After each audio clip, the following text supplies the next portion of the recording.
Oh no, I mean, well, so I mean, and this is a big discussion point that's occurred, decade for millennia or whatever. Like,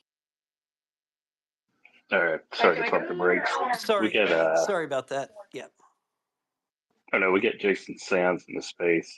He claims to be the first-hand whistleblower. So if we want to give the floor to him, maybe we should go that route.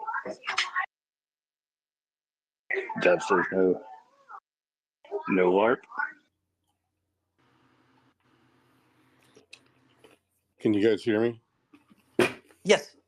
Yes, sir.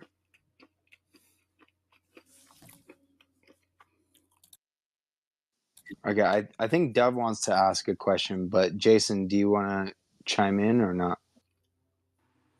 Yeah, I'm here. I don't normally do this, but been I've gone through all of my legal channels, including my publication approvals and things like this. So I'm planning on going public later in the year anyway.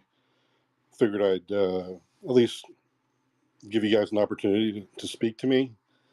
I've had a lot of other people saying things about me and all this kind of stuff, but I'd like to give you guys a firsthand talk so that you guys can ask some questions.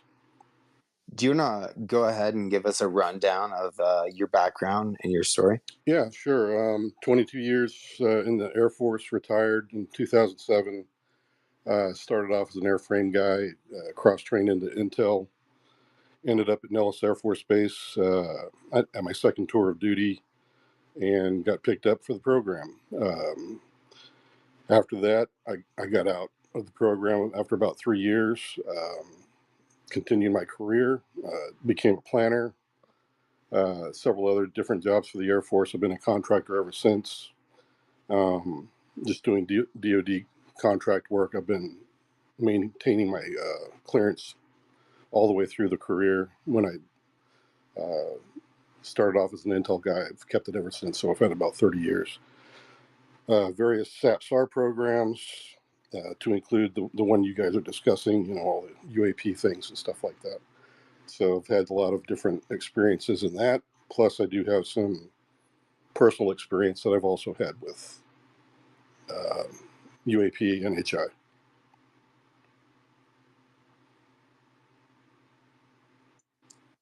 Thank you for sharing. Mm-hmm. Yeah, go ahead. You can go ahead and mute your mic, and then we'll. I think UFO Mean Girls was next. Yeah, wow. So I wasn't ready for that one. I guess I'll just continue with the question I had, and then I'll direct another question to Jason at the same time. So, well, both of you really, what was it? What went down in those forums and personally in the IC community when those MH370 videos resurfaced? And why hasn't there been anybody to come out and basically just state the fact that they're a hoax? Two, Jason, can you describe? Obviously, you heard about this space or you heard about the chatter. I can only assume that's through Steve and AKA and possibly other people. So there's a network there. Um, can you describe the program that you're talking about? Is it the program? Is it the program that everybody's looking for? Yes. And what was your role? Like what exactly is it that you did or did you find, etc.? So those are the two questions I have. Do you want me to go first? You want me to let the other guy answer part of the question? Up to you guys. It's all good to me. Okay, well, I'll go first then. Yes, it is the program everybody talks about. It is a reverse engineering program, as David Grush had mentioned. The program does have vanilla side to it where, yes, we do have stuff that comes from different wars and adversaries and equipment that we're trying to reverse engineer or at least figure out, just to defend our nation against some of the people that are out there. But then there's another smaller group of scientists and engineers working on this exotic material.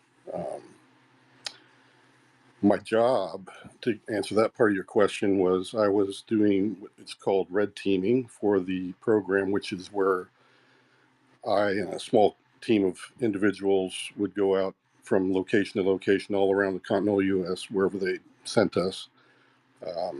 We would go out and just monitor the telephones, uh, go in and out of facilities, trying to figure out where the security vulnerabilities were. Um, and then we would report that. After our 2-week mission, we would report to the director or the leader of that particular organization, and they could invite whoever they wanted from their staff to come to that briefing. And then 90 days later, we would give our final report as to, here's what we have on your mission type. Here's all the information. So our team literally, unlike, say, people like Lazar or other people that may have come forward um, that had only a piece of the information, my team actually was listening to all of the scientists, all of the engineers, all of the leadership from mission to mission, listening to thousands of calls each time we went out. So we got a very good picture of what was going on in the entire program, unlike other people that are stovepiped into just one piece of it. So that was where my expertise came from. So do you have an idea of the core story then? Seeing you're this close to the program, do you have an idea of what the core story is in terms of what we do know, or this inner circle seems to know? Yes. What do you want to? Which is what? What part of the core story? There's a lot of rabbit holes in that one. Some of them are not quite big. Well, the core story meaning, right? If we establish that there's a there, right? I would imagine that the people are looking for or trying to find a consensus on the core aspects, which would be, has there anything been recovered? Has there been any sort of bodies? Do we know where they come from? Uh, and possibly, is there any sort of communication? So I think those are like probably the inner parts of the core story that at least like people like Kit Green and Put Up are getting consensus on. Um, And I would assume that someone this close to the program would know these things, or at least some of these things. Yes, and then yes, um, on the missions we did intercept traffic that dealt with what I believed as an analyst, and the other guys as well that I was with uh, found very strange. And we would talk about those things, and some of those dealt with some of the other races that are involved. They were mentioned, like the tall whites, the grays.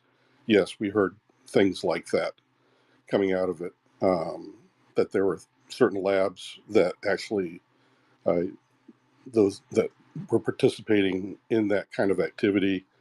Um, so there must have been some sort of material retrievals as well involved. As a matter of fact, they tried to recruit me into the retrieval program early on, but I refused because I thought it was kind of gross, picking up bodies and things like that. Didn't like that. So when I testified, there were things that we went over in great detail that I can't talk about. Dealing with exact names and exact places, I can't go that far. So that I can just tell you that, in general, we're in my estimation, we're not alone. Yes, we do have some contact. How much of the reverse engineering is going on? I'm not a scientist, but I could tell you that I believe that yes, there at least has been some research over the past 80 years or so that the program's been alive. So take that as you would like. Um, I went in as a skeptic myself. I didn't particularly care for it one way or the other, but after I got done with that, I just thought, what on earth did I just experience? And I've kind of felt that way ever since. So Yeah. that's Jason, thank you for sharing that. Could you just one more sub point on that great question? What you learned about, I guess, the broad picture, the broad perspective, did it seem to supersede or go beyond our understanding of the scientific method itself? yeah, I would say that the scientists themselves were quite frustrated in many cases. Um, they were, number one, stovepiped, and they couldn't talk to very many other, co-workers, scientists that may have been working on something similar to help them to discover something about whatever they were looking at. And then there was this, like I said, this vanilla reverse engineering part of the program. The scientists were completely fine with researching and collaborating because it was stuff that had, say Russian writing on it or Chinese writing, and they could decipher that. Very obvious that it was an avionics pod and they were doing this with it or that with it. But this other stuff just was totally dumbfounding the scientists and the engineers, and that's where, honestly, that as an analyst, I had to take note of that and realize that, hey, there's something else going on here. So That was a great response. Awesome. And if I could just get a response for the MH370 question from AKA. Wait, about MH370? AKA, if it's okay, why don't you go ahead and add on to whatever Jason just said based on the same question? Like, broadly speaking, Okay. do you think that what's going on supersedes our understanding of science, or I guess reality, even in that sense? And then we'll circle back to UFO Mean Girls question. Okay. Well, the first thing I want to do is just thank Jason for coming forward and disclosing this through. You went through the full process through. Was it ICIG or DoD or elsewhere? I went first through the congressional whistleblower program under the NDAA of 2022. Okay. I was Okay. then told by some of my what I call friends now in Congress. They asked me to go to Aero since they just newly stood up, so I got to meet Sean Kirkpatrick and interviewed with him. And again, that was all classified, the conversation I had with him, so I don't want to get too much detail on that, but I did go there. Again, underneath the veil of the NDAA, and then I was asked to go see the ICIG. So I followed all the same process. The only thing that was different between me and David Grush, whom I greatly respect for what he did, and anyway, but was that when we were doing the ICIG, I was not under a lot of duress like David was.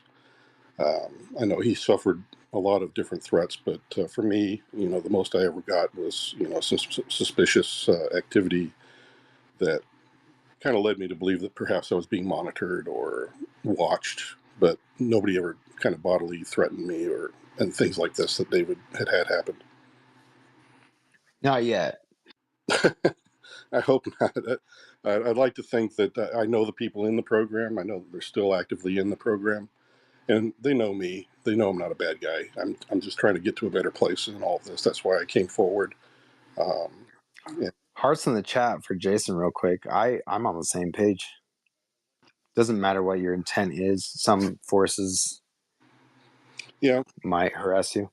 Well, I'd have to say that I guess just to tell you a little bit about my background coming forward as well, it's just that I think a lot of people found it, my rendition was kind of refreshing, but just that the reason that they found it refreshing was because I'm not adversarial. I understand the people in the program and I know why they're doing certain things. And I also get why, there needs to be a little bit better transparency on their part, but it's going to be difficult because they've, since the beginning, you got to understand this was the McCarthy era that started this. Everybody was calling each other Russians and commies to their neighbors, and everybody, didn't have a trust level that was really doable to be calling each other neighbors even at that time. So, yeah, there was a lot of things and decisions that were made early on in the program that kind of, if you think about it, the program people are kind of in a bubble. And that culture is still kind of alive. And so that did cause some of the decisions that they made maybe need to be updated now because they've been around since the beginning, and Yeah, well, I'm going to reemphasize real quick. Thanks, Rob, for letting me co-host. But this is quick reminder, I really do think this is the biggest story in human history. And so I'm not trying to blow any smoke up your ass. I don't even know who you are. I don't know who AK is or Steve. But So are you the guy if that's my in the? priors serve me correctly, I Hold on. honestly think you're gonna go down in history. Like just coming out and doing what you're doing right now, even though you're like 3 degrees removed, like you're a hero in my opinion, if you are who you say you are. So Jason, let What me was the ask your. earliest year the program started? Like, how far back does the program start? And again, we've had now like 4 or 5 IC people come in here to basically vouch for each other and this story, which again, I understand. Yeah. But my question with why has there been so much silence with the MH370 stuff? If when that video resurfaced, there hasn't been an official statement by anybody one way or another. When the we're here for disclosure and transparency. But so that, and again, what is the earliest date, Jason, that you know of for the program in terms of when it might have started, and under what administration or under what even Air Force was it under Vandenberg, Twining? Like, do you know when it started and what the organization handled that? Yeah, I have seen some originating documents that state 1954 was like the official paperwork date, but I'm sure there was other things that happened before then. Whether they're documented or not, I do not know. I was not even born back then. But you're talking Eisenhower, Truman era kind of time frame. I do know that Holloman was also part of all that time frame as well. That is a place of some of the activity. That that's definitely a place that you could hang your hat on and do some research on. Um, so getting back to the what did you say, the MH370, or that was also something you wanted to address? Well, Jason, I've got a quick question for you. Were you in? Yeah, no, what? So like, people have been relatively quiet about Hey, it. real quick, It let's came in full force, so I'm just wondering why has UFO everyone been Mean so quiet Girls, about that video one way or can we another? try to let's I don't know if he can hear me, but I want to try and center both AKA and Jason Sands, if that's okay. I don't know. Rob might disagree. And could we get around to the hand? Yeah, I mean, I Yeah, think let's do that. We've had like. UFO Mean Girls was up, but Well, just let him Yeah, answer the question real quick, though. yeah, go. Let's let him get to the question. but can you hear Jason? UFO Mean Girls? It doesn't matter. I was, yeah, I Just hear. okay. Drop out real quick, come back, and then you want to answer his question? All right, so we heard. Is this the guy from the James Fox documentary? Is this who this? Yes, Is that who you are, Jason? Okay, perfect. I'm exactly who that is. Yes. Thanks. So you're, just to be clear, you're the guy that Steve has been talking about, right? Yes, Steve and I met back in 2021. Uh, he is correct in that it was in reference to the stuff that you've been talking about. And he called me because ever since I started to sort of help out with the task force, with some of my Black World expertise, I guess, to try to make sure that we weren't looking at videos that we already had in our inventory. And I was trying to tell people, hey, this is one of ours. This is not something we need to worry about. Let's spend our resources better over here on this unknown thing that we don't know anything about. So that's when Steve and I kind of connected, and he just, he's a really good guy. He was trying to just figure things out just like everybody else, just like I was when I first started the program. And yeah, he's just a really good guy. I actually talked to him today personally after hearing him on the show, and reconnected with him, and we had a really good conversation. You talking about Courtney's show? Yeah, and Yeah. but yeah, I felt bad that he had been through what he'd been through, but Wow. Thank you for even honestly, spaces are kind of a minefield. So thank you for just coming in here to talk with us. We haven't heard from David John Lanier yet. Can I So can I answer the question though? okay, go ahead. Yeah, UFO Mean Girls. Go go ahead and rebut or whatever, and then we'll go to David. Well, no, I mean, I've stated the question. I think AKA is more specifically suited to answer this, but again, you guys seem to come out in full force today for this, but with the MH370 stuff, like it's just been it's been dead silent one way or another. And if you've been part of this community, you've noticed that it's kind of been very divisive for a lot of people. I'm just wondering what it was like on your side and why, where do you stand, and why has there been no statement on it from anybody? Jason, you got anything on that? Okay. Yeah, I do. Being part of the IC community and still part of it. Hang on a second, I got somebody at the door. But yeah, it's been kind of. Should we have AKA go and then you can Let him respond while I answer this. AKA, what are your priors on the MH370? It might be put up live in space. Yeah, I will just say I don't. I'll just do this. This is personal. Once again, this is my own analysis of the video footage. Is absolutely been doctored up. As much work has been trying to,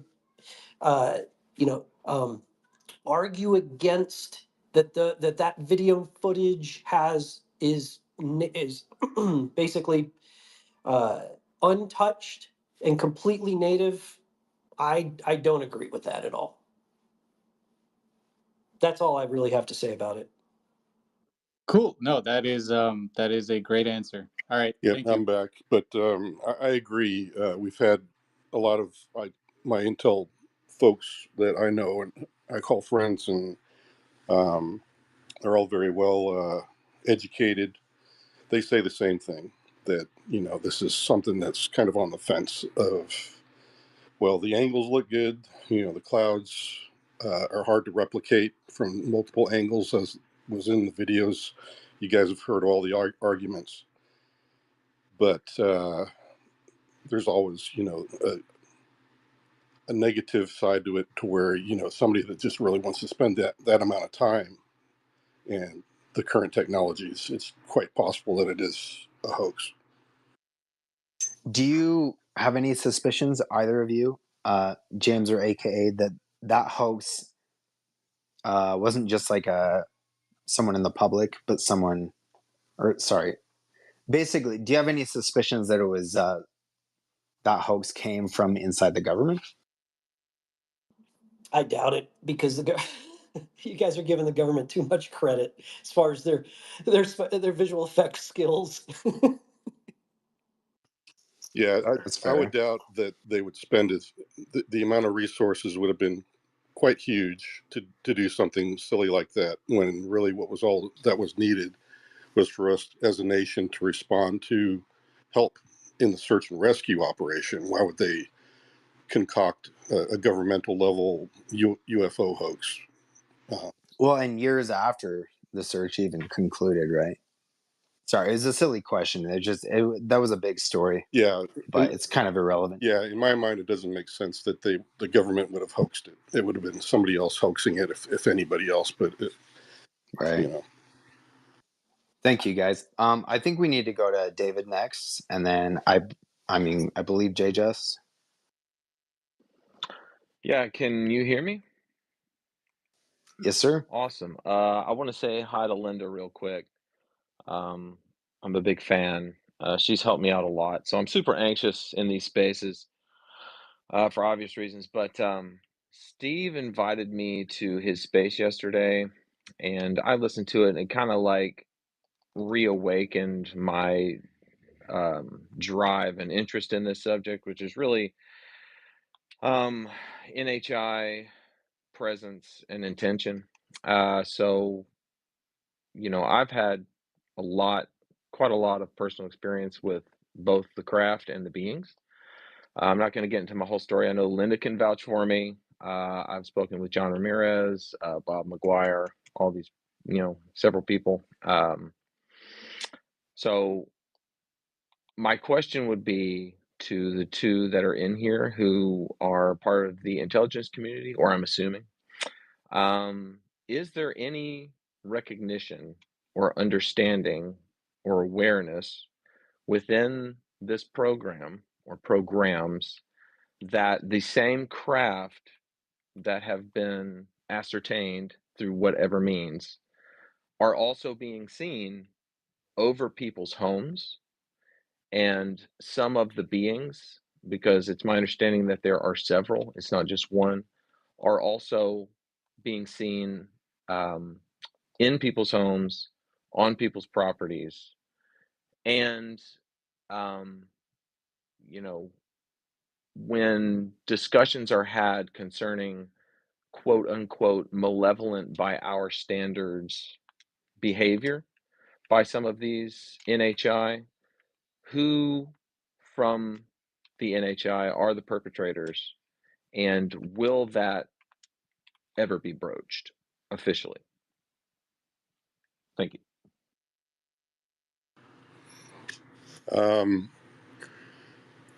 I can tell you that, at least in my estimation, because I don't know it for a fact, but I would say that yes, there is a faction that does have ill intent, or at least has a negative viewpoint of, you know, interacting with us. The other ones seem to be more kind of benign, where they're just begrudgingly uh, asking for different things from the program, and maybe even from other people around, that are claiming to be abducted or having experiences. There does seem to be a theme where they are interested in some cases our spiritual growth, our intellectual growth, and some of them have some very deep compassion for us and feel sorry for us in some cases. And yeah, because mankind can be quite messed up sometimes. So, but the malevolent, the ones that are maybe the ones that are evil-minded, I guess, in some people's estimation. I've only heard it being from some kind of reptilian race, but I did not get exposed to anything that said anything like that in the program. But that's only something that's been in the public, so I can't verify that by any of my experience in the military. Thank you. I want to say it was Chester, and then JJus, and then Chris, and then Experience. Yeah, great. Okay. So in the community, there's this word, the phenomenon, which is by many of us considered to point to a basket of different aspects of this phenomenon. And in that basket, you could perhaps contain multiple different types of flesh and blood or biological beings, but also there could be what I've heard the term non-biological being tossed about. And my question only is, are all those on the table, Jason? Yes, I would say that cloning, DNA manipulation, all of those things are in the realm of possible. From what I know of the program, those are all things that were part of the biologicals or biologics, and synthetics, even Android, all that kind of stuff. I would say artificial intelligence. All of those things are things that have been known for quite a long time and have been worked for quite a long time. So even the humans in the program, let alone the NHIs, I have no idea how far advanced the NHI themselves are in those things. I imagine quite further along than we are, but you can already see how it's affecting even our society. But within the program, they actually have other and even more advanced knowledge of some of that. Okay, thank you. Then also to extend further, and I kind of tried to get there, is there consideration that there could be beings or entities that are not anchored in physical reality, that they exist in another plane of reality, be there such? I would say that outside of my military experience, but now that I've kind of been known by the IC community, I've been approached by many people that are experiencers that do have testimony, and they're credible people as well, that they have seen some things that I would say that are very much like, ghosts and interdimensional, all kinds of different things. It blows my mind, probably, and blows a lot of other people's minds, to just how many rabbit holes you can go down with this. But all of those things I have heard, and from people that I actually trust and are credible in my mind. Okay, great, great. Well, then this kind of paints the picture of the dilemma that a government or governments would be in trying to share all of that with a lack of actually being able to explain much about it to the public. And so I kind of feel for their position. I understand it. Yeah, I would say that yes, that's something that I definitely heard in the program, was the struggle as to uh, their understanding as to what could be even divulged. I think for the most part, they always erred on the side of just keep your mouth shut kind of thing, because they didn't understand it themselves. In some cases, other times they did understand it, and there was a good reason for them to not say anything. Uh, One thing I did not agree with was that people are just going to lose their mind if we find out that we're not alone. I think that's kind of a farce. I think that's if you got 70 or 80% of our society, as well as other nations around the world, that believe we're not alone, I don't think that's going to shock anybody. I do believe, though, that there's going to be some consternation with Christianity and other religions, because the way I look at it is, when it comes to religion, I just happen to see the reality of it, because if you open the Bible, you can actually read of some of the first-hand witnesses that are in the Bible as well, stating some of the same exact things that I was seeing.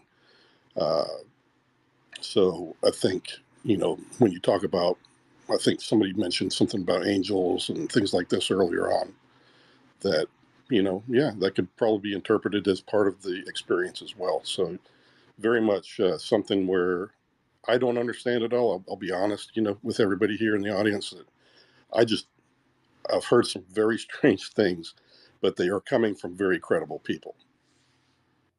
Okay, great. Thank you. I'm done. I just want to say thank you uh, for all of that, because I'm in the camp that kind of views all possibilities as something to be open-minded about. And the angel demon aspect, I can get that and understand that, but I do not think that that would be the whole basket.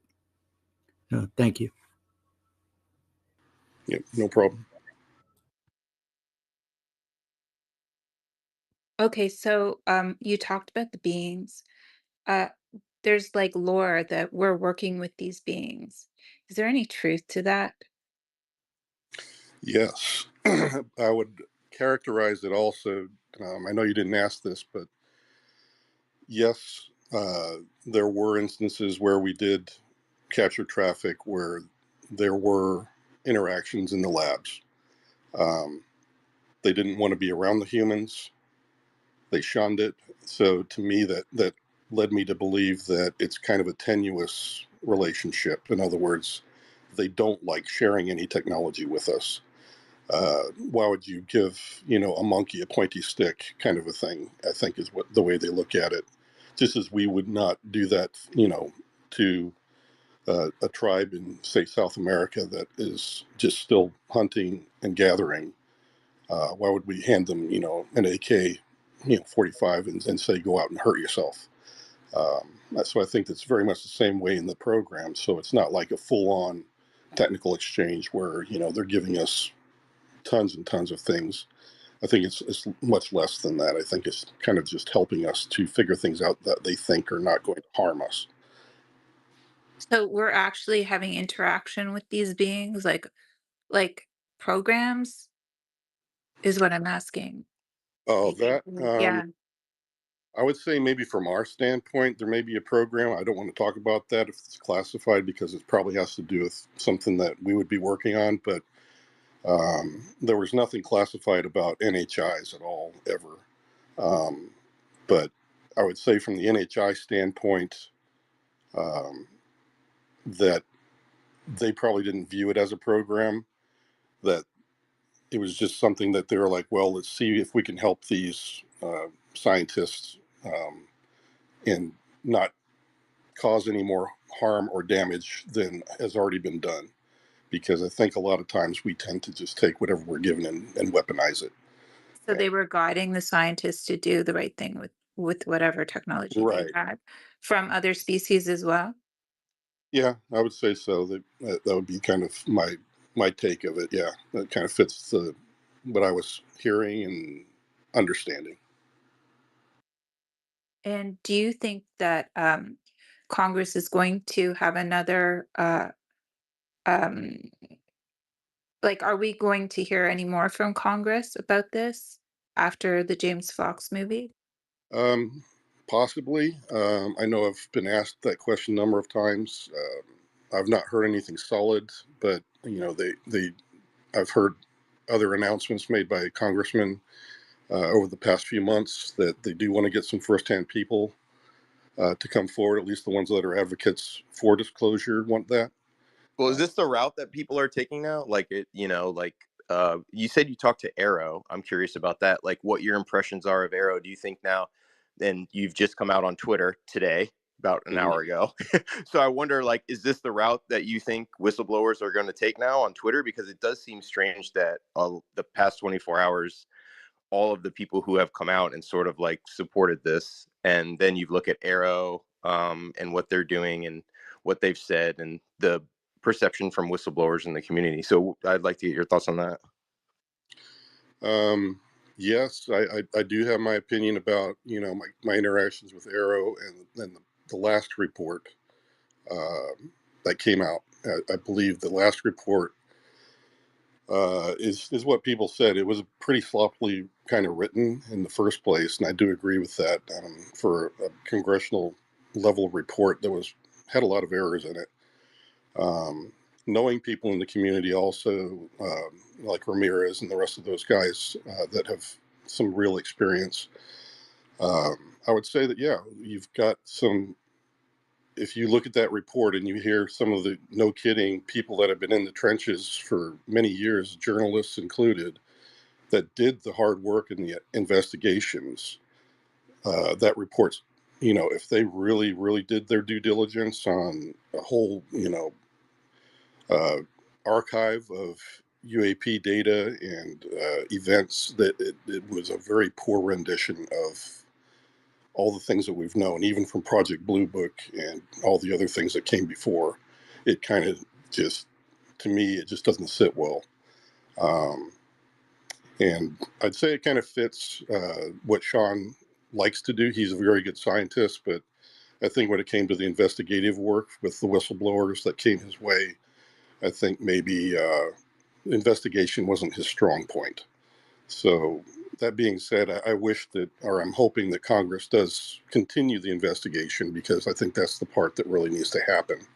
Because it's one thing to have a scientific opinion, and you can already see just from people arguing back and forth about all sorts of different scientific things in academia. You've got one guy being paid to come up with one theory, and they are arguing with another person that's got another theory about where the data is pointing. So it's to be given that Sean would say the things he said. He wasn't in the program like I was. I'm kind of disappointed because I'm like, that's not what I said. If you were to take me at my word, I would have said that he kind of didn't do me justice in that report either. So that's just my opinion. Appreciate it. And let's get around to the hands too. I know we got a bunch up. I know Chris, and then Experience, and then Matt, and then Tom. Thanks, guys. And saw Green Street jumped up too. So Okay, hey, so your name's Jason, right? Is that correct? Yes, that's correct. Okay, I came in kind of late, so I know that you were talking about. I think I heard about a reverse engineering program potentially. Can you just kind of give me a brief history of kind of like your introduction and what you stated? And I just got a couple questions after that, if you don't mind. But yeah, just kind of tell me the gist of everything because I missed that part. Yeah, all I stated was just that, yes, there is obviously a reverse engineering program just like every other nation on Earth does. If you capture an enemy aircraft or tank or some new technology, you're going to grab it and you're going to try to reverse engineer it. You're going to do all that stuff. So, yes, there is a reverse engineering program. However, when I was doing my line of work, which was to go out and do the red teaming, we actually were intercepting phone calls and things like this between site to site, scientist to scientist, engineers, leadership, and they were all they would talk about those, kind of adversarial things that were captured from like China, Russia, whoever. And they would be talking about that in one light, but then there was a small cadre of things that and scientists that were discussing stuff that seemed to be totally foreign and from someplace else that they couldn't even decipher the language that was written on some of the parts. That there was these parts operated in such a way that it didn't make any sense to their scientific background and what they'd learned through school, and just a complete frustration on some of the scientific and engineering parts. So that's all I said about any kind of reverse engineering. Gotcha. So I'm an Air Force veteran myself. So you were in the Air Force, correct? Is that what I understand? Yeah, 22 years, retired in 2007. Awesome. Thank you for your service. I actually was in during that time. So I just wanted to ask, can you share what your MOS was, or what your Oh, title was in Air Force? I was a 1N6. Okay, so you're an Intel. That's correct. Do you know? Are you able to say um, what department, or what specific job in Intel? Or It was initially telecommunications, security, um, and then we merged into another. I think it was 1N8 career field or something, or 1NO was also another thing they merged into. But they still kept the telecommunications security um, and monitoring program underneath the umbrella of those particular AFSCs. gotcha. So you were in basically crypto and signals, Correct. correct? Yeah. Okay. All right. And so I missed the part of where you, I guess, so how did you, or did you just intercept communications, and that's what you were talking about? What's kind of the gist of what you're whistleblowing about? I guess it's a good question. Um, the concern has to do with some of the things that were going on at the time, where there is some craft that I knew were in our inventory, and they're kind of regularly reported as UAP. Um, and some of the activities I started seeing was coming out in these stories in Indonesia mainly, that caused me some concern that there was some contraband or even other sorts of things that were being exchanged from the inside of the chassis of this craft, or the cargo bay, whatever you want to call it. Um, and it raised some hackles in my book. And I thought to myself, this looks an awful lot like something I already know about, and I wanted to make sure that things were still on the up and up. So I had some concerns, and as I was saying earlier in this particular, when I got talking here on this particular Twitter, um, or on this particular podcast, that those concerns are things that I wanted to bring forward, not in an adversarial way, because I was part of the program. I know why they do what they do, but um, I'm not here to get anybody, in trouble or put people in jail. I'm just saying, hey, if the culture has changed to the point from, when I knew it in the 1990s into something where they're utilizing some of these uh, really cool craft for things that are questionable, that needs to be looked at. And all I've asked Congress to do is please just investigate this. I don't want to, put people in jail or anything, but if you can get some kind of oversight in this is why I believe there needs to be a little bit more transparency maybe not public transparency, but at least in a classified sense, to where at least Congress can keep the oversight that they need to and get the reassurances that the technologies are being used for the intended purpose. We're not getting like nothing burgers and shit on these skiffs. Yeah. All right. Right. I want to throw it over to Experience. You got your hand up. What's up, dude? All right. What's up, y'all? What's up, Jason? Okay. Sounds like 22 years. Sounds like you got a lot of wisdom in your voice. OG, you've seen a lot of things.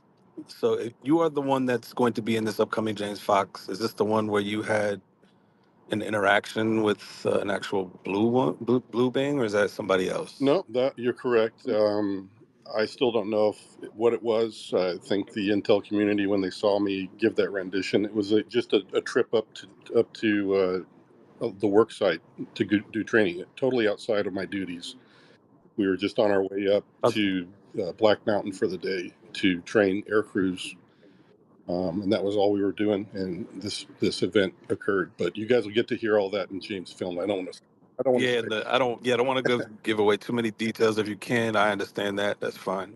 So my question to you is then your exposure to this, or the initial exposure, is you doing intel Yeah, work, intercepting calls, listening to some of these scientists riff about thought progress and what they're trying to study or research or reverse engineer. yeah. Is that your first exposure to this? And did your encounter happen afterwards? Like how would you say how much exposure do you think you've had to the phenomenon? Um, it's kind of been something that's followed me around most of my life. As a kid and a young adult, I would say that the instances I had of encounters were just kind of UFOs and golly gee whiz, what was that I just saw? And then I just tuck it away and not think about it at all. I've never really had an interest in UFOs, really. I've maybe read one book in total in my entire life. The rest of it has just been stuff that people have thrown at me since I've been kind of in the intel community, and they know who I am. They ask me questions about stuff, and so I kind of get read up on things from that. Um, but that's kind of the most exposure I have. But the encounter I'm going to, or you guys are going to be seeing in the film that's coming, um, is just after I was exiting that program, and Okay, so that's interesting. I had been, Thanks. yeah, I had been fully read in up until that I guess earlier that year, and then I was going up range, and that happened. The encounter. Okay, so the reason you're being read in is because part of your job is to track or trace these calls. So you're already exposed to the information, so they have to read you in. Is that how it works?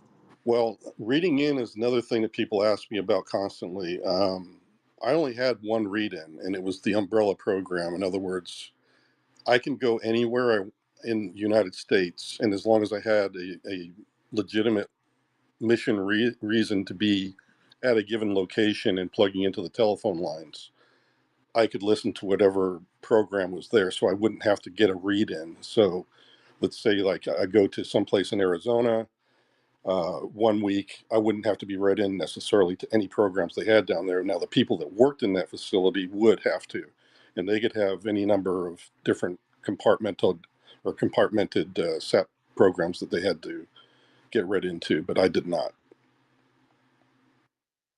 Okay, cool. I'll let somebody else go. Appreciate you answering the Yeah, no questions. problem. Thank you, guys. I also shared estimate of the situation has got a GoFundMe campaign, shared it up above. Everybody, please support that. It's got a couple days left. Support the community. Matthew, what's up, man? Yeah, thank you. And thank you, Jason, for being here. Experience took my first line of inquiry was I wanted to confirm that you were in fact the guy Steve was talking about, who posted on the internal intel forum about the encounter with the blue being. So I guess we got that covered. Looking forward to hearing more about it. Next, I want to go to, I hear what you're saying. It's about some of the things that were raising your concern and brought you to come forward. It sounds to me like some of the Michael Herrera type account, that sort of thing, is what maybe is kind of instilled in you the commitment, willingness to come forward. Is that a fair way to characterize what was of concern to you? Yes, that and just the fact that I had some exposure to the program. I think mainly the task force at the time, back in 2021, 2022, when they started to introduce me to Congress and other folks. The concern mainly was just that they knew I had been in the program and that this was something that, quite frankly, is hard to penetrate, even as a congressman who needs to get oversight. And I have to say that even when I was giving my testimony at Congress, they asked me about the program name. I gave it to them, and they were like, "I don't know what that is," and I thought that was kind of shocking. So that's kind of where I'm coming from with that. But yes, I do know Steve as well. He and I kind of connected back in 2021, as I said earlier in the program.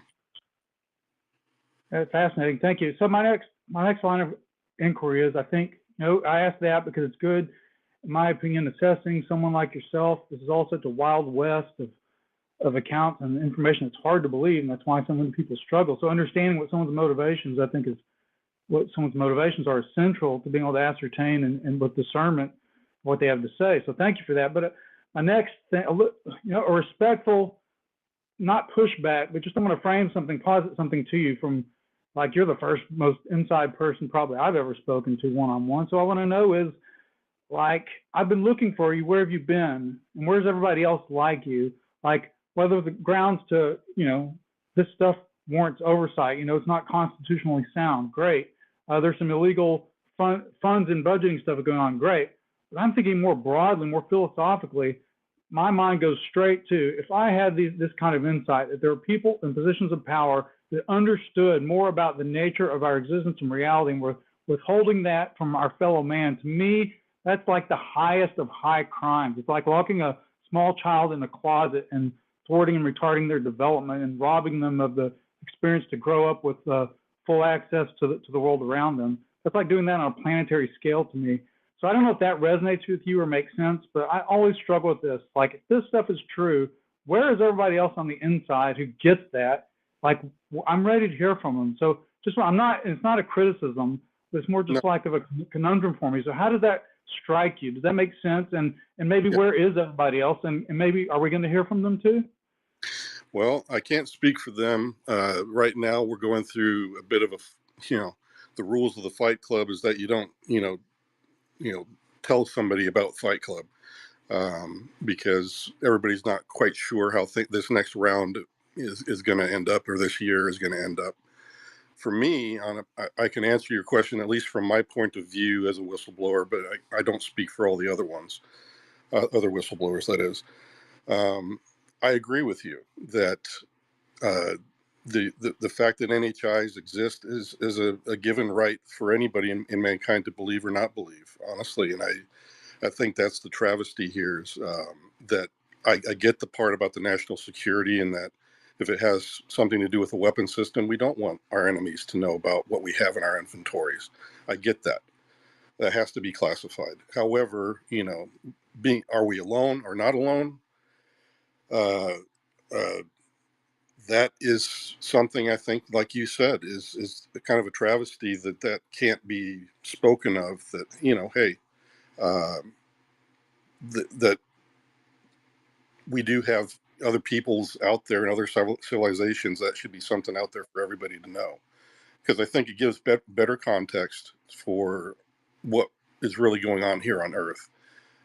Because I think the mantra has always been that we're alone in this vast universe. Even though statistically speaking, I've heard from mathematicians that it's really astronomically untenable to a certain point, that to think that as many stars as we've already recorded that are out there, that there's absolutely nothing out there really. I think that's becoming less and less an arguable point as we've moved forward and gotten a little bit smarter about the universe itself. So yeah, I'm with you. I wish that the things that I've heard could be a little bit. I'd love to walk this walk. Let me put it this way: I'd love to walk this walk with somebody else and not be alone in this. But I've been alone ever since I started coming forward, and I don't like that feeling. But I'm hoping that some other people that may be listening that are like me, that they realize that this might be our only time in this lifetime to get this right and get to a better place. Because I've said before, I don't want to be adversarial. I get why the program people are like the way they are. I get what the everybody else wants is some kind of disclosure, at least to admit we're not alone. That at least that one fact would be okay to put that forward. It's not going to create any problems. I don't see any real problems coming from that. But on its face, Jason, that sounds like provocative and exciting, but I think it does probably go ultimately back to what Elizondo said, where it's kind of sobering, or it makes us like somber, because like this is so big, what you're talking about right now. And I agree. you know what? I'm just gonna go against my instincts real quick. I shouted your praises earlier in this space before I even realized who you were, but I really do think you and AKA and Steve, anyone who's actually who they say they are, and they're coming out and talking about this, you're a hero. I mean, that's huge. This is massive. Well, thank you. I also believe it's very huge. I would like to say also that I feel like I'm a normal guy. I just got exposed to some really strange stuff, and just like you guys going into seeing things like I have, you go through that, and yeah, I got a very profound feeling of after I finally figured it all out and tried and came to my own understanding about what I'd seen and heard, that yeah, this is kind of really thought provoking for mankind. If everybody had this same kind of experience, yeah, it should mean something to you and something to everybody, that just knowing that we're not alone in this universe is a big thing, honestly. And I totally agree with you, because it changes the mindset that we have about ourselves. Look, I'm just gonna say this real quick and then shut up, because this is a great space. Thanks, Rob. But for real, I can't even figure out how to talk about what I experienced just with my stupid little network. But you're in the government, so it's got to be even weirder. It's just a totally whole new ball of wax. So thank you again for speaking out. Yep. Well, I was planning on going public later in the year, honestly, but I heard some good discussion going around tonight. Well, it's awesome that everybody's listening in, and we appreciate you with the discussion, Jason, for real, coming forward and talking to us tonight. No doubt, there's a lot of questions and a lot of people that want to jump up and ask questions. So, respectfully, let's get around. I know Tom had their hand up, and then Skyfire jumped in as well. What's up, Tom? Astral, my friend, thank you so much. Jason, thank you so much for taking the time to be with us here tonight, and thank you for your service. Just two pretty basic questions. The first one may seem silly, but I feel like it's still a question that kind of bridges the gap between, say, my camp, the experiencer, and then the other camp of people who don't really think anything's going on. I would like to hear you speak about the elusivity of this phenomenon. Why is it that it's so difficult to capture concrete evidence of it, whether it be photographs, samples, any type of evidence that you can think of? And why does it seem that the military/government has the ability to do that more so than the average citizen? I mean, like, I have my own answers for that question, obviously, but I'm curious to hear your take on that. And then I guess my second question is a pretty simple one. Is it discussed among your, the network that you're a part of, the people that you speak to that have had links to these programs and maybe have seen things that are pretty extraordinary? Is there a prevailing notion amongst them that we were perhaps created by these forces, where our religions may be a result of interaction with these intelligent forces around us? I appreciate your time, man. Thank you. Yeah, that's a very good question, and I would say that within the program itself, that the thought of, I guess, what other people would think are like ancient history for us, like in the Mahabharata or what's mentioned in the Bible, are probably the only really things that have documented any eyewitnesses that have had some of the similar experiences we're having today, but they're doing it in a sense of a religious thing or theme. Um, And when you look back on that, it kind of touches on your first part of your question where, why aren't what are the NHIs doing? What is their agenda? Your guess is kind of as good as mine, but if we take what things we do have that speak of this contact that's gone back probably, in my mind, at least 2 millennia or more, there is a theme there, and they don't like to, be known all the time. It's almost like this was where we were meant to be, that we're indigenous to this planet. They are not. They come and go. Sometimes they seem to have, even in today's, encounters from people, they say that some of them come with messages. Some people say that they leave them with, a nightmarish sort of experience. And how you parse all of that, your guess is kind of as good as mine. I like to think that uh, the encounters that I have had were all very, good. I didn't ever have a nightmarish experience.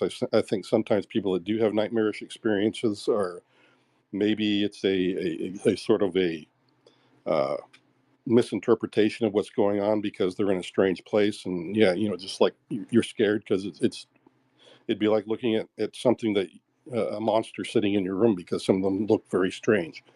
So that's kind of my take on all of it. But the standoffishness, I think, from the NHIs is a telling that maybe they don't want to interface with us because they don't want to stop us from finding our way forward on our own. Because it would seem to me that, if they are as unique as they seem to be from these encounters, because you've got people that tell you all these different races have come here and all of them seem to have a totally different take on things, um, that perhaps all of them were given a chance to find their own way through, and become a unique society and civilization of their own. Maybe they have respect for that, and that maybe they're just waiting to see what we become. That's the best I've got on any kind of a theory as to the overall NHI presence and why they're not totally involved with us all the time. Thank you so much for taking the time to answer all of our questions tonight, Jason. Really deeply appreciate it, especially being that I am an experiencer and have a very different perspective on this than someone who has never seen anything. It's very brave of you to come forward, and we're rooting for you, man. Seriously, this is a good place for you to be. There's a lot of great people here, and we are hoping for the best, man. Yeah, well, thank you. And I did want to tell everybody in the audience as well that, I'm in a very precarious year right now. And I find it, well, one of the reasons I'm motivated to talk tonight is just because I want to give you guys the opportunity to talk to me directly, because I've been hearing a lot of different theories because people just don't know. And I want to make sure that the path is as solid as I can make it going forward, because I want to help Congress eventually.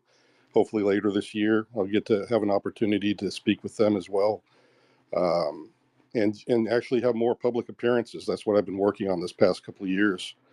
Matter of fact, Dude, and I honestly think this gains more respect to come on and do that. Like coming on and being transparent and taking questions like this. So we'll keep it going.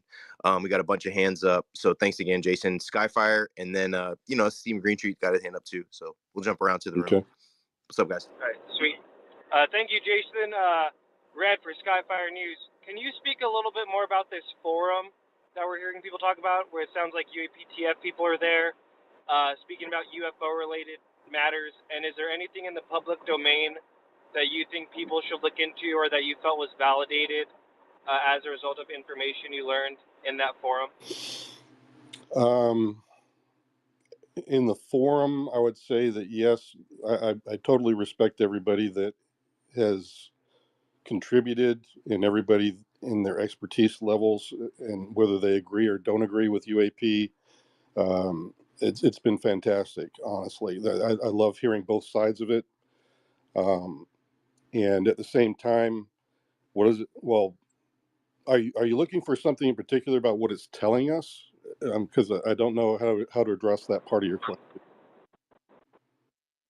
Any cases or anything in the public that you felt like extra validated? I know when we asked the previous guy the Wilson Davis memo, so anything like that's already public that you felt Oh or yeah. thought had Well, credence? Well, I can tell you that in the forums that yes, that the Wilson memo definitely was it had arguments for both for and against it. I am for the fact that yes, that memo is correct, and it does sound very genuine to me. Um, and I've been asked several different times in several different ways about it. And being an analyst myself, I think it's legit. That's my opinion. I'm welcome to my opinion. You can disagree with it or not. And even my friends, we sometimes disagree, but that's good to debate it because sometimes the truth is outed that way. But for right now, I've heard the arguments both for and against, and I think that, yeah, the Wilson memo is legit. Nice. All right, Stephen, what's up? I'll go ahead, throw it to Green Street. We've got a bunch of hands up too. What's up, man? Jason, thanks for taking questions. Is Jason Sands your real name? Yes. Okay. And I joined late, so if you shared this information, I apologize. You were part of the UAP task force? Yes. Okay, from when were you part of the UAP task force? From 2021 until Arrow stood up. Oh, okay. Wow. So were you there? You weren't there when Jay Stratton was there. I think if he was there, it was just that first year I was in Yeah, there. because he left January 2021. So you served with Brennan McKernan? Yeah. Okay, with Brennan McKernan. Okay. I spoke to a few UAP task force analysts, some of which you probably also worked with. I won't name them, but a few of them spoke about the hitchhiker phenomena. Are you familiar with the hitchhiker phenomena? Yes. Yeah. Okay. Over there at Skinwalker Ranch. Yeah. Okay, and they had personal experiences with the hitchhiker phenomena. Have you had any personal experiences with the hitchhiker phenomena, or are you familiar with anyone close in these programs that have experienced a hitchhiker? I have not. However, I do have some friends that have. Yes. Okay, and then interesting. Okay, and then you mentioned the blue alien or the blue entity, but you stopped yourself short from getting into too many details, saying that we would have to wait and see. Yeah. Wait and see for what? Well, it's just I know James Fox. I go over all that in James Fox's film. I don't want to spoil it for him or you guys. And that's Uh, I'm holding back is because I know he's working real hard on it. So okay, so for a movie, okay. And then, is there a reason why you decided to be a whistleblower on Twitter Spaces rather than going to like the Washington Post or mainstream media? well, this one, well, those are all possibilities of to do all those kinds of things. Um, this one seemed to be a good discussion tonight, and I wanted to be part of that because it seems that there's been a few other times when my name has been mentioned. I felt bad that I couldn't participate at that time because I was still going through my DOPSR process, which is your pre-publication thing. You still can. Like, this is an opportunity for you guys to connect and make an article for the Washington Post. Like, you guys can fucking, you know what I'm saying? Like, Yeah, here it is. correct. And that's the whole thing is that the opportunity is always there, but I'm not a glory seeker or anything like that. I've just wanted to set the story straight. Um, I'm working towards my retirement just like everybody else, and I feel Are like you this is the only time. This is the generation where I've seen all the celestial bodies kind of aligning on this topic, mm, are and you I still don't. in government? Are you Yeah, still in? You are still in government. Oh, okay. I yes. did not know that. Okay, you're still in. So, what agency are you in? I'd like to leave them out of that. Because my employer knows that I am a whistleblower, and I promised them that I wouldn't mention them at all because I don't want to do that. Uh, okay, what's the best piece of evidence you have to support the story you're telling? Um, I guess it's just that I've been verified through Congress, Arrow, the ICIG.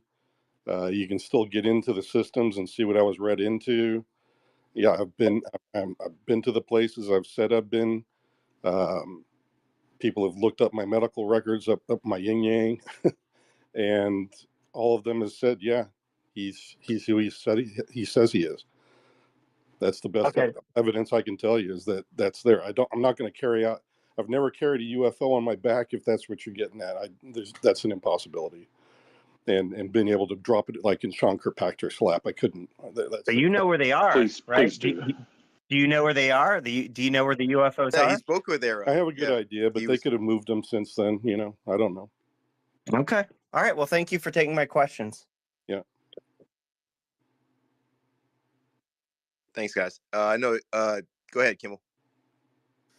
I just was curious to know from Jason or Steve why they felt the need. I mean, was basically did this all culminate with Steve's story with Courtney, or was it actually Courtney's story that I know she said she was in contact? The NSA basically reached out to Courtney because of your story, Yeah. and she eventually had a space with Steve, and I've talked a whole bunch with Steve over the past 48 hours, but I just am wondering what's causing you to come forward right now when you are. Well, I'm a thoughtful guy. I'm also a somebody who's approachable, and I do listen. I've known Courtney for quite a bit now. I think since about New Year, I've known her. We've talked, and she's visited me here where I am, and we get along pretty good. And I've always intended to talk to her, some other really great people like Leslie Kane and James Fox, and you know. Chris Mellon, all these really great names and stuff like that. I'm very honored that they're all out there doing great work. But since New Year's, when saw that little video of James Fox with my name on the clapperboard, uh, I've been wondering myself that I know I'm working towards publication, but I don't have that yet. But I just got that approved through the Dopser program last month. So Wow. I couldn't let Courtney or Leslie Kane or anybody else run with the story, or Colt Hart or Jeremy Corbell or anybody else that would be interested in that sort of thing. I just really wasn't ready. But this is the month where all that is taken care of. I've got all my legal blocks gone through. I've gone through Congress, the whistleblower program, like I said earlier. I've gone through the ICIG. I've been through Arrow. I've done all of it. I've done everything by the numbers, just like David Grush did. So Jason, I'll just say it again, man. Sir, like, thank you for doing what you're doing. I know this is crazy, I'm sure, on yeah, your end.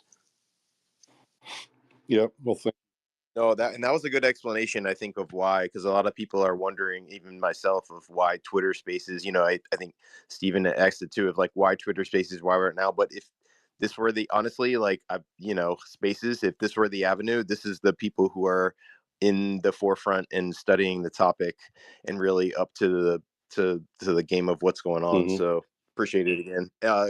We'll go around to the room. I know Experience, and then Chris, and then Danny Silva. What's up, All guys? right. All right. So thanks again, Jason, for this. I just wanted to nail down something here as far as the act of why you're whistleblowing.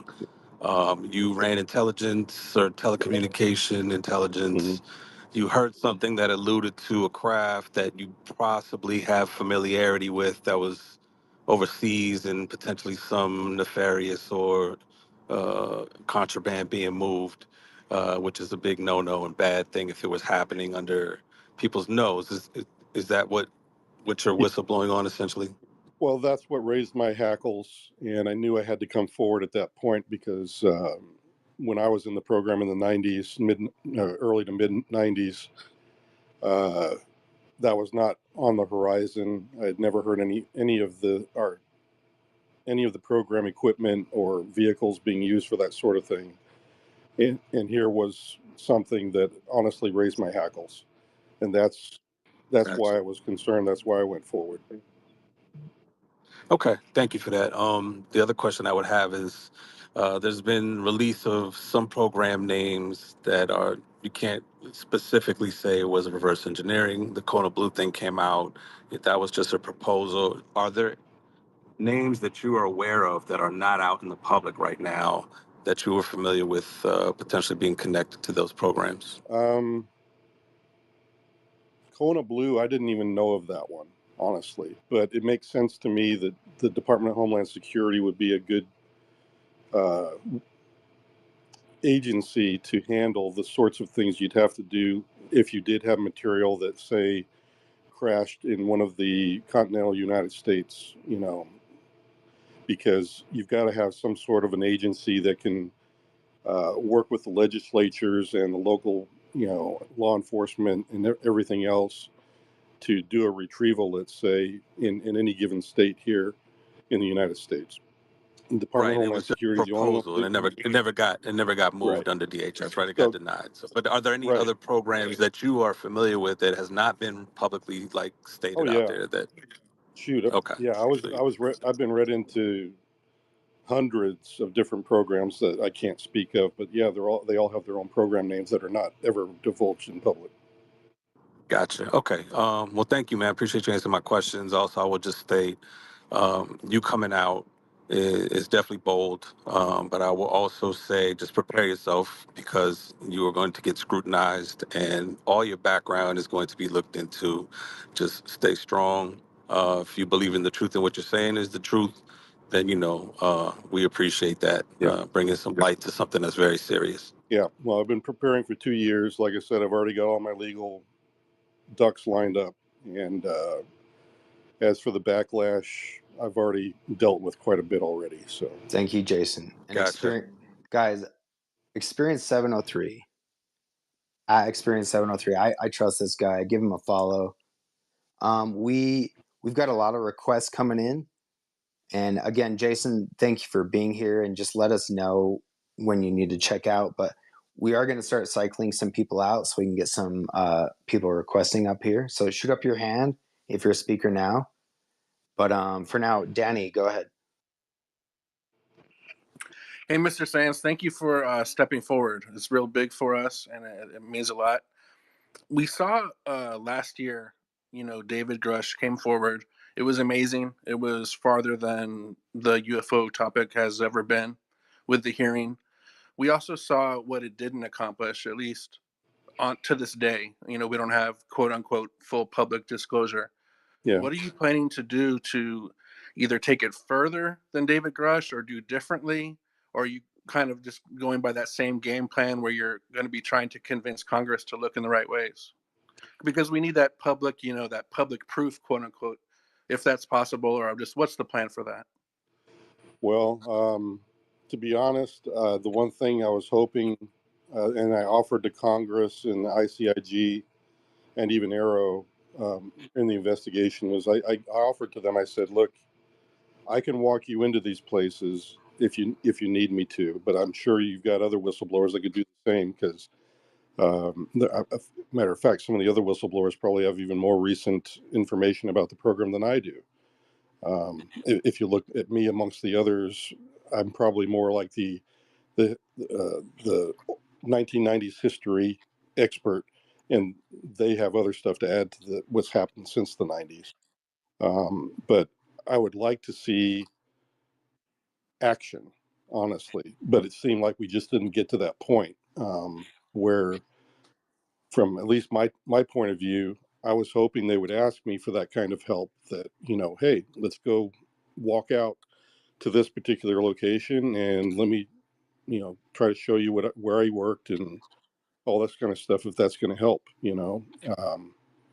I'd also like to reach out to some of the guys that I knew in the program and tell them, hey, it's okay, you know me, I'm not a bad guy, I just want to make sure you're okay, that the program is on the right path. You need to say something. You can't just keep using the cover story and not saying something. We're in an era right now where there's been a lot of other people that's aside from me that are coming forward, and all the whistleblowers seem to be of the same theme, that something is happening that needs to be looked at, and that can't be good, because if you've got what David was saying and other people have been saying, if there's 40 credible witnesses that hold clearances and are verified, just as I am, That's probably the largest contingent of credible witnesses and insiders all saying the same thing. That should speak volumes to this nation, and that should speak volumes to the Congress, that that doesn't just happen, because I don't even know who these other whistleblowers are. How could we all, not knowing each other, come up with the same sort of problems and concerns? Does that make sense? Yeah, definitely it does. So basically, is this going to be, and I'm kind of boiling it down here, the more whistleblowers getting speaking on the same things, um, you think will convince Congress more and more, rather than it just being only David Grush or only David Grush and you? Well, yeah, I think it's necessary though, because I think, like it or not, David did a great job, by the way, and I totally respect him and Fravor and Ryan Graves. Those guys are great. I mean, they did a fantastic job breaking the ice on this. But I think the one thing the public really wanted to see was that, okay, now we want to talk to the firsthand people. You know, I think that's kind of just a thing that is a way to honor the public people and tell them, look, here you go. Here's some firsthand people, and this is what we have to say. And yeah, some of it's going to be repeated from what I've even said tonight, um, devoid of any classified information that I cannot discuss tonight, and I won't discuss tonight. But that's, I think, where we're at right now. Is the public wants to hear from the firsthand people, and I think that Congress needs a little bit of a push and a little bit of fire back into the mix to try to get a little bit more of this pushed through their end, because they've got so many things on their plate. And I'm hoping that maybe the public push will help even Congress get people behind the next set of legislature and new NDAA or whatever's going to come. And I'd like to also offer that I've heard a lot more about what can and cannot be done at this point, and I think we're a lot closer to some better ideas on how we can tackle going forward without upsetting the program and what it's there for, upsetting public, upsetting the Congress and people that have been, playing the cover-up game forever. I think we have a lot better idea on how to move forward, and I'd like to talk at least in some meetings with some of those people and try to get to a better place. And Mr. Sands, you consider yourself firsthand. Can you, I believe, can you probably already said it. Can you restate how you're a firsthand witness? And I'll bow out here. Thank you so much for coming forward. Yes.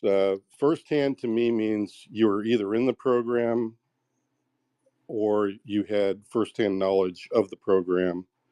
And what I mean by that is that it's not just the vanilla side of the program, but you had the in-depth knowledge of parts of what was going on.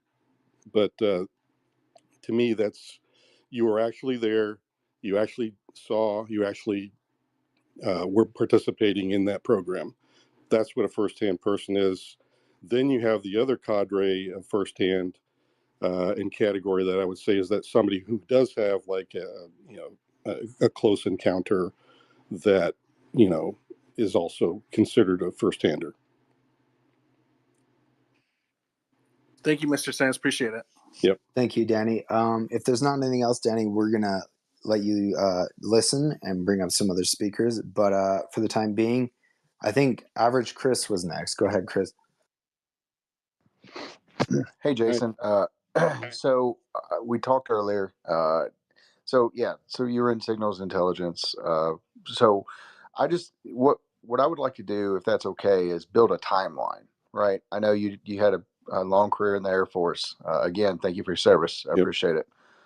From one airman to another.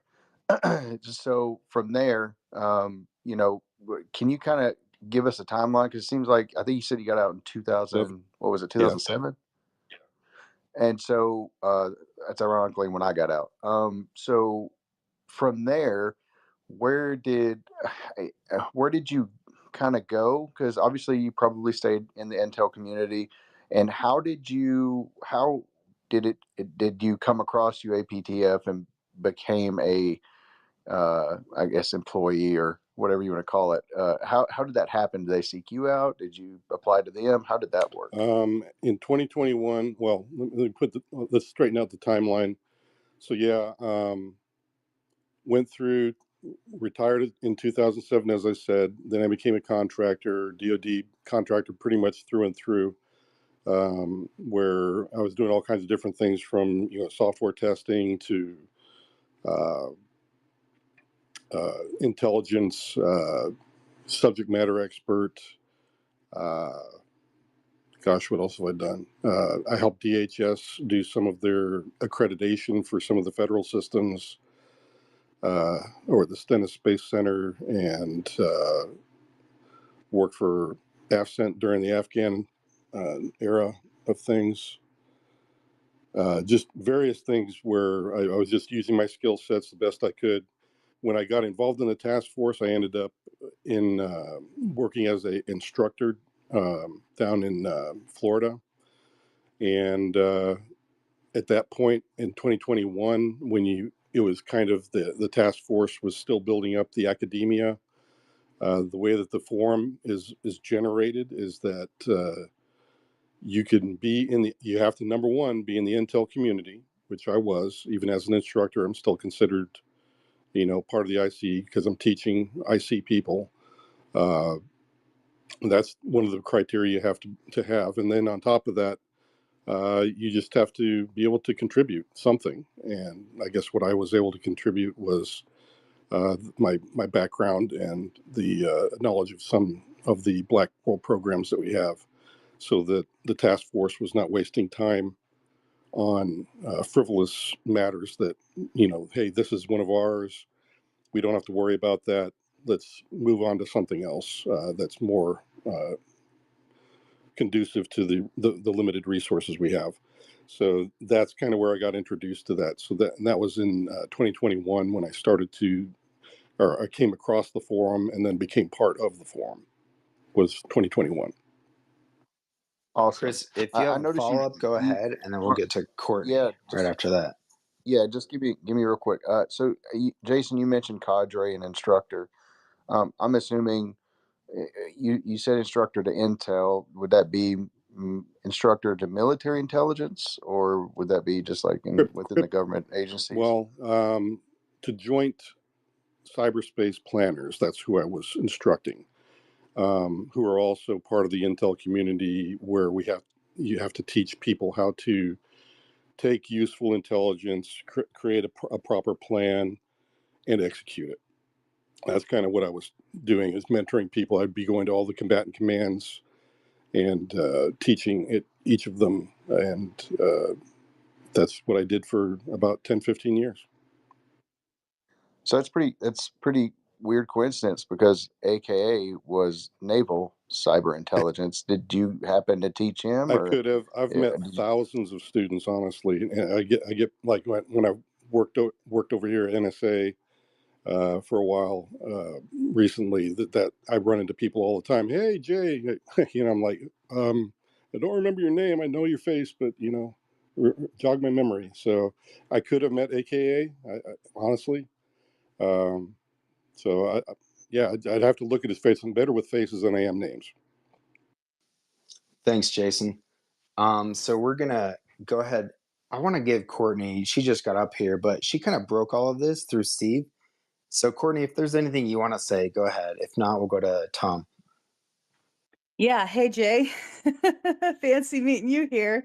I was on a space earlier today. It was kind of like a post-op of Steve's space yesterday. And I just want to say, I know I've said this to you personally, but I'm going to say it to the community here, that I'm sorry that you felt, pressured in any way to have to come out into the community, because I know how difficult it can be, for one.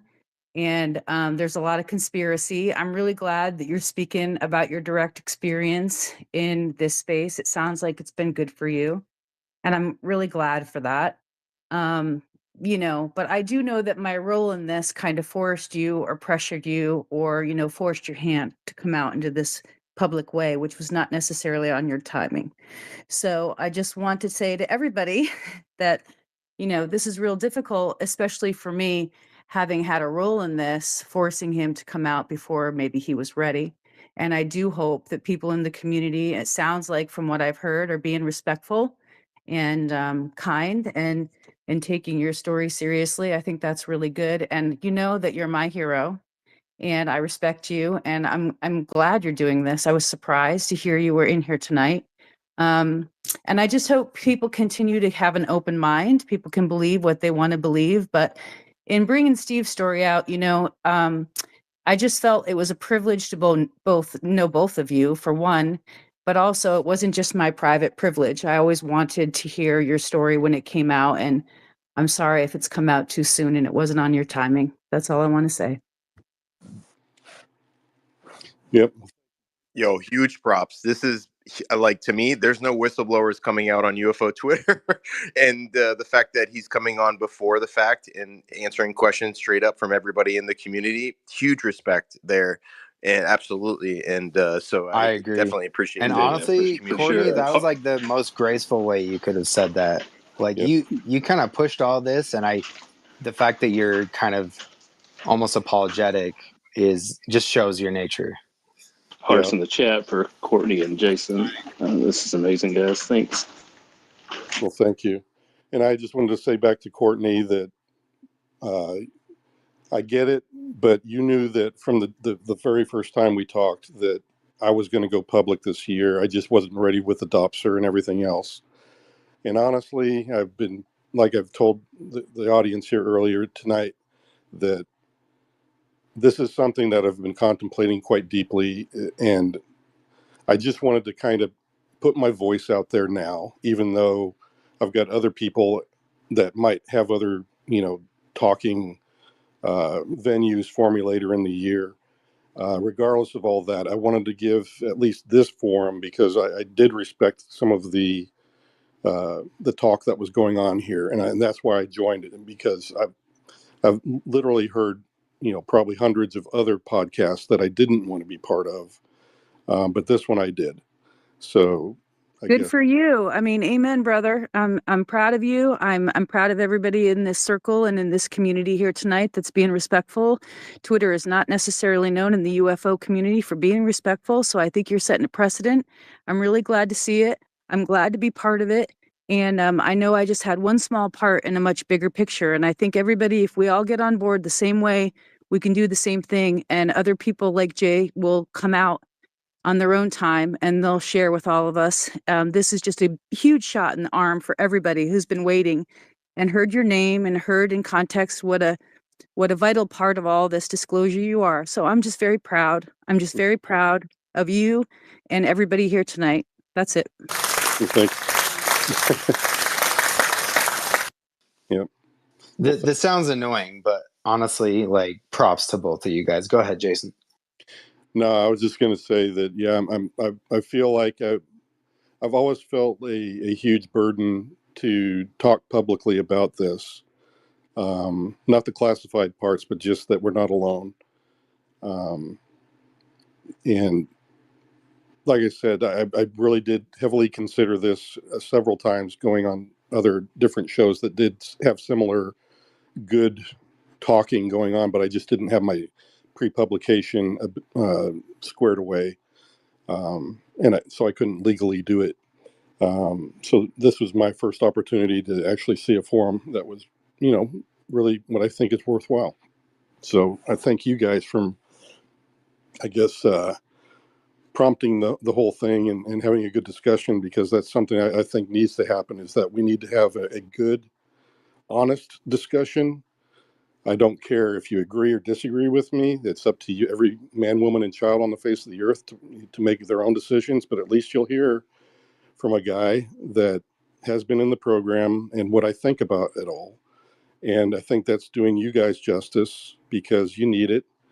And that's all I can offer, is that, here's what I think the truth is the best that I understand it. That's all I can do. Jason, based on your experience in the military, the government, whatever role you served, do you imagine there are other people in your same position who might want to come forward as well?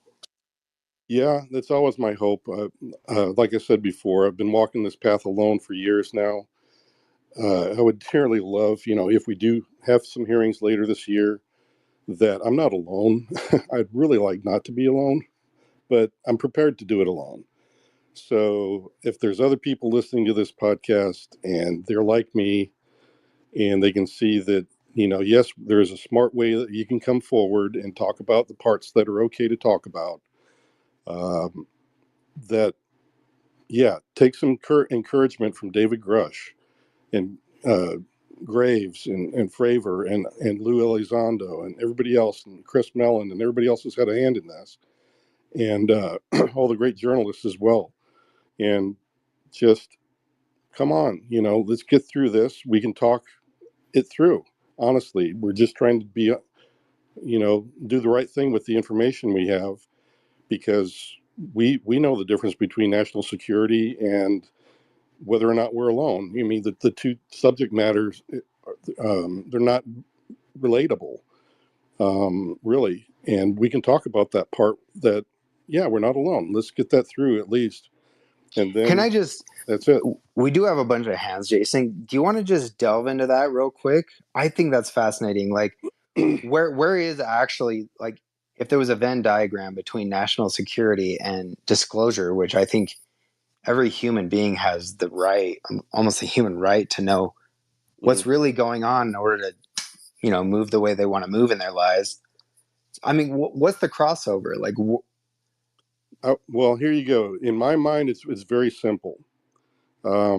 I knew from day one, from being read in, that the NHIs were not classified at all. I mean, honestly, if you think about it, if there's another civilization out there and they are working with us, they're not going to care what classification guidance we use.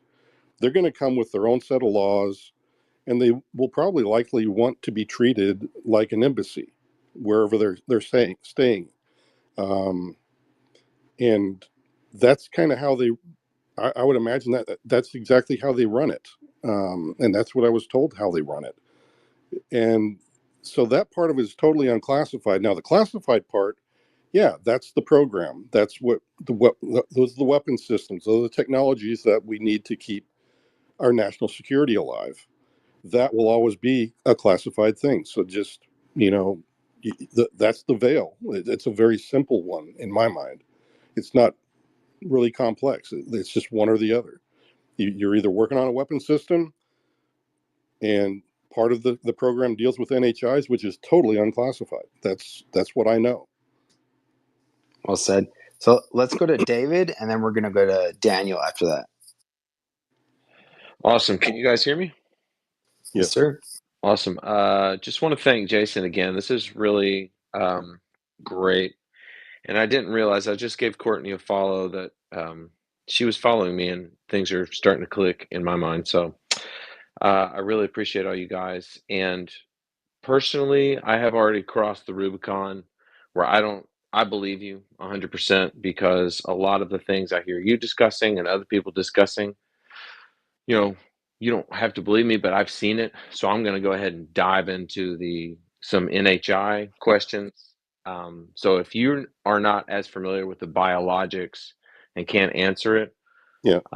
that's understandable. But to your knowledge, these NHI, are they, you know, I don't want to use the word like flesh and blood, nuts and bolts, but like they are entities like us. Like the Yeah. way they get here, the way they're traveling may be utilizing some kind of technology or some kind of consciousness tech amalgam that goes beyond what we can do, but they are mortal and they can die and they are like us and they have a brain and they have a free will and they are coming and going from this planet with an agenda. Is that accurate?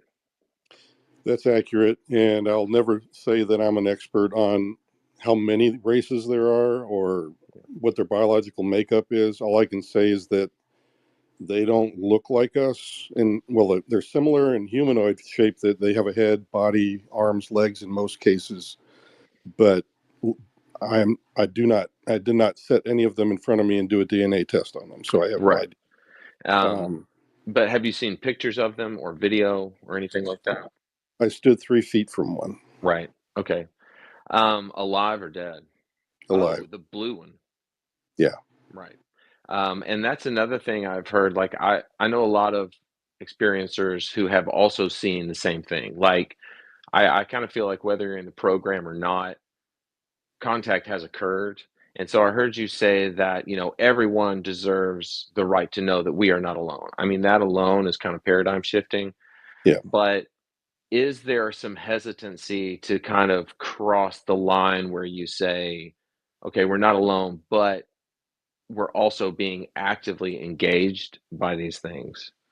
Yeah, that's where you got to be a little bit careful, because I don't know the depth of it. I don't know if parts of that are, if there's something nefarious going on between, us and them. Uh, I don't know. All I know is that sometimes they were in labs, sometimes they weren't. But that it was very tenuous if they were in the labs. That's all I know.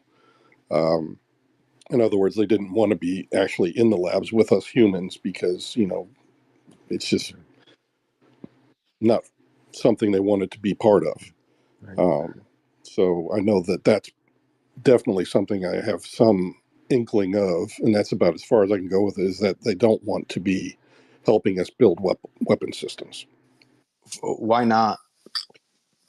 I would say because, any kind of technology that we use, and being sort of a barbaric race, I would say that just from knowing our own nature, that they probably are leery of that. They wouldn't want us to have a technology that we might be able to wield against them. But I don't think that we would do that. I'm not saying that that's what we would do, but just that, that just like we would think that, hey, we don't want, one of our enemies to have, or some person that we're not sure is our enemy or not, having some kind of technology that they could use against us. It's just a security measure that it just. Yeah, it's like the development of nuclear weapons could even affect them, not even us so Exactly. much as, Yeah, yeah. because I'm not a scientist, but I know some of the power and the power generations and stuff like that, that it was pretty huge from what I heard. Because when we researched it, and some of the things that they were doing with gravity and other things, is just freaking awesome what they can do. So, Fascinating. yeah. Okay, so let's go to Daniel, and then we'll go to Tom. Okay. Also, Jason, how much time do you have tonight? I want to be respectful. Oh, that's Saturday night. I got all night, dudes. Let's go. Hell yeah. Yeah. I'll let you know if I get tired. God, Rob goes to bed 2 hours ago, but it's all good. I'm in for the long haul, guys. Yeah. Here we Yeah, go, Rob, Rob. you better keep this going. You're not even recording it. Yeah. Fucking shit. No. If I do record, nothing like this ever goes down. It never fails. Maybe someone else is recording. Who knows? Go ahead, Daniel. Man, I hope so, RPK. Yeah, thanks, guys. Appreciate you sharing, Jason. So, my question is more about some historical incidents. Grush got some flack for mentioning the 1933 Italy incident, and that's something a lot of people have been critical about. I'm curious, in your correspondence or involvement with any of these things, if you can share maybe about some of the earliest recorded incidents, and for my own personal interest and research, I'm curious if maybe anything, whether it's fact, fiction, or folklore, regarding the 1897 Aurora airship incident had ever come up in any of your correspondence or investigation. Aurora came up, but I, at the time, did not know whether they were just talking about the town of Aurora or whether it was something else. As for the earliest that I would know of or have pondered, is the Roswell incident. I do believe that actually happened, that some decisions were made during that time frame that set up what is known as the program today. And that's it makes logical sense to me that that's what happened. And I think some mistakes, not mistakes, but during that Roswell incident era, like I said earlier, that it was during the McCarthy era, that people were very paranoid about communist influences in the United States, and we had, had good reason to do certain things and be very paranoid. But I think that has endured in the program culture for quite a long time, or longer than it should have, in my mind. And that's what is really kind of slowballing all of the disclosure, is that you have a lot of people that quite literally have been there for their whole lives inside the program. I could have done the same, but I didn't end up sticking with it that long. Wow. So And you have these people who maybe justifiably were paranoid against communist threats way back when, and correct. that same paranoia has then kind of transported over into the paranormal stuff. Yeah, I'd say so. Yeah, it kind of sounds like it makes sense to me too. Yeah, I would go with that. Just a quick follow up there. When you had mentioned they had talked about Aurora, who is they, and what was the platform or medium through which this interaction took place? Well, while I was in the program, I had read a book and seen some stuff, notional artwork, I think in a Popular Mechanics magazine that went over Aurora, and actually related to some stuff I'd heard on Mission. And that's as far as I want to go with that. I don't want to get classified or talk about classified. But yeah, that's enough said for Daniel, right? Nice. Yep. Love to hear from you, Daniel, too, man. Thanks, man. And Tom, we'll go ahead to you. Thanks, bro. Thanks again, man. So I know there's a lot of people that are trying to get up here, so I'm going to ask this last question and then drop down so other people get a chance to speak. So something you said earlier really resonated with me, Jason, because as an experiencer myself, there was a good period of my own type of loneliness that I experienced, dating back to childhood and into my teenage years, early 20s, not being able to properly share the things I had experienced, even with loved ones. What can we do as these people that surround you in this space? Me, Astral, Money Penny, Kimball, everybody. What can we do to help you through this process? Well, number one is, like Courtney was saying, is just be respectful of not only me, but the other whistleblowers that we're all, some of them are still in the program, are in a much more precarious place than I will ever be. And it's important that when the conjecture starts flying around, that you give them a chance to speak first. And if you haven't, and hopefully you do have an opportunity to talk to them like you're talking to me. So at least you're not going off of imaginary suppositions, things, at least you're talking to the person directly. And I know that's difficult right now because, I'm probably the only whistleblower that's come forward like this, other than David Grush and Graves. And, well, I guess there's been quite a few, actually, now that I think about it. But just be respectful of that. But the other thing you can do is that Congress really, if you really want to help, we need, and Congress needs a fire. They need to have the public support on this and the pressure to get something done, because they are trying to fight. The people that are on the side of disclosure in Congress need that sort of support. And they don't need, a bunch of crackpots coming forward. They need people that are well informed, and that's part of the reason I'm here, is to, help inform everybody. To come forward and just to say, yeah, we want to get this done. We started the NDAA. We've heard the Arrow report. We don't agree with it, or we do agree with it. But we want to get to the bottom of this, because I can tell you, where is all this money going? Congress can't tell you. Maybe certain people around Pentagon and other places might be able to, but that's the travesty of it all, is just that there's a part of this that at least the oversight needs to be there, and that's not going to happen without public support. And the other thing is just, you guys, now that you've heard me and listened to what I've had to say tonight, is just take that. And if you're in other podcasts, just be as respectful as I have been with everybody here, that, yeah, this is my story, and, don't embellish it. Just tell it like it is. Try to be as factual as you can. Be educated about it. Because the one thing I've found very frustrating is there's a lot of different people with a lot of different opinions out there, and sometimes it's totally off base. And I hate seeing that. I would love to be able to give better context, and I think that's one of the things I'll do now that I can go public, is to try to give some of that context. So you have me now to ask those questions of, and I would hope that you would use me as a resource to do that. And as other whistleblowers might come forward, do the same with them, so that we're at least getting to a new level with the information we have, instead of all the conjecture and I don't know. So that's what I would say you guys can help me with. Jason, thanks again, man. I just deeply, deeply appreciate it. I followed you. Hopefully, I can get a follow back, and I truly, truly hope that sometime soon we can speak again. And just from the bottom of my heart, I know I speak for a lot of people here. Thank you for what you're doing. I think you're a badass. I think you're extremely brave, and I hope that decades from now in history looks back at you and Grush and everybody as heroes, man, because you're telling your truth, you're telling your It story, will.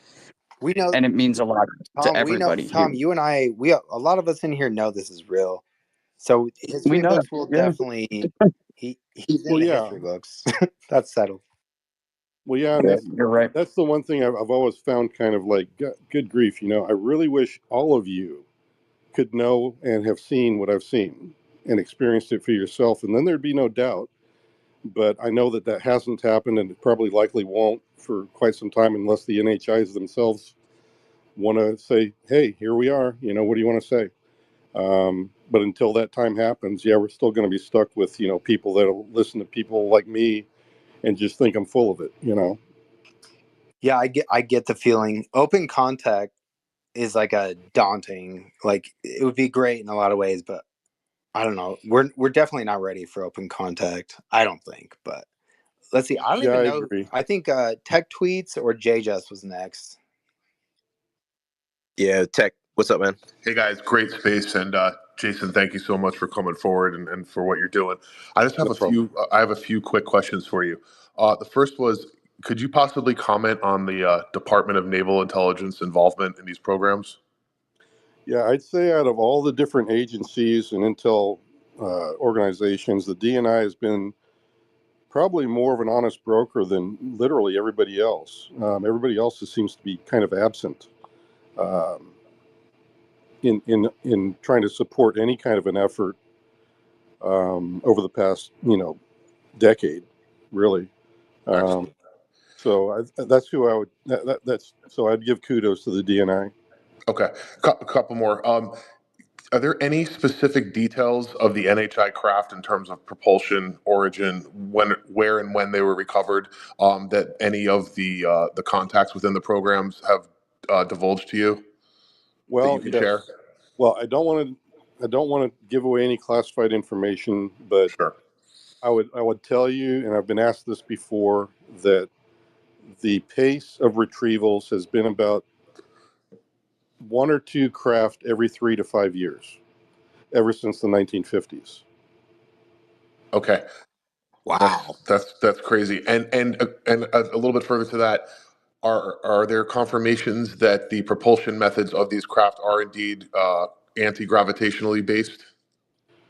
There are a variety of different types. As you can imagine, if there are other civilizations out there, just like we can have a hydrogen powered car or gas powered or electric, they likely have other forms of propulsion. Most of the ones I know of or had heard of are electromagnetic in nature, or some form of it in one way, shape, or another, Excellent. to counteract gravity. Okay. And then just another quick question. Can you comment, or did you have any knowledge on Edward Teller's involvement in these programs along and or the Department of Energy's involvement? Yes, I do know DOE does work some of the security around the area. I don't know about Teller. You'd have to tell me about him and what you're getting at with that, and maybe I do understand a little bit of it, but I may just not remember the name. Yeah, he's like the father of the H bomb. Big. He was a huge involvement in the early DOE. And there's Oh, just and the whole UFO lore. There's lots of tales and stories about him being involved in the program from the beginning. yes, I would say that yes. The DOE was always very close to the area and everything else where everything was homegrown. So I would like, well, yeah, thermonuclear powering of you know things is something that they've been working on, and we still work on. And I would say that there'd probably be a very close relationship between DOE and the program. And I used to go up range all the time, and sometimes they would be doing nuclear tests, and that was DOE telling us to shut down the range for the day so that they could do their test. And there was like even a big crater we used to drive by on the Tonopah test range. Had a big crater or an area of sand that's where they used to detonate stuff. Wow. Thank you, Jason. Estimate. Go ahead, and then we'll go to Neanderthal. Yeah. So just a few points. So 1 to 2 craft every 5 years, that would average out to, I want to say, a little under 30 craft that would be in our possession. Just wondering if that would be a ballpark number.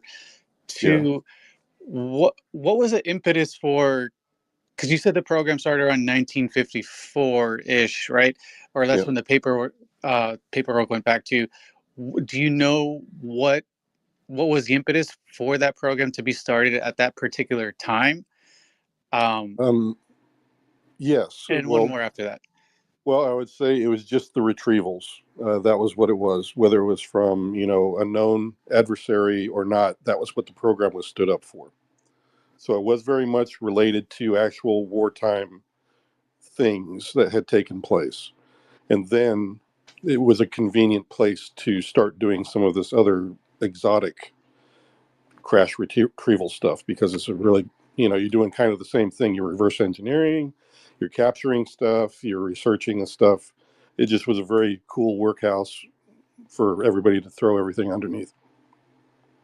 And the other question would be, because what we've been frequently hearing is that this is so stovepipe and compartmentalized, at least today, that you have one person working on something and they have no idea that it's related to another project that is under the umbrella of something like this.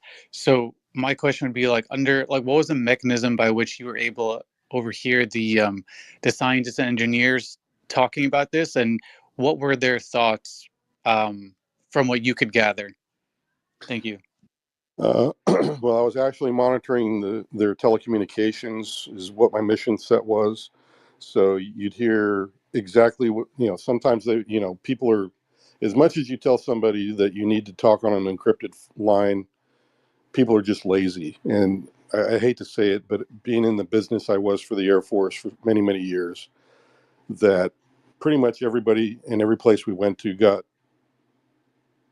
some kind of a problem that you could use as a vulnerability. And that it was something that we came out to try to fix. So that's how I found out about this. Now, what they were saying, the scientists were saying, is like I was saying before, is that there was a batch of stuff that was just, things that you would find kind of normal for a program like that, reverse engineering of adversarial things that people from or equipment from our adversaries that we were reverse engineering, trying to understand. And then there was the cadre of the exotics and stuff that the scientists were just clueless about and were finding very difficult to work with because of the stovepiping between programs and the strangeness of what they were looking at and trying to test. Oh, sorry, I should have been a little bit more specific. Where the notions of hostility come from in terms of what this might be or what the intentions? Because I'm sure motivations, once you establish that there's a there, the motivation part is a huge part of the conversation. And I think I heard you say that a couple of people thought that there were some hostile intentions from whatever it was. Yeah, and I think that, in other words, the program was started from a serendipitous retrieval. So I think the NHI contact was also not expected, and the NHIs themselves didn't want to do it, but or participate in a program with us, but they ended up doing so, thinking that this might be the best way forward. Because here it was, we actually had some of their material and some of the biologics, and I think that's what sparked it. So that was the motivation initially, was just kind of like, we accidentally found it, we accidentally retrieved it, and then the NHI show up on the scene. They say, hey, we know something crashed here. Where's our stuff? Are you going to give it back? And the response was, well, let's barter about that. And I think that's how it all kind of grew. Thank you, James. And Estimate as well. Check out Estimate of the Situation. They've got a Kickstarter going on that's definitely worth it. So we got Neanderthal next, and then we're going to go to JJS after that. And then Darcy.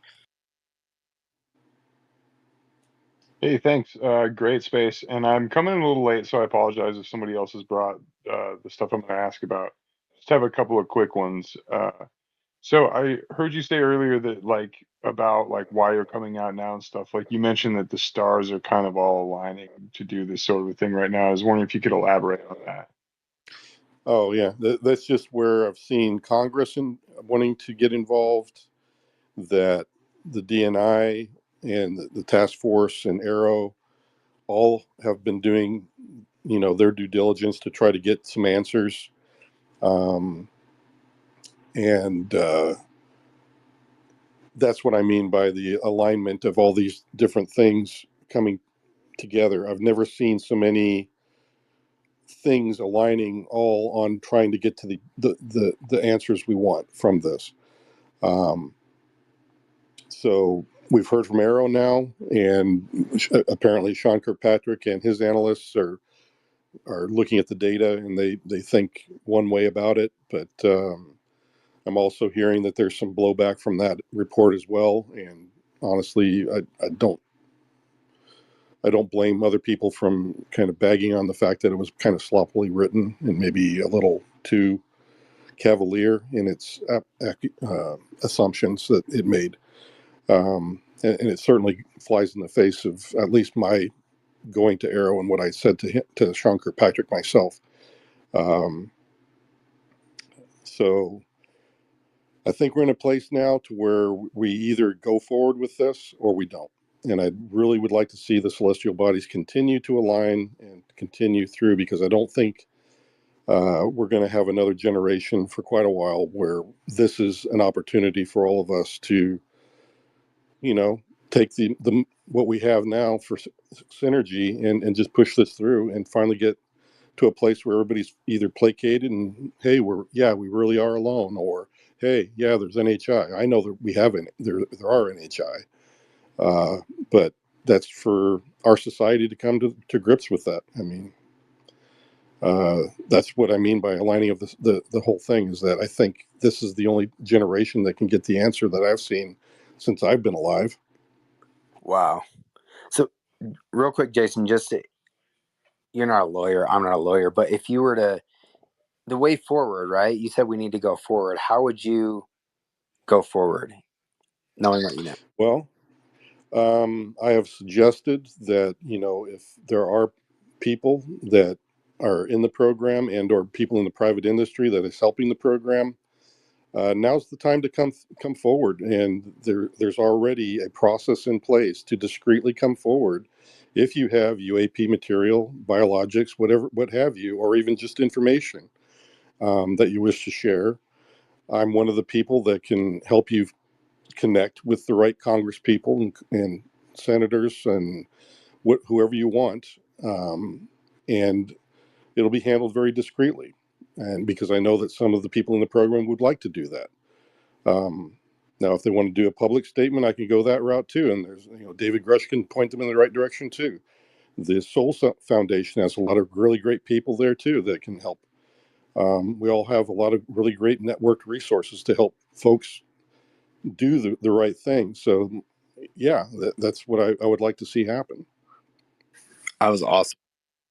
Go Hey, ahead. Kimball, real quick, if I could sneak the last part in. I was wondering if you could, Jason, talk about at all anything to do with the metallic spheres that everyone talks about seeing, even that were in the initial Arrow reports and stuff, Hmm. and anything to do with like their purpose and stuff.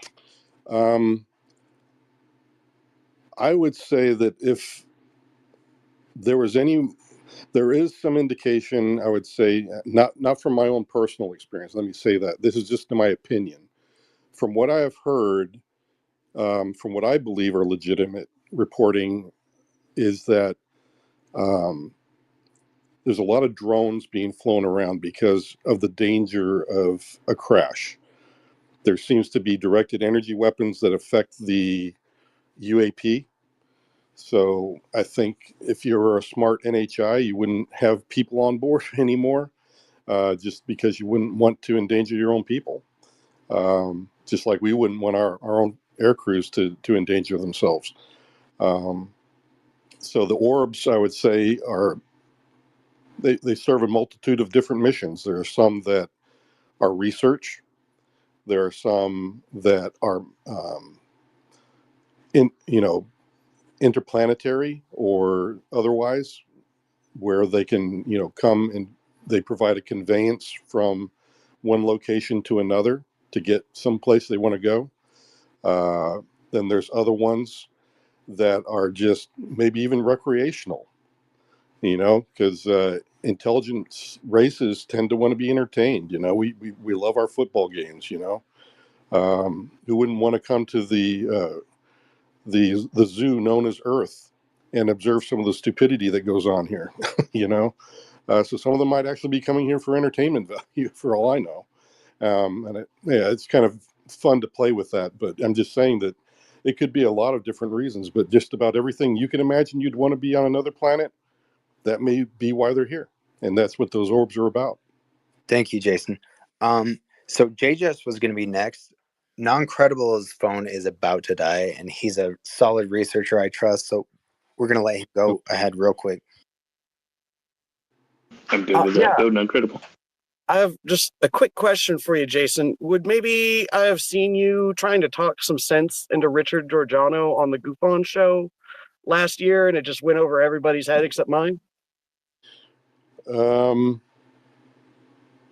Did I do that? Is that what you're asking?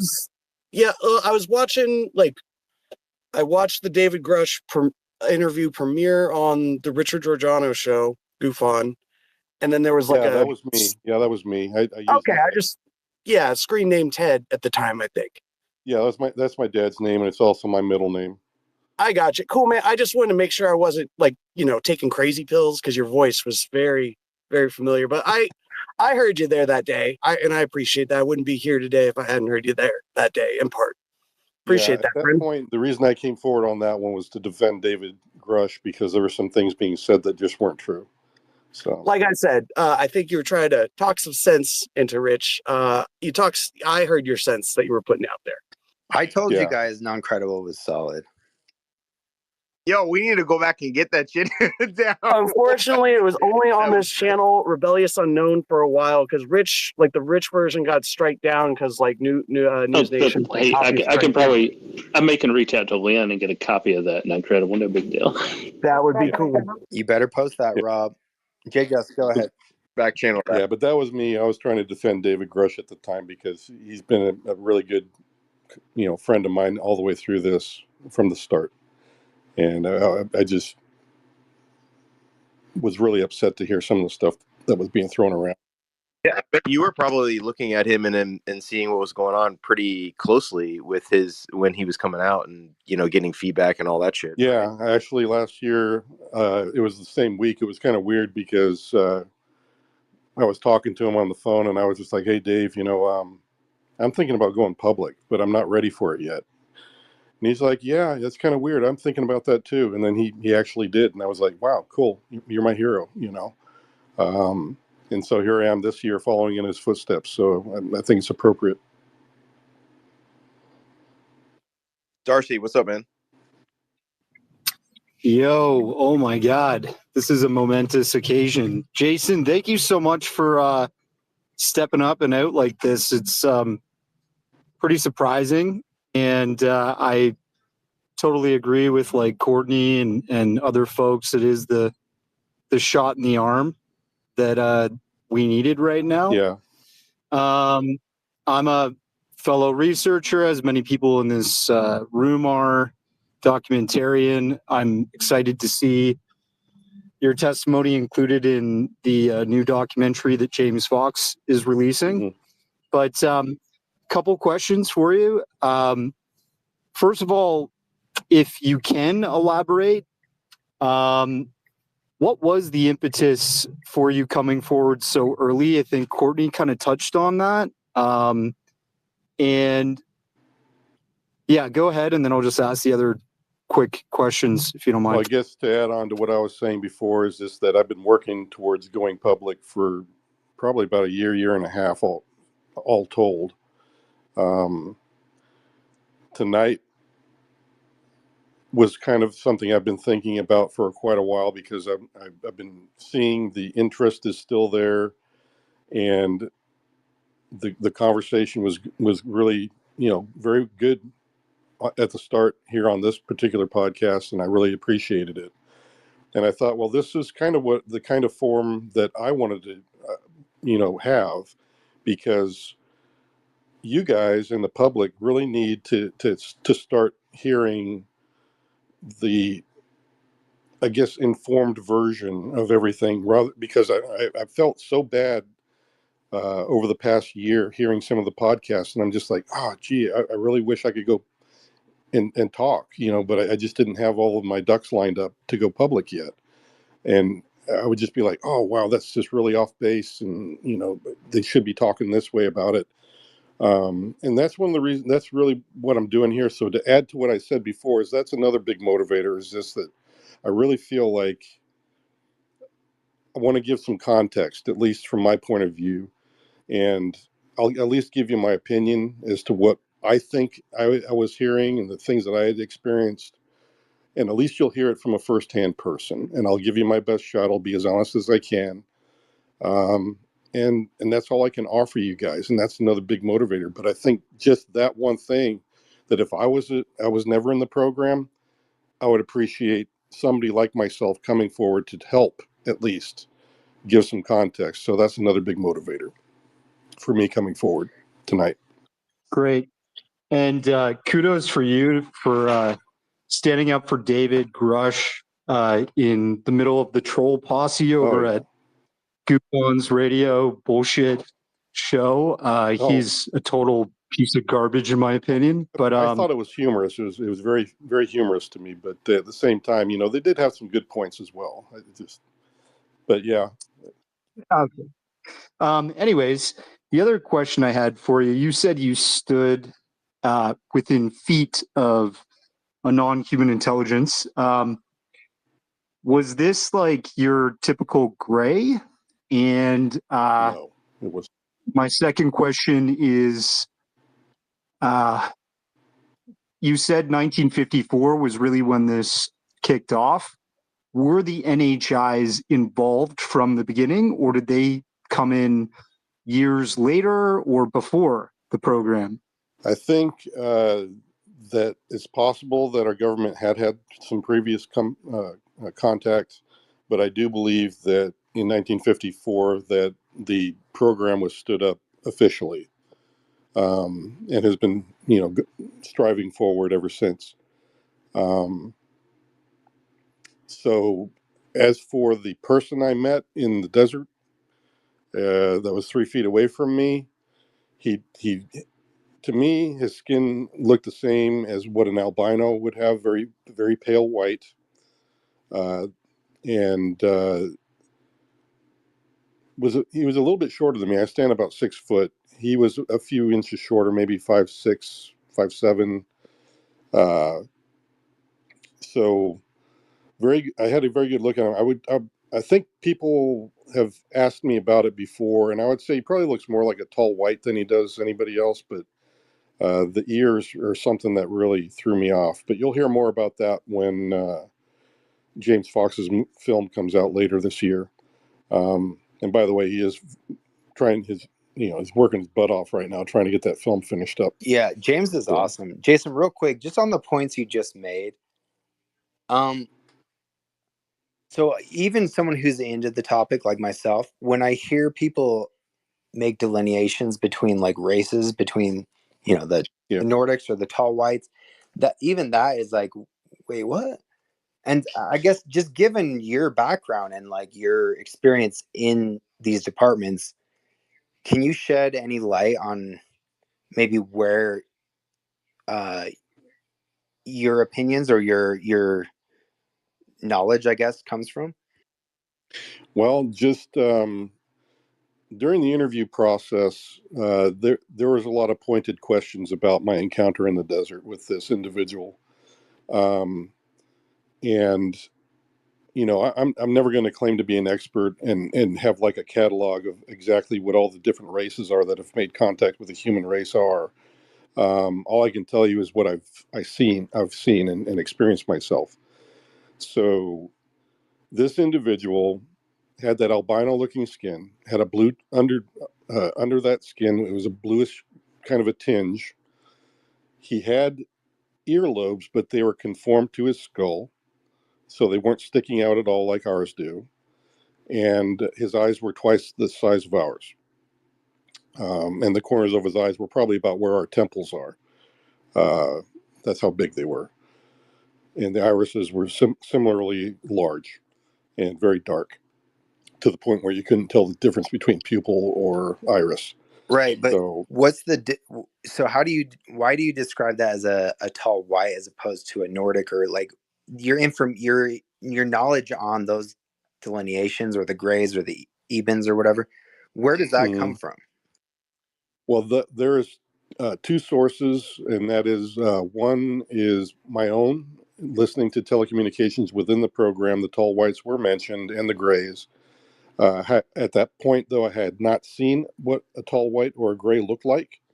So I assumed that this person that I had met was white. So I assumed he was a tall white, not knowing exactly what they look like and not having, been around them all my life. I just didn't know. So I called him a tall white. But then during the interviewing process, somebody else said he could have been a hybrid, and I don't know why they said that, but that's something they postulated. I've heard that as well. It sounds like you're describing a hybrid from what I've heard. Yeah, and it could have been, for all I know, because I had no other context in seeing an individual that looked like that. Thank you, Jason. These are some real questions, and it's awesome that you're just here for it. Like, seriously, like we're getting past all the X-Files music. Jess, go ahead. Okay, so I have a couple of questions. I hope we can get them all answered. They talk about a galactic federation. It's in the lore. You had Chaim I don't hear him. Can you not hear me? No, he can't hear you. I'd have to jump back out. Okay. Okay, so we're gonna go to the Juan next while Jess drops out and comes back. Hey, I've got a couple of questions I'd like to come around to at some point too. But no. Everyone else, go ahead by all means. I'll come back around. Can you drop me just keep down? it everyone to like one it or was two questions. it was a couple I can brief hear ones. him now. I can hear you now. Oh yeah, I wasn't the one speaking. It was Jess that was speaking. She dropped down. She's going to come back up. I was just going to ask you if you had any affiliation to Elizondo and Chris Mellon, and also why do you think it is that the Navy has carried most of the research on this, and the Air Force seems to remain silent about it? I would say because of Lou Elizondo. He's my hero. I've told him that many times, and he's still my hero. The affiliation with Mellon and the other folks have been people that have ended up in my network over time, that people, that were on the inside who had been part of the task force, that the word got out, and people started contacting me, and I've gotten to know them, and I've yet to run into anybody that is not a stellar person or similarly a hero in my book. They've all done great things to try to get this further down the road. What's up, the one? Oh, and Why the Navy? I think it's because their culture is not like the Air Force's. I think that they're more apt to come forward with their stories and things like this. And I think that they just had the right leadership in place. Whereas I think in the Air Force, at least, that I've seen, they always have a leader in there that's been read in, and always that leader has been told to keep their mouth shut. So I think that's kind of, Yeah, like we have Gallaudet coming out writing white papers saying we need to study USOs, seriously. yeah. And I think one of the other things, if we're going to move forward, you have to go where there's places where there's fruit to be born, and so if the Navy happens to be where the fruit is coming from, then they're the most willing. Just like some of the other nations around the world are more willing to discuss UAP than perhaps even we are. Well, yeah, okay. Well, let's go with that. Let's try to take some of this low hanging fruit and at least get it started, and then maybe the others will follow along when they realize it's not so bad. Well, and early on, it seemed, I mean, total assumption here, but the Air Force, it would just seem obvious that like the buck stopped with them when it came to like air domain, and conventionally, right, UFOs were just people believed there was something in the sky, so maybe that made them apprehensive too early or something. But right. Awesome response. Let's see, Jay, Just, did you have a follow up before we get to the one? Well, I didn't even get to ask my question. So because he didn't hear me. So if he still That's right. can't I'm hear sorry. me, Oh yeah, can you hear Jay just now, Jason? Yes, I can hear you definitely. Yep. Perfect. Okay, Go ahead. So we hear in the lore that there's galactic federations and that there's NHI that walk Oh, wait a amongst minute. Did us. you just ask a question? Because I didn't hear the question part. Oh boy. Can you hear me now? No. Jay, just why don't you ask your question and Rob will repeat it to Okay. Yeah. So No, I'll let you repeat it, Kimball. I got kids right now running around. Go ahead, Jay. Okay, so we hear in the lore that Yeah, I'm not hearing him. there's Galactic directly. Federation, Jason, Jason, we're gonna let you can't hear her again, so we're just gonna let her ask her question. I'll repeat it to you. So it'll be silent here for a little bit. Go ahead, Jay. Just. Okay, so we hear in the lore that there's like galactic federations and there's NHI walking amongst us. Is there any truth to that? Because even Hayam Eshed, who was the Israeli, ex-Israeli head of space, mentioned these things. So I'm just wondering, like, is there such thing as a galactic federation? Is there such thing as these things on Mars or on the moon? Thank you, Jay. Just. So, Jason, basically, there's in the lore the Galactic Federation, right? And there's purported to be NHI that are walking amongst us. And she basically just wants to know, like, from what you've come across, do you think the Galactic Federation is an actual thing?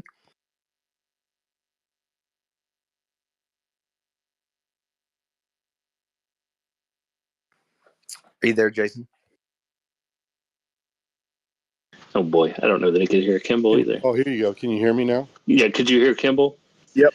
Yeah, I could. Yeah. So, okay, cool. Yes, I have heard not the Galactic Federation. I had heard Asher Command.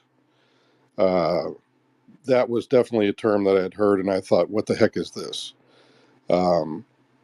Ends up that is something that is part of the UAP community, kind of a thing that they claim to be part of the galactic organization, or whatever you want to call it, that tries to help lower technology civilizations such as ourselves, and they try to pave a way forward, in trying to help and be beneficial. So I think, yeah, I'm on board with that. Now that's about as much as I know. Is that I heard the name. There was not much given as to how the organization actually is structured, what planets, if any, are involved in that. I do know that that it is related to NHI. It's an NHI sort of a led organization, and that's as much as I know about any kind of an organization that's interacting with us. As for influence here on the Earth, I would say that, yeah. I would say, in my opinion, and this is again my opinion, and it's outside of my military career experience, but just from what I think I understand about everything, this planet has literally been in a influenced mode for millennia. If you want to believe the Bible and Mahabharata and Greek myth and everything else, if you want to believe in all of those things, there may be some truth to some of what we've been hearing about things that people in ancient times have said, that, the Anunnaki enslaved us, the Greek gods played with us, likewise the Hindu gods fought over us, and even the Bible states that, the forces of good and evil are constantly at battle here on Earth. So I would say that if NHI are related with all of those scriptures, then yeah, there's been an influence here for a very long time. Jason, where did you get the phrase an influenced mode? That was interesting to me. Oh, I just kind of said it. It's not because there was something that, I knew about that was influence mode or something like that. That's just what I happened to use as a word. Yeah, that's Cool. wild. Yeah, let's You're get right. around to the hands. That's wild. Sorry. There's a bunch up. There's a bunch of requests. We'll get around to them. A bunch of people popping up. So we'll get around to the new people who have jumped up. I know the Juan's up, and then Money Penny. Real quick, Astro, we got Leslie Keene in the house too. I'd like to get her up at some point if she's interested in coming up. Oh, hell yeah. Hi, Leslie. Of course, always. Go ahead, the one.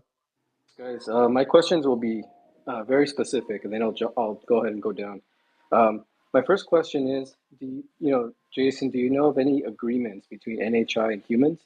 So any knowledge you may know about that. Second question, regarding UFO crash retrievals, if you're able to share, do you know which of those in the UFO lore actually occurred? If you could share that with us, which ones for sure you can confirm, again, if it's not classified data or something you can potentially share. And then my third question is, what is their intention, specifically of the being that you met?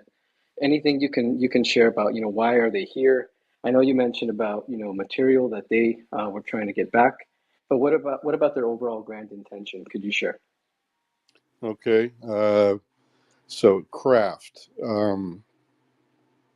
Texas, Central America, South America, Vietnam,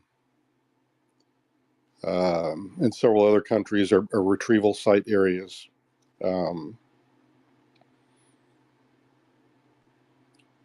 The types of craft it's like we discussed earlier. Just they're some of them were just drones with no biologics. Some did have biologics in them. That sort of thing. From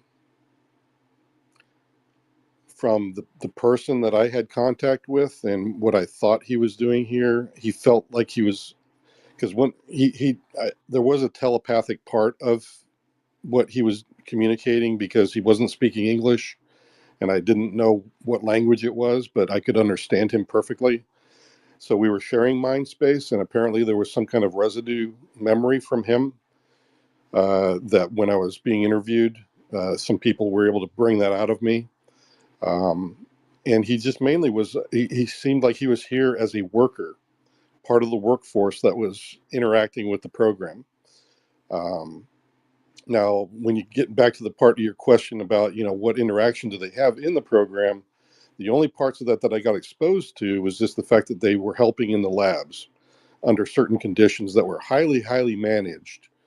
And you could tell they did not want to do a free-for-all exchange of a technology at all. It seemed very, very controlled, like they didn't want to give anything dangerous to us at all.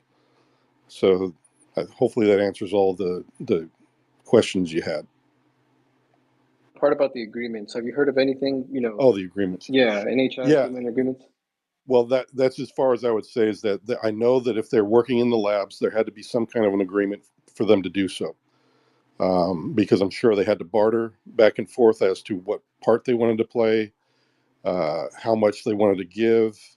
So that all had to be part of an agreement of some sort. I also heard at one point that the Holloman thing did happen. and that again shows that there was some sort of interaction between our own president at the time and them. And I would imagine there was some kind of an agreement, either verbal or written or otherwise, that has been probably enacted ever since. So those are the only two things I could bona fidely say that, yes, there is some form of agreement out there that if those two things that I heard are true, then yes, that there's at least evidence that I have heard that, yeah, that's exactly what's going on. You're blowing a lot of minds right now, Jason. Well, yeah, I get that, and I don't mean to do that.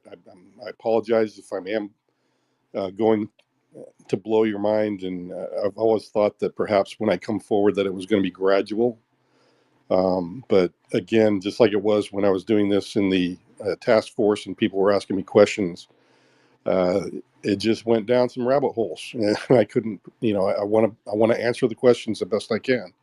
Yeah, I wonder if this is just like a shift that's happening to whistleblowers of the avenue that's coming out and being transparent, being able to come on Twitter Spaces and answer questions. Like, shit, this is what needs to happen. So I really appreciate this. We'll keep going with the questions. I know a lot of hands are coming up, a lot of requests. So we'll keep respecting that. Getting back to the blowing of the minds as well, is just that Congress was the same way. I had 10 talking points. They wouldn't let me get past about the fifth one. It always ended up in another conversation. So I kind of expect that.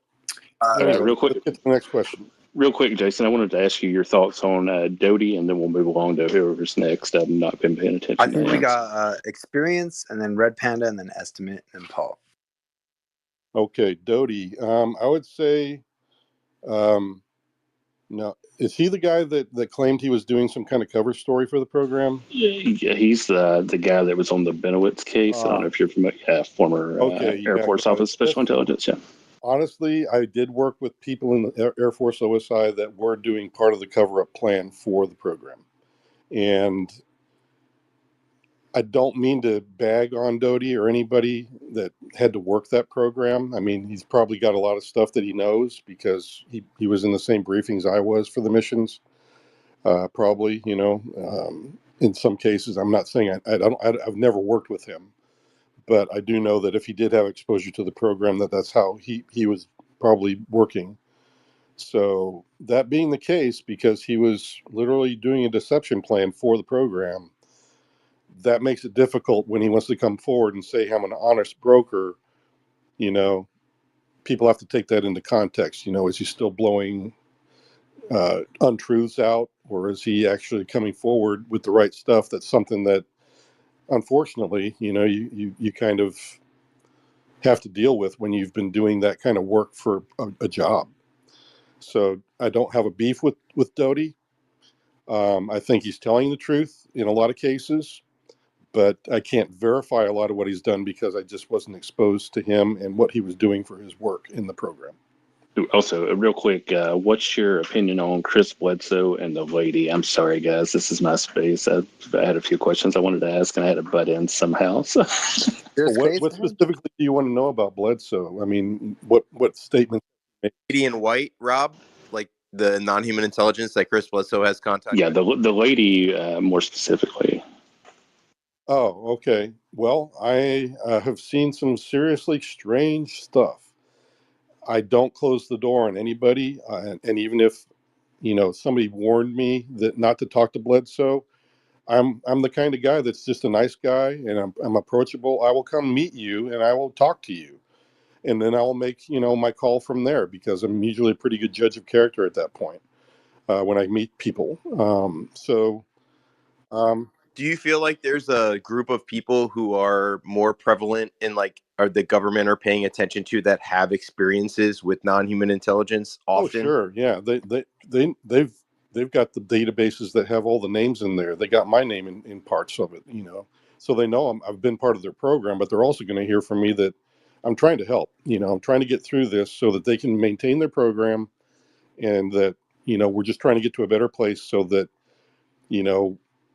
the parts of this that don't need to be undercover anymore, they can come out. Just get that part done so you're not being bothered anymore. So hopefully, yeah, people know about it, and people in the program know who they are, and yeah, they're going to target those people. I hope that they're done with the days of threatening, but I think some of the stuff that David Grush has been exposed to shows that they're still capable of trying to, you know, take your clearance away and ruin your career and other things like that. And I find that kind of being like barbaric. And I think we can do better than that. I know the people in the program are much smarter than having to use those tactics. I mean, honestly, if they have a beef with me, they know who I am. I'm sure they know where I live. Come talk to me, for crying out loud. Let's talk like men. Let's get this over with, so that you don't have to pull all this chicanery. I'm sure they could have done that with David Grush too. Thank you, Jason. Mm-hmm. Rob, if you don't have anything else, we'll go to experience and then Yeah, carry on. okay, experience. I know Moneypenny was up too. Yeah, let's get to Money Penny. She's been Money. waiting Yeah, a Money while. should go. Yeah, she should go first. Go ahead. Thanks, guys. What an amazing space. I am mind blown. As you can probably tell, Jason, I'm British. I think I'm probably the only British person who is up at 5 a.m. I was born in Yorkshire. My dad was stationed in Menwith Hill, so. Oh my gosh! Well, I used to have a British accent, but I lost it because I used to get beat up on the playground. You do still have a bit of a northern accent. You've got that kindness in your voice. I know Yep. that may sound strange, but it's true. Yeah, honestly, That's people from American thing, Britain say that about me. You have to listen close, but I do have a bit of a twang in my voice that comes out that people catch on. Yeah, it makes sense now. Anyway, So what do you have for me? I'm up past my bedtime for you. It's 5 a.m. and I haven't gone to sleep. I've been waiting.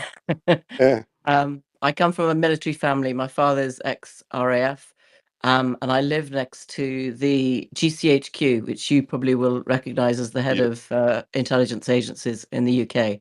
Yes, I do. I have 2 or 3 questions, very short ones. First of all, as a former journalist, where would anybody go online for information that is in plain sight that would tell us the most that we could possibly get about the UAP UFO secrets? Because I use the CIA library as a journalist, I use other sources. Where would I go if I want to find out more that is on the record and publicly available, but just not known about much? That is a great question because it's one that has been irking me as well. I would say the MUFON database, and gosh, what's the other one? Not MUFON. New Fork. Yeah, New Fork is another great one. Because I like some of the unbiased reporting. Now, I'm not into this Enigma thing, and I'm not bagging on them as a corporation or anything, but I'm an advocate for having separation from church and state within the databases, because you don't want to have just one place in control of all of it, especially when it's run by the government, right? Right. Project Nanu. Right. So that's how I would answer your question. Real quick. Right. But then on the other databases, it's kind of hit or miss right now. And that's something I'd like to try to help with, is that what is the good information as opposed to the bad information, at least from my point of view. And hopefully some of the other whistleblowers would help give some of that context as well, so that we can, at least within each of the databases, clean it up, and get a better source. But I would say if it's from the government in any way, shape, or form, or from the interagencies, beware. Yeah. So That's what I would say. Thank you. I'm former BBC, so I need 2 independent sources. So that's what I look for. Now, in WikiLeaks cables, I found references to Kissinger and Nixon, for example, having certainly shown a belief in non-human intelligences. Which president came closest to disclosure? Reagan. Thank you. That's very important. And my last question before I'm Well, allowed I to think go. actually I would pick two: Reagan and Kennedy. Reagan and Kennedy is obviously the one that we're all interested in. Absolutely. Yep. Last question on an international basis. 27 years between the Americans sending out a signal, which was returned at Chilbolton in the UK with an imprint on a field that showed that whoever responded was a silicon life form with a population several 100% bigger than the Earth and a genetic makeup and stature similar to what you've described, with a much larger head, larger eyes, smaller in height. Do you have any knowledge of the Chilbolton issue, and do you believe it to be genuine? I do believe that that one in particular really piques my interest because I've looked at the arguments both on the right and the left of that particular crop circle. I do believe that some of the crop circles were faked and hoaxed by people, and it ruined the entire batch of ones that really need to be researched. And I would say that that one that you just mentioned is at the very, very top of the stack that needs to be looked at. And I hope that some of that stuff got preserved because the vegetation and the way that it was manipulated, I think, is a very telling story in and of itself. But as I said before, there are so many pundits out there that are willing to fight tooth and nail one way or the other. It's turned into a real Loch Ness monster case. Yeah. Well, three-body problem. They were sending messages out and told that somebody was visiting in a few hundred years. Should we be waiting for somebody to arrive? They're here, in my estimation. They're waiting for the right time. And I think that's another part of my motivation is that I do feel that the reason they are here is they're hoping for a time to honestly come forward. And I think they're just waiting for us to figure out who we are. And when that moment happens, I think they would welcome us and just say, look at the human race. They finally come into full bloom. Look how beautiful they are. Welcome to the family. I think that's what's going to happen eventually, but we're just not there yet. Yeah, it's like us meeting them halfway somehow through consciousness development or technological, spiritual.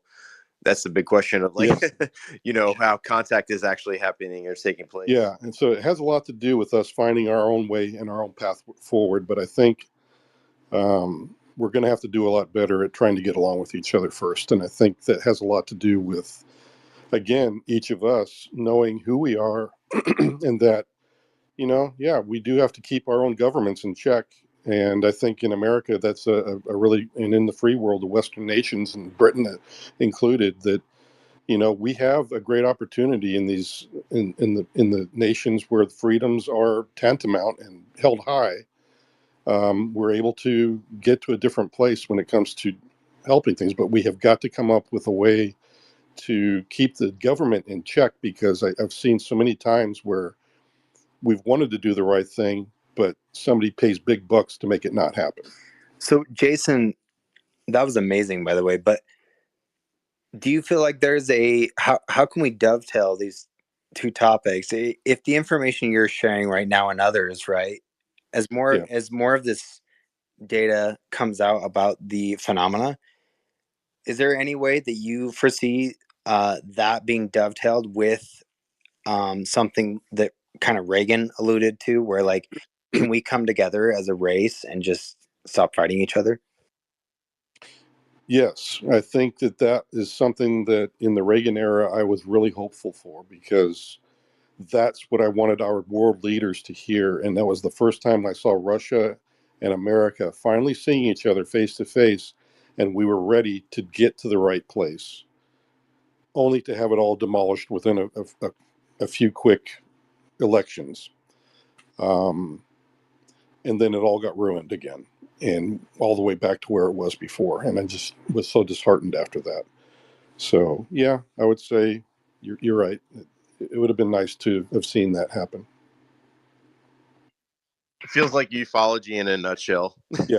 But I know a bunch of hands are up. Paul's portal, and then I saw a UFO Joe jumped up. I don't know if you want I to think jump we in. got We'll go to experience Paul. And first, then, probably. He's had his hand up for a while. cool. Okay. Jason, me again. Thanks for fielding the questions. I wanted to get some more Okay, I'm not specific. hearing this person either. Oh, all right. Let me drop down. I'll be back up. We'll let you right back, experience.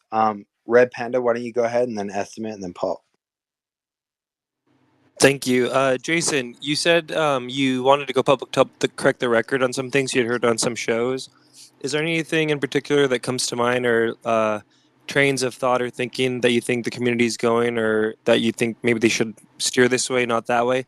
And also think of Arrow and the recent FOIA from Arrow. And is that part of your reason for Yeah, I'm coming not hearing forward? them. Should I reboot mine? Oh, Probably, honestly, Jason, if you want to close your app and then hard swipe up and make sure when you see X, you swipe up on that. So you hard close out of the app. Come back Hold on, in. before you do that, repost Okay. it or follow I'll the try that host then. Hang on a because you second. don't find it anymore. Yeah, I'll DM you a link to the space, Jason. That way you'll be able to get back in. I got you. Okay. Did anybody ask the program name yet? The I name of know the half doc of it, or the but I've actual been program? sworn to secrecy. Oh, we're already halfway there. Come on. This is the time, Courtney. You gotta. Courtney, welcome back. You Also, guys know that I'm real protective, and I've been closed-lipped about a lot of this stuff, so you're not going to hear it from me. But there's multiple program names. I know you guys know that are out there, and they change as well, and they're always being moved to new locations so people can't find them. So you'll have to ask him that when he comes back on, if he's been able to track his program name, where it is, and if he can still get it in a FOIA request. That would be a good question. And guys, I'm so sorry about the bottleneck. We got like 24 people waiting in the wings to come up. We'll try to get him get back. you in at some point. Courtney, honestly, spotlight on Courtney again, because the only reason this is happening, I think, is because Courtney. What were the steps you took? I know you're at Spaced Out Radio, but what were the steps you took to eventually lead to what's happening now? Well, it all started because of the names coming out on Twitter. And so I got the names, and then I started to talk with mutual connections, like, are these confirmed?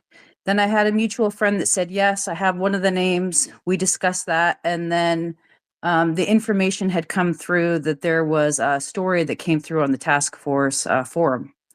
So I went on Spaced Out Radio and I shared that, and that's what kicked everything off. And then I think I shared on another space that the NSA contacted us at Spaced Out Radio and told us not to talk about it. So I had the audio taken down, but I did reach out to Jay personally, and I started to cultivate a relationship with him to discuss, all of this. And I didn't know that he was going to come on tonight. I'm as astonished as everybody. I did talk to him earlier today, and we had a heart-to-heart about what's going on in the field. And I think that inspired him to come on tonight. So, yeah, very surprising. But that's how it all flowed. It was. I'll just say that Courtney, you had your space a couple weeks ago, right? And you talked about this. And I will say, UAP Mike or UFO Late Group, give them a follow.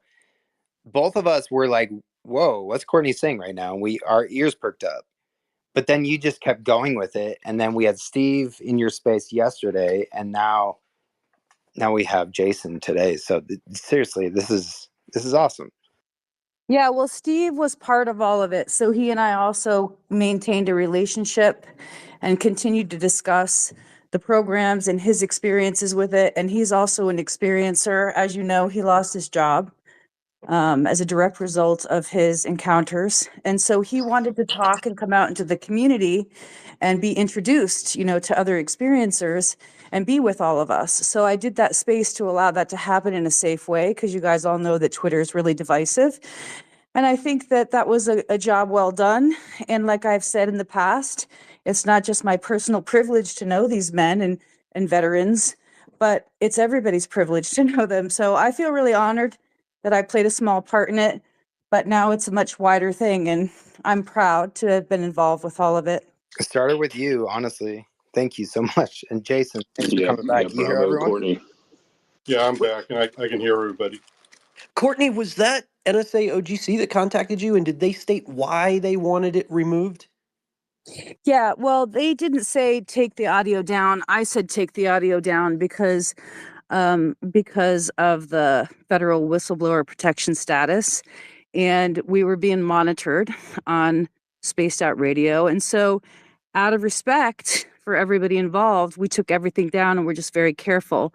But after that, I reached out to both people basically to say I was sorry and to apologize. And then they both, accepted my apology. And that was a doorway into getting to know them more and being respectful of them and their stories moving forward, not to break any rules. Hey, speaking of Spaced Out Radio, I'd like to give a big shout out to Dave Scott. We're being cross-platformed over on Spaced Out right now live. So, oh, that's good. Hey, Dave, how's it going?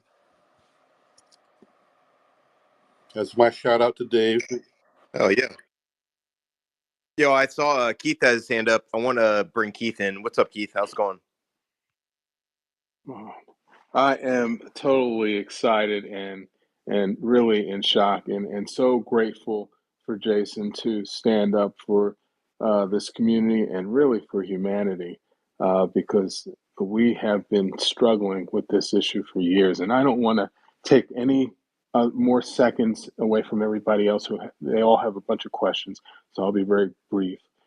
Jason, what can you tell us about cattle mutilations, about abductions, about disinformation campaigns, and finally about the whether humans have traveled outside of our solar system? Okay, cattle mutilations. I got no clue as to what the hell's going on with that. That seems really weird, but to me, I actually think it's more from maybe some sort of satanic ritual kind of a thing than it is anything else. They're just as capable of painting a black helicopter as anybody else. I don't think our government really needs to abduct cows. It just doesn't make sense to me as an analyst that they would do so because they can grow their own cows and put them on a farm that they choose, so they don't have to go to other people's farms and ranches to do that. Have other people been in a program like Serpo, I think is what you're alluding to? Yeah, that's quite possible. I would say that I do have a little bit of background in my military career that supports that thought, but I don't want to get into it because it gets into some classified stuff.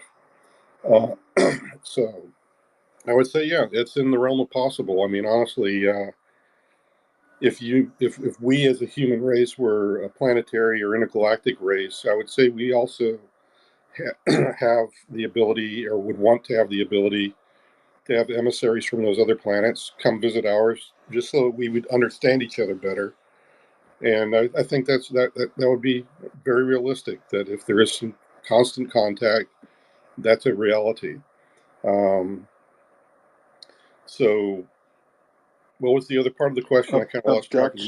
Abductions, and disinformation campaigns. Okay, well, disinformation campaigns, unfortunately, are a part of the business.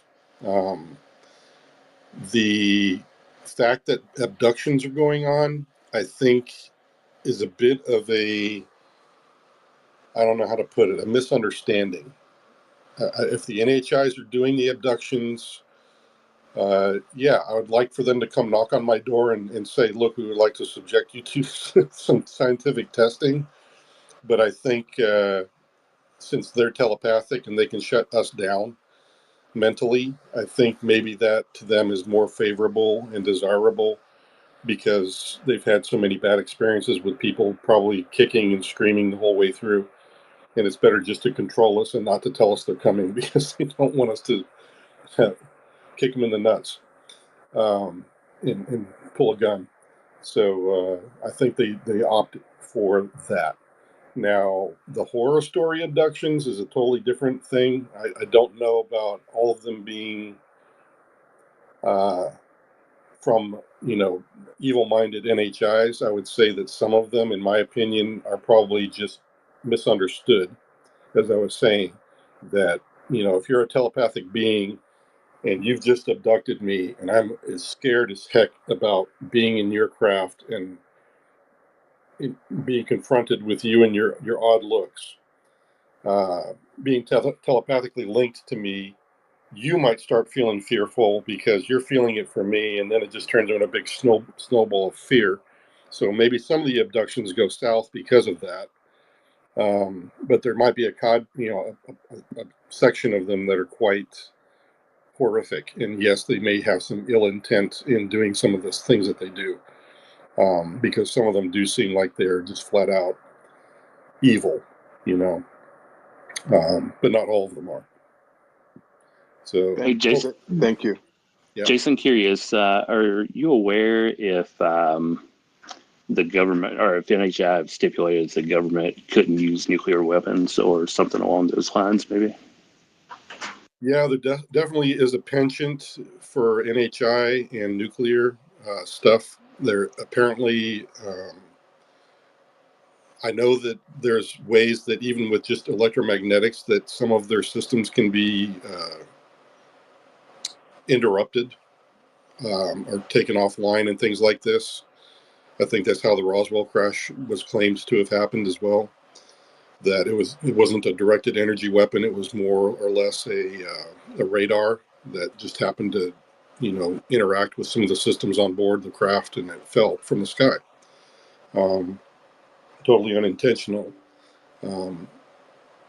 So there's that aspect of it, and I think that's as much as I could really venture a guess on in that vein. So, unless you had something more specific that you wanted me to address. Thanks, Jason. Keith, did you have a follow-up before we go to the next? No, I want everybody else to ask their questions. Thank you so much, Jason. You're a hero. Thank you. Yeah, thanks, Keith. Thanks, Jason. So we're gonna go to Red, and then Estimate, and then Paul, and then J. Christopher King, and then Cat J. Hey, real quick, Keith, I'm going to cycle you down too. If you want to come back up in a little while, feel free to request to come back up as speaker. So, go ahead, Red. Okay, sweet. Thank you. Thank you, Jason. You had said that there were some things that were being spoken about in public and on shows and stuff that you really wanted to correct, and that's part of why you came forward. Is there any that come to mind, like particular topics or themes? And then also, what's your thoughts on Arrow and the recent blowout FOIA that has to deal with Arrow of Kirkpatrick and Grush's correspondence and setting up a meeting? Thank you.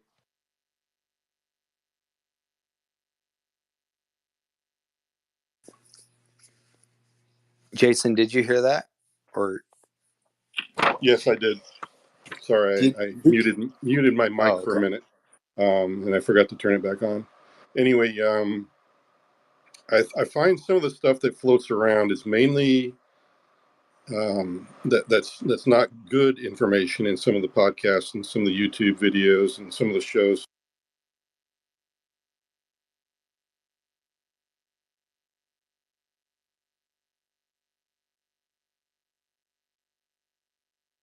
Yeah, Jason cut out for me. I did. Yeah, I was wondering if anybody else had lost sound. He's out for me as well. I'll send him a note. Hear me now? We Yep. hear you now, Jason. Go ahead. Yep, we can hear you. Anyway, the whole thing was where did I cut off? Anyway, I'll just start over again. So the inaccuracies are mainly to do with some of the information about. Lost you again. Yeah, the mute keeps going on by itself, but it's mainly just to do with some of the whistleblowers and the information that's being said about them, and even myself. I'd prefer that people, if you want to, I think, know. So, oh boy, let the games begin. Jason, a lot of people want to know what you're saying right now. I'm not sure what your phone says at the top right, most likely. But if you're on Wi-Fi, maybe turn your cell data off. Well, just have them jump out and back in. That's probably the best way. Okay, hang on a second. The deep state is silencing Jason. Hey, I'm gonna I'm going to dump my Wi-Fi as well. I'm in a There we go. shitty coverage spot, so let's see if that helps. Okay. Yeah, I'm only on Wi-Fi now, so I think I'm okay. You're good. We can hear you, Jason. All right. Sorry about that, man. That's the first time I've seen my mic get turned on and off, unless it was NSA messing around. But all right, now I can't hear anyone. Maybe it'll come back. Yeah. But anyway, can you still hear me? We I can. can I hear think you. the Okay. host can't. So I'm not sure. Yeah, so it's mainly the inaccuracies about some of the whistleblowers and people that I know personally. I think they would prefer the questions be asked directly to them, but then again, it's on them if they want to provide some kind of a venue or spokesperson for people to ask them directly about stuff, about their background and why they said certain things.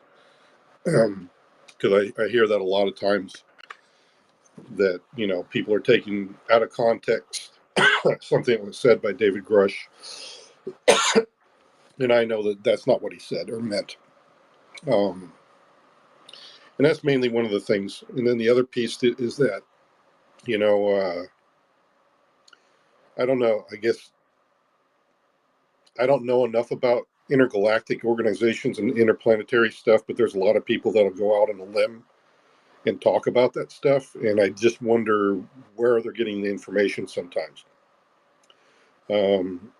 Because, I just don't either have that experience, and maybe they do, but I find that kind of hard to swallow at this point, because some of the stuff they say is just doesn't have logical flow, honestly. So it's just one of those things where I think most people have the common sense to know the difference between somebody who actually has knowledge and somebody who doesn't. And I think that's the other thing, is that, we have to be good as a community to really kind of handle that, especially if you're the keeper of the podcast or the keeper of the video, to know when somebody's going off the rails and is losing your audience. Because they're also losing people like myself, where I'm like, good grief, what is this person saying? And then you're actually helping the people that are trying to cover it up as well, because they're like, haha, another podcast goes down the tubes for the people that are trying to keep up the deceptions.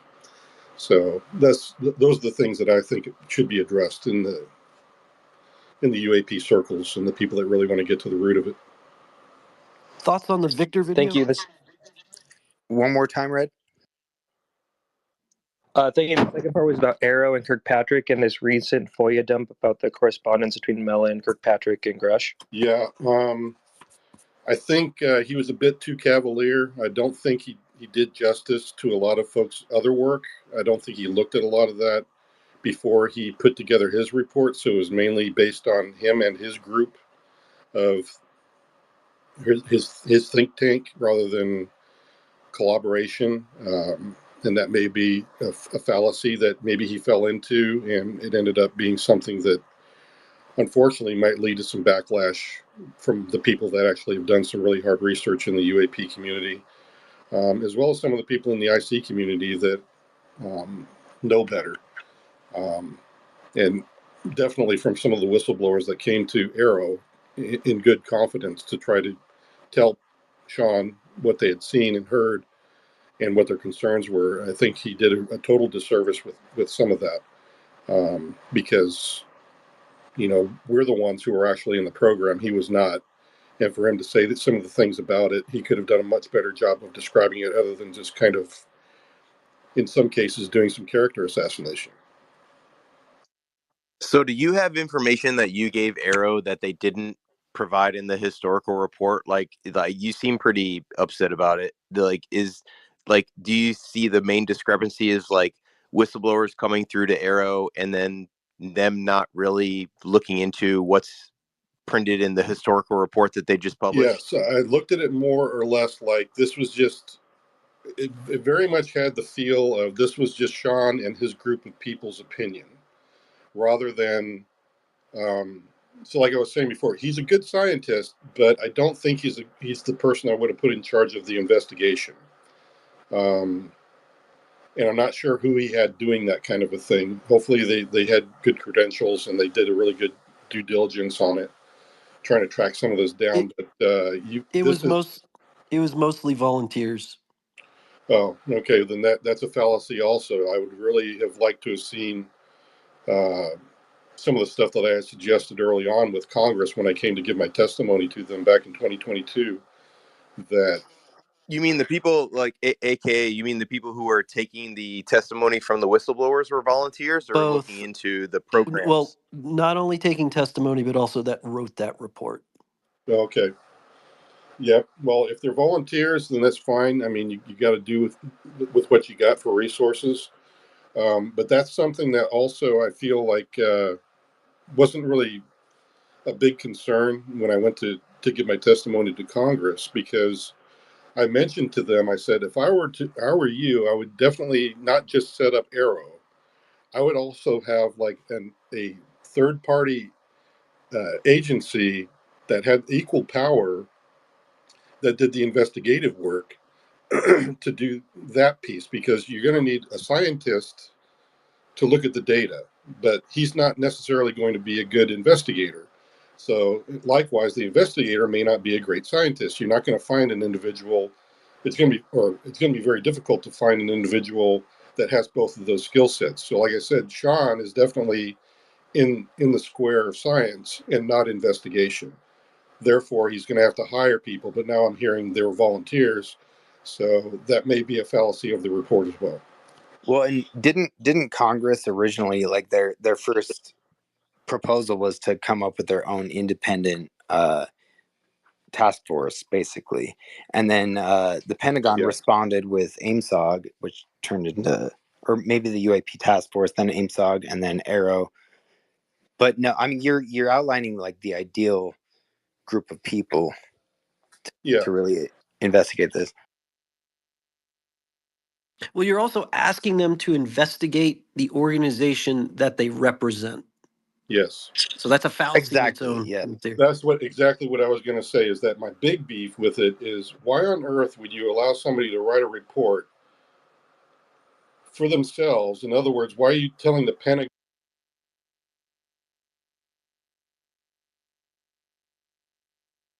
All right, I lost him again. Anyone else? Yeah. Yeah. All right, I guess I got some questions whenever we get done here, but maybe he'll be back. Somebody please ask him about the Victor video, if you know what I mean. Jason, you still with us? The Victor video? What's that? Yes, the so-called alien interview video that has recirculated over the last couple decades, but originally, was sourced from. Oh, that.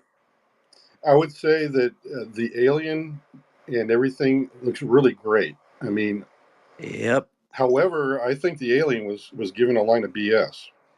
I think the alien was just fed up with all the questions. He seemed like he was disengaged the whole time. to be honest, I don't think he was telling the truth. All right, real quick. I was wondering if you were the interviewee. Fallacy in those videos. I think the NHI is not giving the full truth, probably giving a shade of the truth that he wanted them to believe. Are you guys still there? Wait, is that the Yeah, we're still here. Can you hear us? Because I don't think there was any dialogue in that video, right? Are you talking about the one that was coughing a lot? Yeah, that was special edition, just for you guys to know, to look it up for your own research. It was done by special edition. I think Bob Kiviak was the reporter, and the timestamp and the group that was on the bottom was, I think it was ODNI. Okay. Yeah, I'd have to do the research then, because I'm familiar with only one, and it was kind of like an almond or shaped headed ET that claimed to be human or us in another timeline or something. So, Red Panda, did you have a follow up before we get to estimate? Yeah, no, thank you. Yeah, I wanted to throw some questions in real quick too. I was wondering if you were the interviewee, whoever heard the communication. But like I said, the one I know of, the alien seemed to be full of BS. I don't think he can hear you, Rob. Sorry. No, I can't. Yeah, can you hear me, Jason? No, he can't. Okay, well, okay, we're gonna stop. Rob, this is your punishment for not recording this space. Okay, Rob, this is your punishment. Right, definitely. All right, I'll just throw it around to Paul, and then I know Jay King, and then Jay, And shit, estimate too. Fuck. All right, go ahead, Paul, Hey, and then we'll go to estimate. hey, real quick, can we cycle Jason after we get through these few Just hands? And can we get to UFO? Can we get to UFO Sarah too? She had a Can't quick hear him question, either. and she's been waiting for God ever. Jeez, let me restart my app again. I'm sorry. Yeah, I hadn't asked yet, Rob. Trying to skip me again, bro. Just kidding. Okay, I'll be No, right back. it's all good. skipped In the experience meantime, though, too. I'm just trying to manage my own damn space. Cut it Experience out. was It's up your here. signal. We need to get experience back up here because we skipped him too. But Joe Murgia, I Yeah, love we you, bro. do. Are you here? Yeah, UFO too. What's I up? am here. What's up, guys? Thanks for doing this.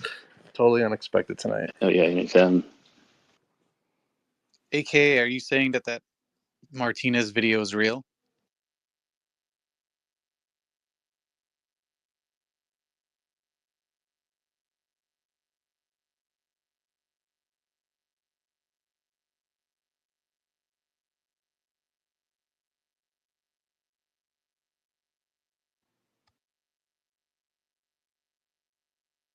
Man, this has been an awesome space. Oh, we got to bring Hey, man. AKA back up. Oh, yeah, there's Jason back. Okay, let's get him back Rob up. was killing it. All right, Rob.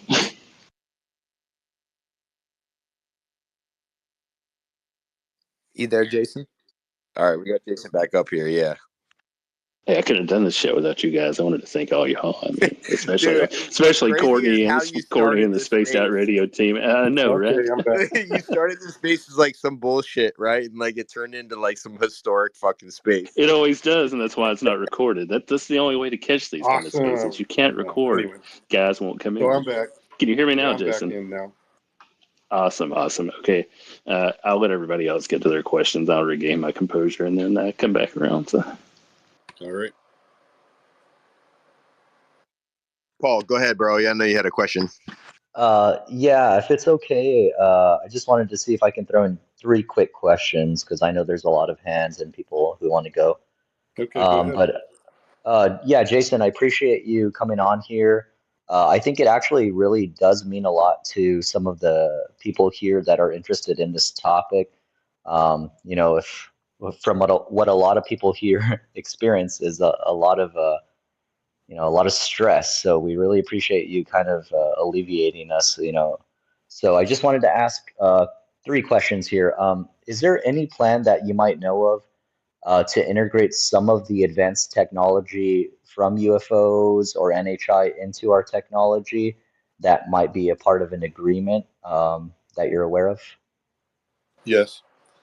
The involvement of the private industry is a big part of that. I think that some of the scientists and engineers do create their own patents for things, and they are allowed to kind of start their own companies, and in some cases may have been helping us to do things in the computer industry, health industry, propulsion industry, energy industry. All of those things are things that I think the program has been a benefit to. Now, whether or not coming forward with some of that, that's why I'm pushing for a better world to live in with these guys, is that, some of this has to be discreet because probably some of these technologies are involved also in the weapon systems that they're working on. So they have to be careful, but perhaps having a bit more going on with, how we can help bring forward some of the more beneficial parts of the technology would be of benefit to both them and us, because to us, obviously, we benefit from better medicine, we benefit from better energy use, whereas for them, their patents would be more widespread and they'd make more money. So I see it's a win-win kind of a situation. But again, you have to get some kind of a mechanism in place or a process to ensure that the national security is not broached in any way, shape, or form, especially in a world where we still have adversarial contact with other nations until we literally are in a day where there is no more war. I don't think we can get around being fearful of our enemies right now. And that's why we can't really move forward, is because of the cloak of the need for national security. Thank you. And my next question kind of ties into that. when someone like Diana Pasulka says like that they're gifting us, does that seem to be the case, or is it a combination of shooting them down as well? Thanks. I would say that, yeah, it's possible that they have gifted us certain things that they felt comfortable doing because we had already either made breakthroughs in certain areas. It's like back in the 50s, we certainly couldn't have built the things that we can today. And perhaps over time that, yeah, the things that we have discovered either of our own innovation and or managed to reverse engineer and understand well enough that they were willing to gift us with certain things. Okay, my last question here, and I'll make it quick. And I appreciate your answer, and again for you coming up here, Jason. So, if that's the case, when you're talking about adversaries, what's stopping other countries from coming out about this whole thing? And as well, uh, if they have these reverse engineering programs, has there been anything specific that you're aware of where they might be making some plans for whistleblowers to come out in other countries as well? I would say there's a strong chance that that is happening with other countries, that they're setting up similar UAP programs. Some of their governments are much more amicable to the people that would come forward. As to the question of why is it that we still have these adversarial kind of nations, one against the other, I'd say mainly it's just a mindset that we need to come to a better understanding than, hey, you took over this part of the world, I'm going to throw a nuke at you mentality. And all this kind of stuff needs to stop immediately. I mean, if we want to get to a better spot and work on what really is the problem here on Earth, is that we have only limited resources. We all know every nation wants their fair share. And I think that's what war is really all about, is the stealing and taking of territories and resources. Um, and I think that's really what the end war is going to be. If there's a World War III, it's going to be over resources. Um, like say China exhausts all of their ability to sustain themselves economically or for some reason. That would lead to them wanting to, if they're not getting it through political means, they're going to do it through physical means. So until we can get over that kind of a thing where, we honestly do have a United Nations where everybody has a set of common goals that actually does benefit all of mankind, then we're going to be able to get to the point where we can actually get someplace. I think one area, that outside of UAPs that we all get along is not like human trafficking. That's a really great thing for everybody to work on.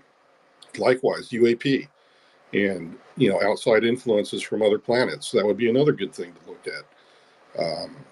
However, do we trust in each other enough? I don't think so. Not right now. So it's just a mindset. Until our world leaders finally, when they come into power, they realize that they are here to lead their people to a more peaceful future rather than a self-serving nation. I think that is the problem, is that we're all so concerned about our own territories. And until we can get over that, I don't think we're going to get to where we need to be. Well said.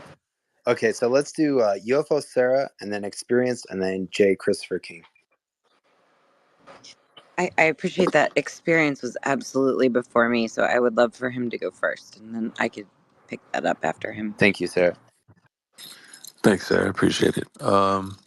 Jason, hello again. Hey. I wanted to touch back on the NHI.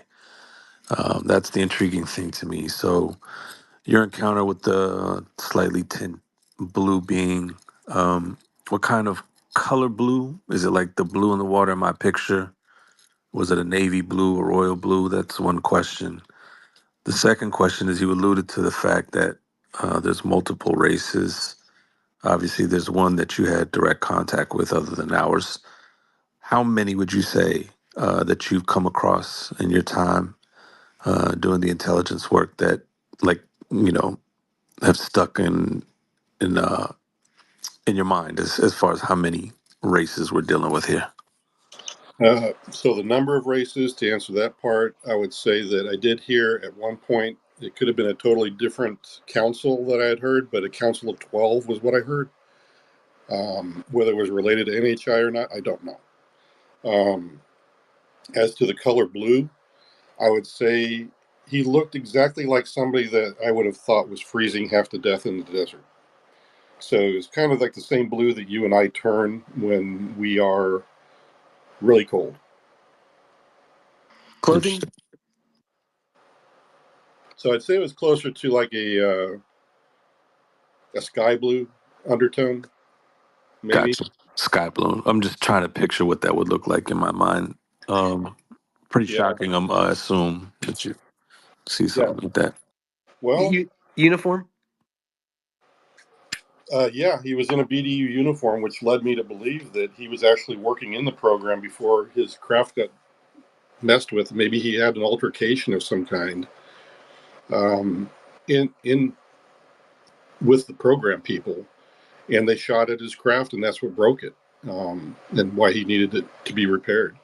And on Interesting. top of that, the only two suppositions I have as to why he was wearing a uniform was number one, he might have been working with the program, and that's what they wear, or since the previous week, I knew that other people that I worked with had seen his craft on the range the week before. He may have been trapped there over the weekend, and perhaps one of the other people, because there's people that stay there over the weekend on the range, maybe they also gave him a set of uniforms or something like that because he looked strange or whatever, or he looked cold to them as well, and or maybe he was able to manufacture them himself.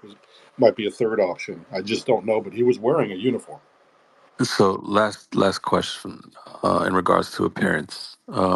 Eyebrows, hair, any facial features No aside hair, from no eyebrows, no hair. Facial features, he looked like he was probably in his 50s or 60s, wrinkle wise on his forehead and neck area. They did look a little bit deeper than a person of 18 years old or whatever.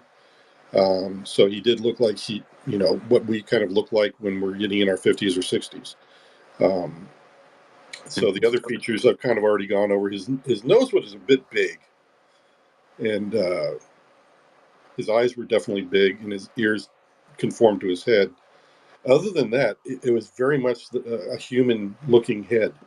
His lips were a bit thin, but not out of the realm of normal, you know. Gotcha. And any communication. Sorry, one last thing that's thrown in there. Like, did you have a chit Well, chat, or was it telepathy it was exchange or both. anything? Really? His his oral. He did speak orally to me, and it was in a language that the only thing that I thought came close was like Norwegian, and because it kind of had that kind of a lot of ooh and ah kind of a stuff in it, in what he was saying, but I didn't understand a word of it. But telepathic, definitely. I think the way I described it to others is that you and I can talk like even like right now. When I speak, the meaning of the words that I'm speaking, I don't even think about that. It's almost like a totally instinctive thing. But however, my brain has to attach the meaning to each word I'm using as I communicate to you. Likewise, when you receive that as a listening, or when you're listening to me, again, you can understand me perfectly because you are also attaching meaning at that really very quick speed. So when I think back as to the telepathic part of his communication and why I understood every word he said, it's because I was receiving the meaning of every word that came out of his mouth before he was speaking it, and likewise mine was to him. So, Was it friendly? What did he say? oh Did it yes, seem like it was a good very, very civilized. Real quick, so Because Jason, just to be clear, so I talked to Steve a few times yesterday, but he recounted an experience of yours, I believe, yeah, secondhand. This was out on a range, correct? yeah, it was at the Nellis Test Range. Range 4? No, it's off of a road called Fleur de Lis that leads up to a gate that goes up to a cantonment area. You can usually we would stay in a hotel in Beatty, Nevada. Very small town, has one casino, has just a few hotels. but that's where we would stay at the Burrow Inn. And then it was about an hour to 2 hour drive on dirt roads once you got on range. So there we were, just kind of going up in a convoy with about three vehicles most of the time, sometimes four, and sometimes five, depending on how many people were going up in the crew. And then we would stay up there for 2 weeks, and we would just go up to Black Mountain to what we called the schoolhouse on the top of that mountain, and we would conduct training for the air crews. And what we were doing was just jamming their radio signals so that they could learn how to survive in a degraded environment if they were ever in a war. So that's what we trained them on, was to survive that kind of environment. And there he was. Hey, I just wanted to recognize one estimate of the situation. His Kickstarter just got fucking funded over the amount. So congratulations, my bro. Dope. Bravo estimate. Awesome. Yeah. Wow. That's sick. He's also got his hand up for the question. So the floor is yours, my boy. Hey, yeah, thanks. But this is definitely all about Jason here. So I know, like, Paul asked a question about international retrievals. Can you just reiterate for me? So um, I'm assuming when you were monitoring these telecommunications that these retrievals were purely domestic. What would be the protocol if something were to land or quote unquote crash internationally? And is there any cooperation between the governments or the militaries involved? Or if it, obviously if it crashes somewhere in South America, that's different than if it crashes somewhere, You're right. say Russia and China. But what is there procedure there? What does that look like? Is there an umbrella organization that might handle and coordinate that kind of effort? Yes. Okay, yeah. So these are my Well, questions. this goes back to when I first joined the program. They did try to recruit me into the retrieval program. It's made up of people that are inside the program already. Some of them are special forces, mercenaries, you name it, all kinds of different people, privately, private industry kind of people that are fully capable of handling whatever situation. You are correct that it does occur in other parts of the world. It kind of depends. Are we allied, like Australia? I'm sure that we would work with them. If the second uh, factor would be, um, does that nation even know that the crash retrieval happened, and are they on the scene? If it's in a austere or adversarial territory, we might just go in there and just do an extraction like we've done with hostages, and we just don't even announce it. If it's like in a place that is unfriendly to the U.S. But if it's friendly to the U.S. and they do have possession of the craft, I think that they usually are cooperative because they know that we in this nation probably have more resources to lend to that. So I think some of our allied nations might even be aware of the program, or even have people that are read in. So how do we know if it lands in another nation? I had heard on mission that there are certain things in the atmosphere, like ions, I think, that can be traced.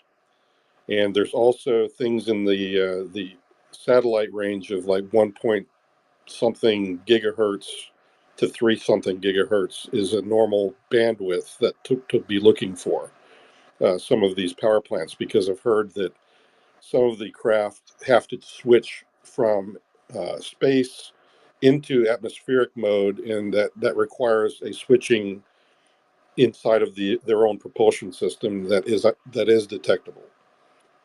And one more quick follow-up. So this would at least to me indicate that there's some sort of arms race between the nations. What is stopping somebody like a nation state like China or Russia, who seems to be behind? Because it seems like we have a leg up on this for a number of years. What would stop them from just coming out and saying this is happening, to kind of level the playing field, so to speak? That's quite possible. Like I said, you have to think about again, getting back to the climate between the nations and adversarialness. I'm pretty sure we're head and shoulders above the rest. I think we've been doing this a heck of a lot longer. And I think we certainly are way more further along than just about every other nation out there. And I think the NHIs know that know that fact, and they also may, in a way, have made enough contacts to where maybe there are some people in the program that they favor, and they may not be as favorable to some of the other nations. But I'm not Chinese, I'm not Russian, I'm not any of the other nations, so I can't really speak for them. But yeah, there is a danger that any one of them can leapfrog over us if contact was made in their nation and the NHIs were willing to start a war, let's say. That would be quite horrific, actually, but I think that it would also bring a knee-jerk reaction from the NHIs that don't want to see a war to react as well. So that it might end up being that that's what, would be considered the end times. It would spark some really strange happenings, honestly, because it would involve all these unseen NHI races either trying to save us or destroy us. It brings a lot of different scenarios in my head, and all of them are things that are just conjecture on my part. Thank you, Jason. I wanted to know, when was the last time you talked to James Fox? Does he know you're kind of coming out publicly like this? And yeah, he texted. Go to Sarah. Yep, he texted me while I was on. He was saying, hey, everybody's talking. You're online tonight. So it's just as recent as tonight, but we actually talked to each other quite a lot. He and I get along really well. He's like a brother from another mother to me. He and I just hit it off immediately.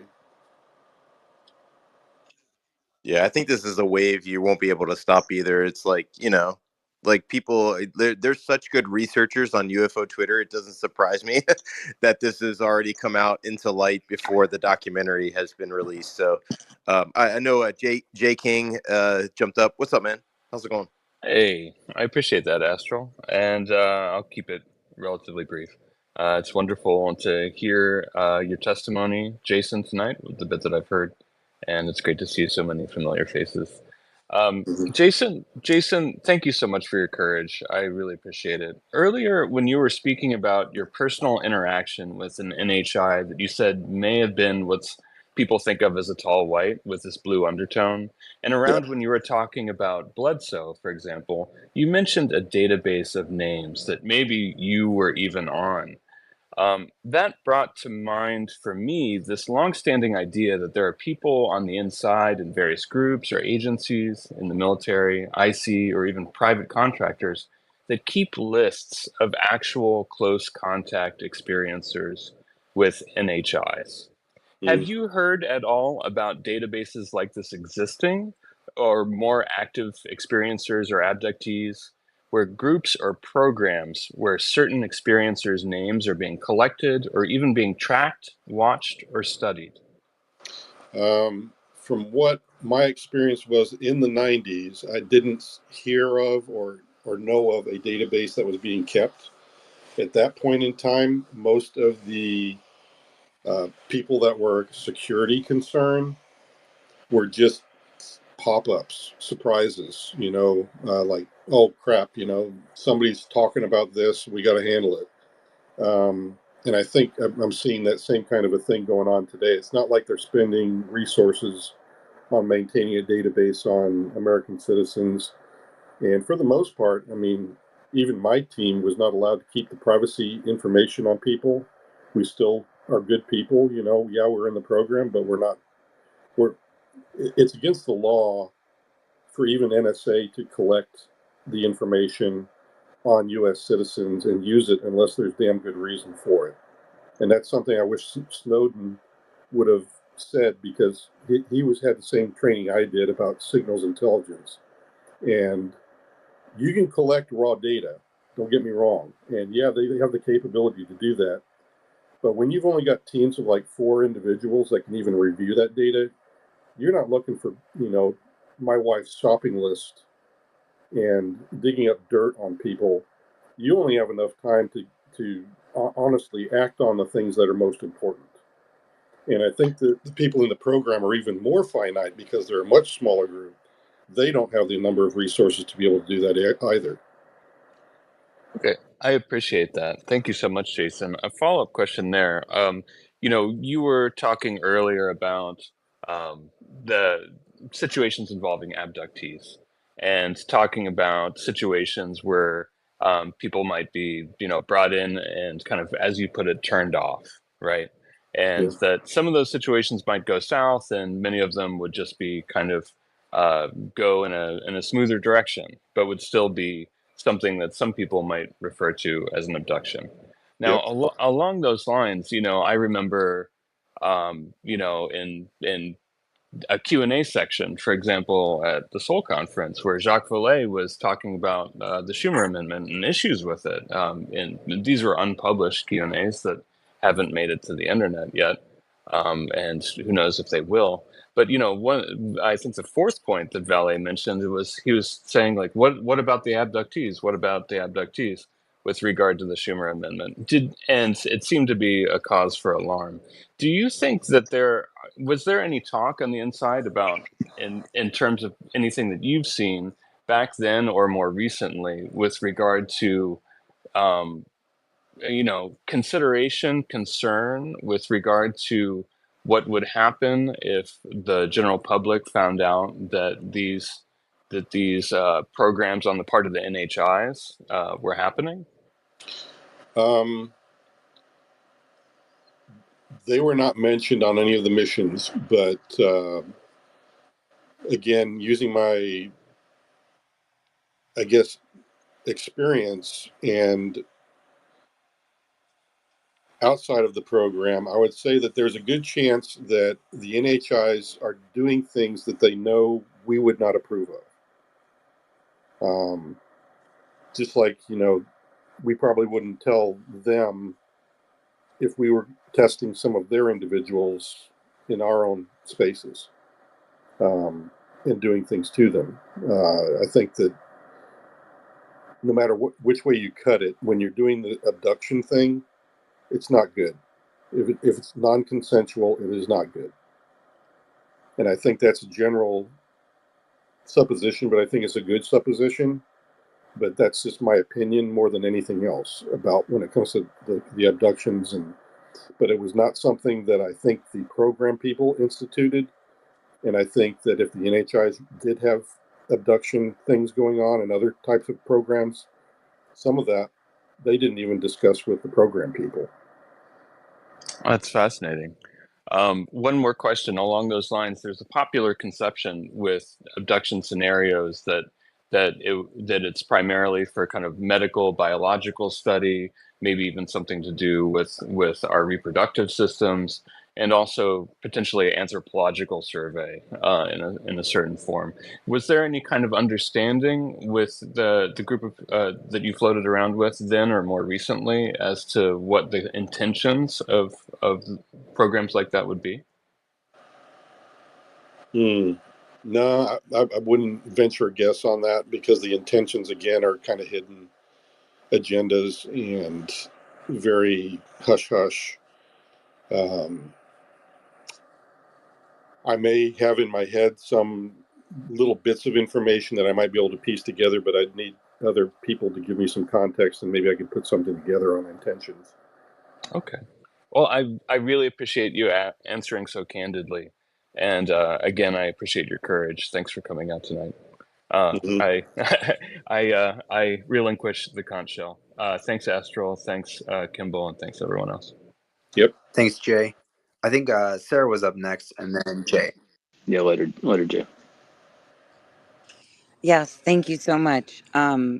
What a beautiful day for this revelation. I just want to take that moment and say that, Jason, I mean, I have tears in my eyes when I think of this. Your bravery is beyond, and I understand that my brother is a veteran. So I thank you so much for your service, No problem. to not only your country but also to us as humans who have mothers and fathers and friends and have always questioned where we are and who we are in this world. And my questions, I have two. One is, as being a JFK researcher for the last 3 decades, my research has brought me to obviously the material that is out there, but I've always had this slight feeling that the reason why he was assassinated was because of UAPs, and I'm curious what your thoughts are, just knowing what you know and our history in and of itself, what you think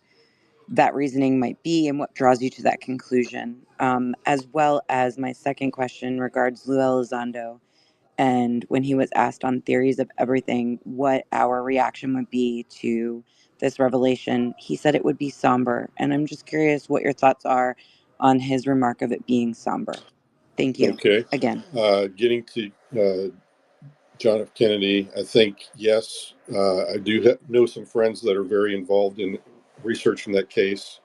I've heard their research, I've read through it, and I agree. I find it very telling that there were some fairly hush-hush conversations between him and probably members of MJ, 12, that they were going to. He was literally going to divulge the program, and I find it strange that the assassination was very close in proximity to those discussions where he was going to do that.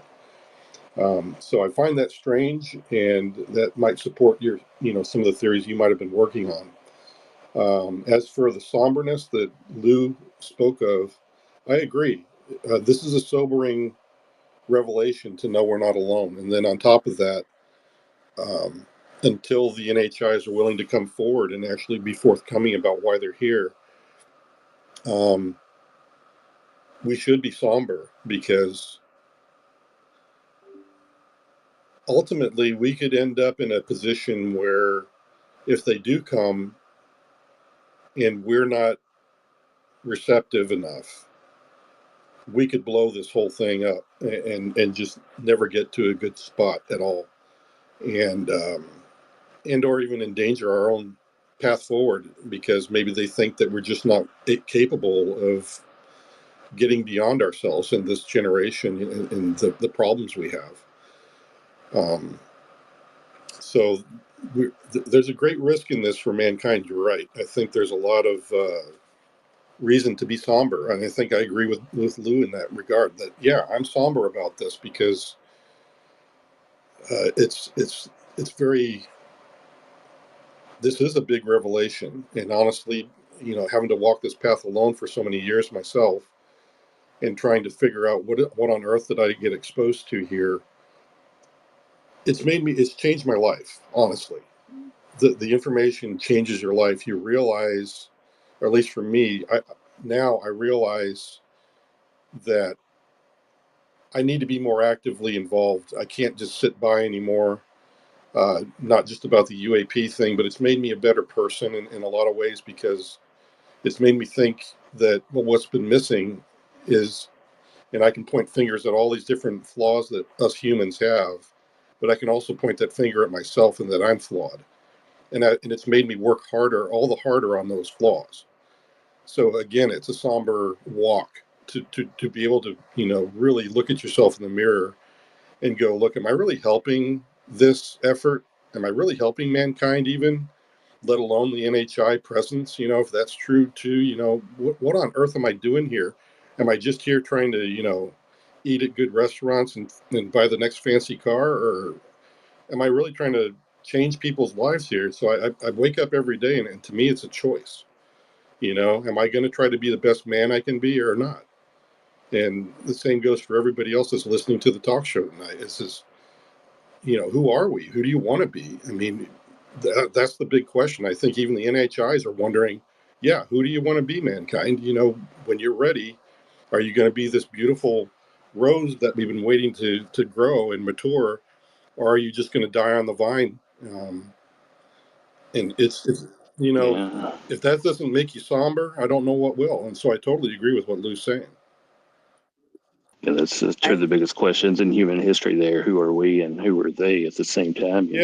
Yes, I absolutely love that. I was thinking along those lines. And then if just one more follow-up question, just regarding like also everything that you've learned and experienced thus far and have come this far, what do you think our purpose is being here as human beings with the life that the animals that we have around us and how everything is set for us to live here, gravity, the oxygen, everything. And what does that what does that bring your thoughts to with life after death, quote unquote? Well, I am a believer that there is a life after death. First of all, as for the planet, all of its makeup, it's quite obvious that we're indigenous to this planet. We're very well tuned into it.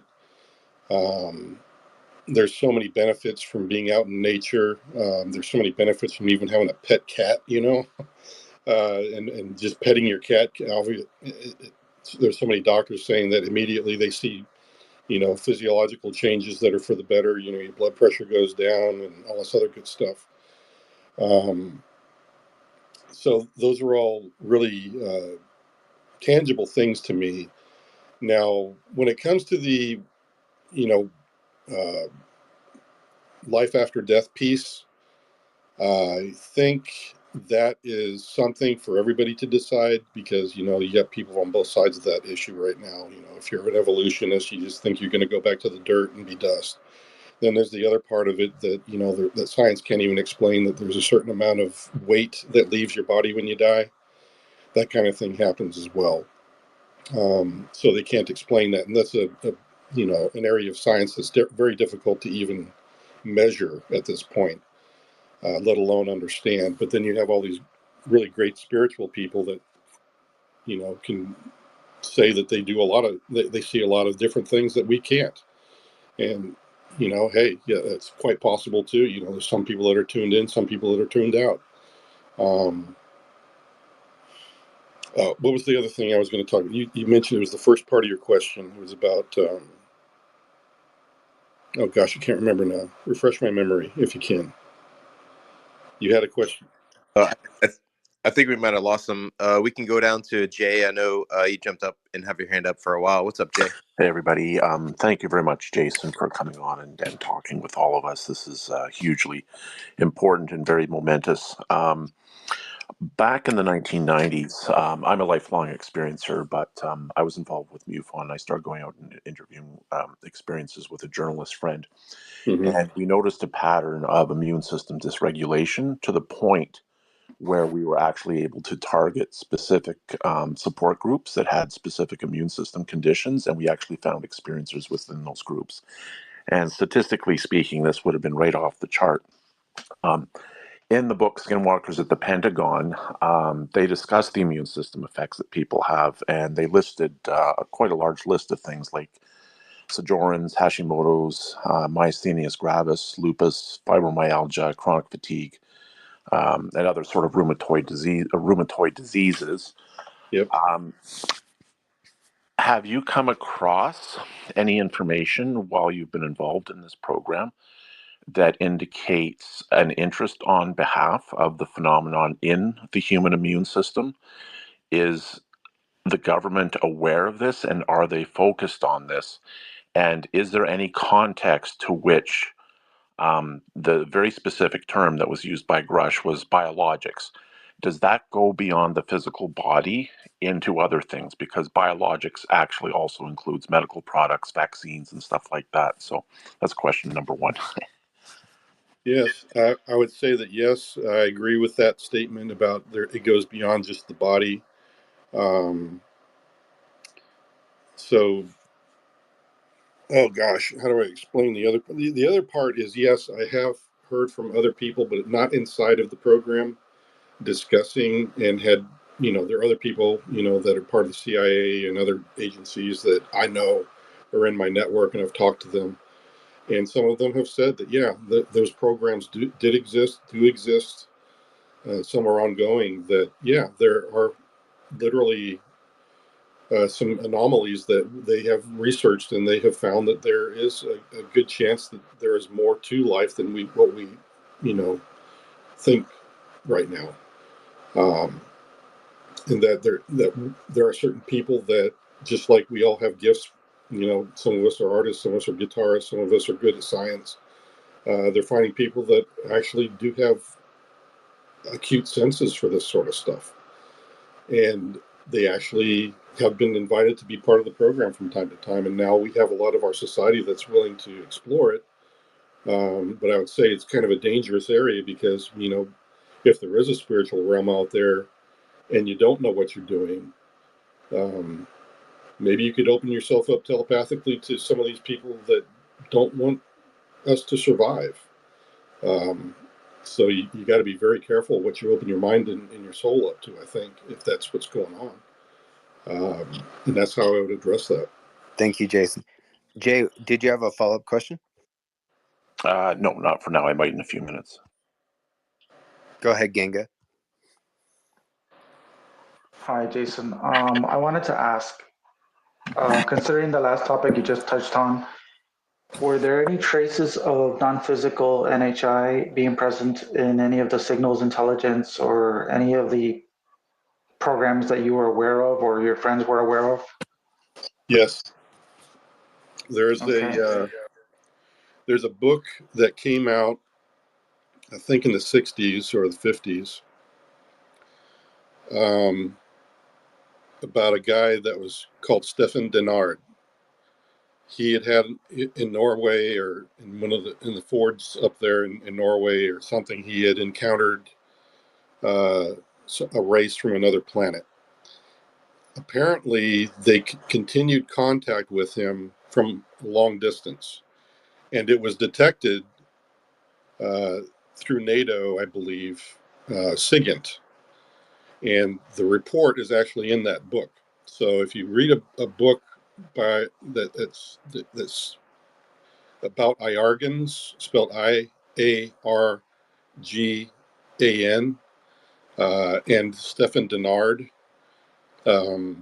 which was kind of the pet name for him, I guess, for that book. But he wrote a book about that experience, and it did have the mention of the NATO report, and I think somebody found that and published it along with the book. My second question is,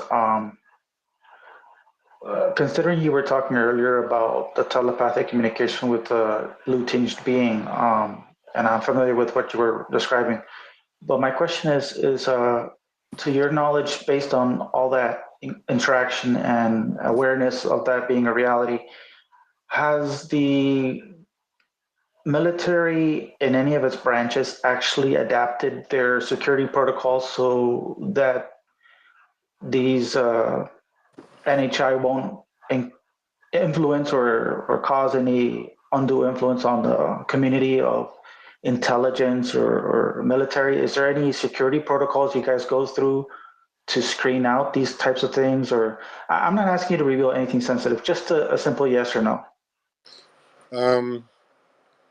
Yes, but I don't know about the effectiveness of it, because I think when you think about it, we're outclassed, we're outgunned, we're out technologied. How on earth are you going to create a security feature that can prevent anything? If these guys wanted to own us, we'd be dead already. Is my other thing to counter that argument, is that obviously somebody wants us alive. For what purpose and intent? Again, I have to go back to what other people have asked me about, is I don't know what that intent is. I would hope that they're not trying to influence us into becoming cattle for them, and or slaves of some kind, or indentured servants of some kind. I would hope that they're looking more towards our freedoms, and that they want us to find our path forward and become a unique civilization just like they are. So that's my thoughts on it. But I have not heard of any protocols that I heard a solid, yes, this is to prevent NHI influence. Any thoughts on Havana syndrome or how it relates to UAP? No, I have not seen a connection with that. I think the Havana syndrome was due to chemical exposure that some of our soldiers got involved with. I'd have to really, I don't know. I'd have to talk to some of the experts that have done some of the research on the UAP and offer up my opinion at that point. But right now, I'd say I'm less informed, and I would not. In my mind, I've not seen any reports that raised my eyebrow enough to go, yeah, this is related to UAP. Thanks, Jason. We'll hop back to experience, and then Red Pen, and then Lou reviews. Thanks again, Jason. Wanted to call back. I believe you said that, or if you could clarify, if you spoke with Arrow or given your witness testimony to Arrow in Congress, how many Congress men or women have basically heard your account? A lot. Really? I know. Okay. Well, when I was there, I spoke first on the Senate side of the House. Then I went on the Senate side of Congress, and then I went to the House side. In both situations, there were approximately 7 to 10 people. And from there, I'm sure they went back and talked to their own other committee members, and I'm sure the senators and congressmen and women that they were with. But I only spoke to committee members. I did not speak to a senator or a congressman. Okay. And this is 2022? Yes. All right, so 2 years ago. And they have pet names for me in their circles. So, and I would assume if there's any public hearings moving forward, that you would have no problem testifying. I haven't. I've already offered that to Congress, and they know that I'm ready and I'm at their disposal. Awesome. And then one last follow-up in regards to your telepathic communication with the NHI. Was it a brief exchange? What did he say that you comprehended quickly? Was it brief, or was it 5, 10, 15 minutes back and forth? It felt like it was only like a very quick 5 minutes kind of conversation. However, I do have spots of missing time for that day. I suppose I could tell you guys a little bit more about that because it's not part of the film that's coming out. But hell yeah, go ahead. The missing time, for some reason, after talking to him and him deciding that there was no need to continue the conversation and went back to his craft and took off. We went on up to the Black Mountain, and I had a strange compunction, even though it's deathly cold out there, to go eat my lunch outside. And I don't remember. I remember walking about 150 yards down the dirt road from the schoolhouse, and then I don't remember much else after that. But I have these flashes of memory of a star map. I have a flash of memory of being about 150 foot above the schoolhouse and seeing the rooftop. And also being at the Community College of Nevada, where I was taking classes, because I had mentioned that when he was dissatisfied with me pointing him to, perhaps, some of the people in the program, maybe they can help you. And then he was like, no, I'm not going to go talk to them. They're barbarians and murderers. He was like, well, do you have any other suggestions? And I could only suggest that, there may be a metallurgist on staff at the college that I go to. And he just said, where is that? So I have like another flash of memory where I remember walking into my college with him and talking to some clerk at the desk about whether they had a metallurgist on staff on his behalf. So your encounter with him was fairly a long period of time then? Yeah, because I don't remember much of my lunch at all, honestly. I don't even know where my lunch went. I don't even remember eating, honestly. And then you just said, let me quote you, just said that you saw him go into his craft and take off. Is that correct? Yeah, but that was like 50 yards off the roadside. That was when we were stopped in the convoy for the first time, and that's when I first talked to him. Okay. And then the missing time occurred after I went up to the schoolhouse. Gotcha. Well, what kind of craft was it? And was there anything special about how it took off? That, I think, James Fox's film will cover. Cool. Appreciate it, Jason. Hey, thanks, Jason. Thanks for all your time, brother. Hey, real quick, we got Joe Mercia. He's unable to raise his hand. He wanted to ask you a question real quick, Jason, and then we'll fall back into the flow of All right, hands. go, Joe. Thanks, Rob. Thanks, Jason. Yeah, no problem, Joe. I don't know what we're dealing with. I always struggle. Is it extraterrestrial, interdimensional time travelers? And I see Gary Nolan come out and say he does not think we're dealing with extraterrestrials. Mm-hmm. When I hear your experience, it screams extraterrestrial. What do you think? What's your opinion? Are you open to it having absolutely no connection to something extraterrestrial? I believe it's extraterrestrial. Whatever you want to call an extraterrestrial, that you can split hairs on all you like. Whether they're us from the future, all of that kind of stuff is out of my purview. Like I said, I've never had one of them laying on a gurney and had staff around me that could tell me their DNA, where they came from, and all that kind of good stuff. All I know is that the reason I believe it's extraterrestrial is because that star map that was implanted in me that day, it was not from around here, and I didn't even know where that part of the galaxy or the stars was until somebody told me that was part of the constellation Leo. And apparently there's something to do with the big red star that's inside that constellation is where he was from. I definitely got the impression that that's where he was from. Jason, just to maybe compare your account with people who have recited your account. Did the being have any sentiment or message to you about the driver of the vehicle you were in or the other individual in the vehicle? No. Other than the fact that he was very civilized. There was another person in the vehicle. I thought he was by himself. Yeah, I did not see any other entities or anything. I meant so you were on the range and you were out there in a vehicle, right?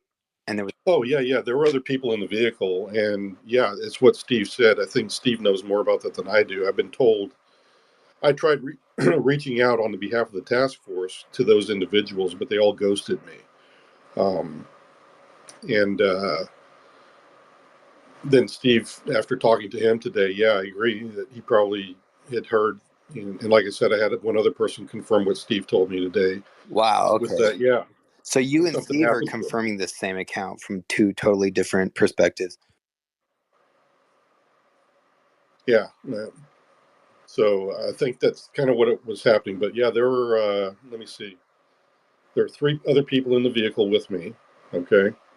There was another 2 or 3 vehicles behind me in the convoy, but they probably couldn't have seen the guy that was standing in front of me because I'm pretty big to begin with.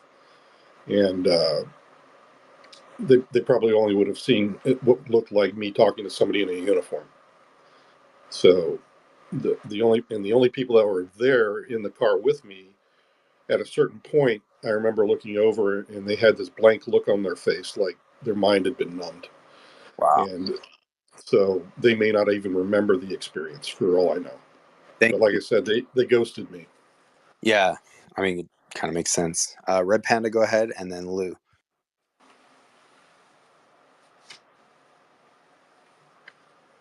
Thank you. I have somebody who's in the audience wanted these questions asked. Are you in the Aero Historical Report as the interviewee who overheard communications between 2 military bases in the 90s? Are you one of the witnesses who Rubio referred to in the media? And what terms should people be FOIA-ing related to NHI? Thank you. I'm not sure if I'm the individual that in the 90s. They might be talking about Lazar. I came on board just after Lazar came out. So they could be talking about Lazar. I don't know. And for the other part of your question, I don't know, honestly. I couldn't answer that. You know, I just don't have any information as to that would help one way or the other. Thank you. Thanks, Jason. Go ahead, Luke. Mm-hmm. Wow. Okay. I've got a couple questions, if that's okay, Jason. The first is, I noticed I was going through your Twitter account. It seems like you're new to Twitter, but I did notice that the two people you follow, the first is James Cameron, and the second is Representative Eric Burleson. James Fox. Or James Fox, excuse me. Thank you for the correction. The second is Rep. Eric Burleson. Curious to know, did you meet with Eric Burleson? No, I have not. Okay, and what do you think of his recent statements from last week when he came out of a SCIF meeting saying that his skepticism was more validated coming out of that SCIF meeting? I would expect that. I mean, honestly, the only people that have been interfacing out of Aero and the Pentagon are those people that are probably part of the program, and why would they change their story? I mean, we need a third party investigating this, and so whoever's telling and reporting on all of this to Congress could, you know, be just continuing the cover-up story or the cover plan for the program, and they might just be towing the line. Okay. I am curious to know, do you think that the people in this conversation in this room right now, there's almost 1,000 people listening right now. Oh, you got to be kidding. No, I'm not. Like yeah, no, there's almost 1,000 people listening. This shit's popping off. And we're being broadcast on Space Scout Radio right now as well. So my question here is, speaking of third-party investigators, I think you have a group of some of the finest investigators on the planet. So why can't you, or if you can, when will you reveal the program that you were a part of that confirms the existence of NHI or reverse engineered programs? When will that be public so these group of researchers can begin to FOIA the programs that are being hidden from the American taxpayer and the world? I would say that it would be when something I would love to have happen occurs, and that is when the Fight Club of whistleblowers is finally able to meet and start to piece this all together amongst ourselves. Then, because I only have a piece of the puzzle, I'm sure the other whistleblowers have other pieces that I have no idea about. I'm sure that David Grush has a better handle on a lot of what they have to say than I do, because he was talking to people that are probably part of other parts of the program that I was not. And well, can you clarify? Can you clarify for me exactly what you're whistleblowing then? I'm whistleblowing on the fact of what I've told everybody here tonight, and the fact that we're not alone. I know that for a fact. I wish everybody did. That is unclassified currently and should be made more publicly known, that there is good reason for the program to maintain the national security and what it's working on. However, there needs to be more transparency in a classified environment where the committee members and Congress is more aware than they currently are, so that everybody has a good comfort level. And I think that will get some of the heat off of the program people, and it will help in the long run, just if they're just more forthcoming, even in a classified environment. And I think that... I'm sorry to cut you off. Go ahead. But when it comes to the FOIA requests, I guess ultimately, there probably is some stuff that I know that I could FOIA, but we can help you FOIA it. Again, like, you've got 1,000 people here. A lot of them know how to do great FOIA requests. Yeah, I would like to discuss that with some of the lawyers that I have on my side first, to make sure that I'm not overstepping any classification bounds. Well, is any of that information in the film for James Fox? No, because it'd be classified. He wouldn't be able to show his film if that was the case.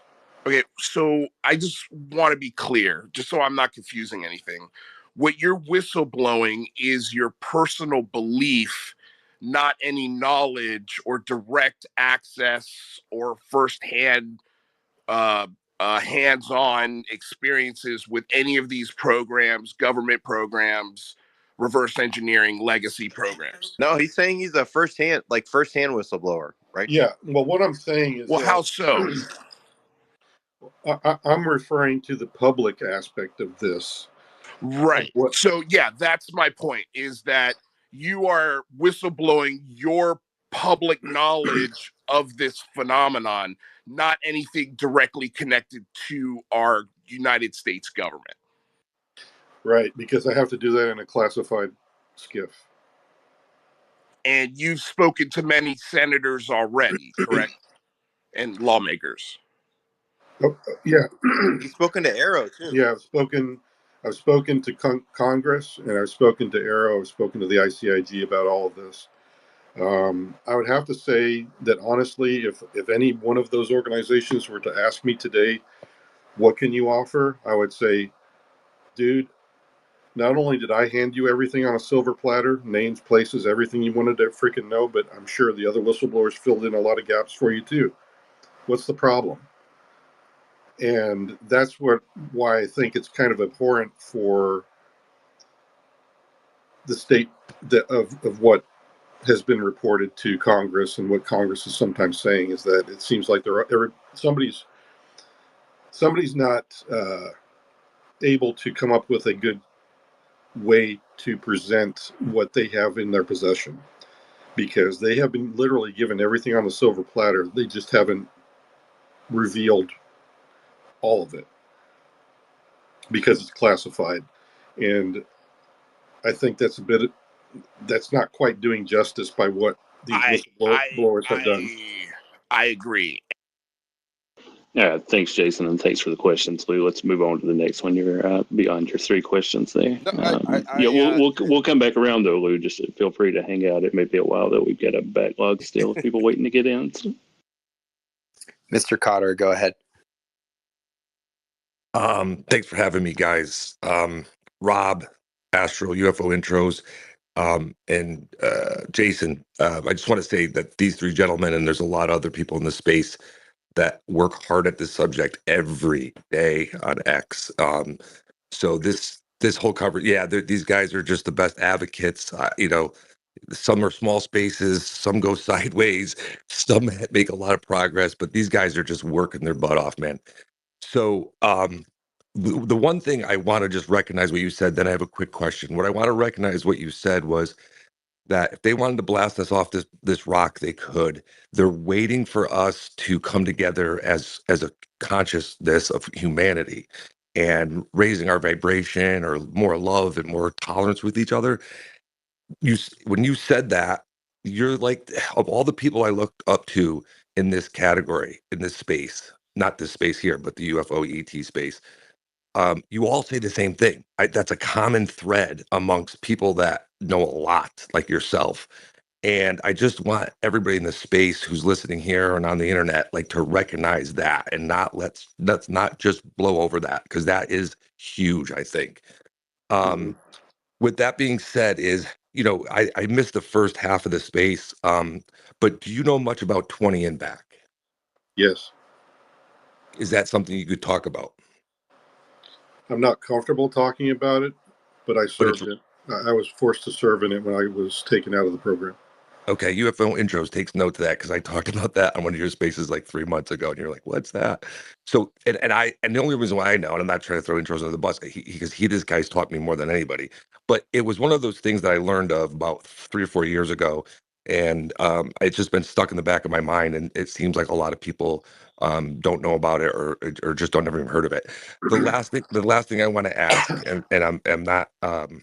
I just need to ask to clarify my own brain. What's your thoughts on Stephen Greer? Yeah, I know Stephen, and he and I get along great. And I think he's a wellspring of knowledge. I think he's been under a lot of pressure as well.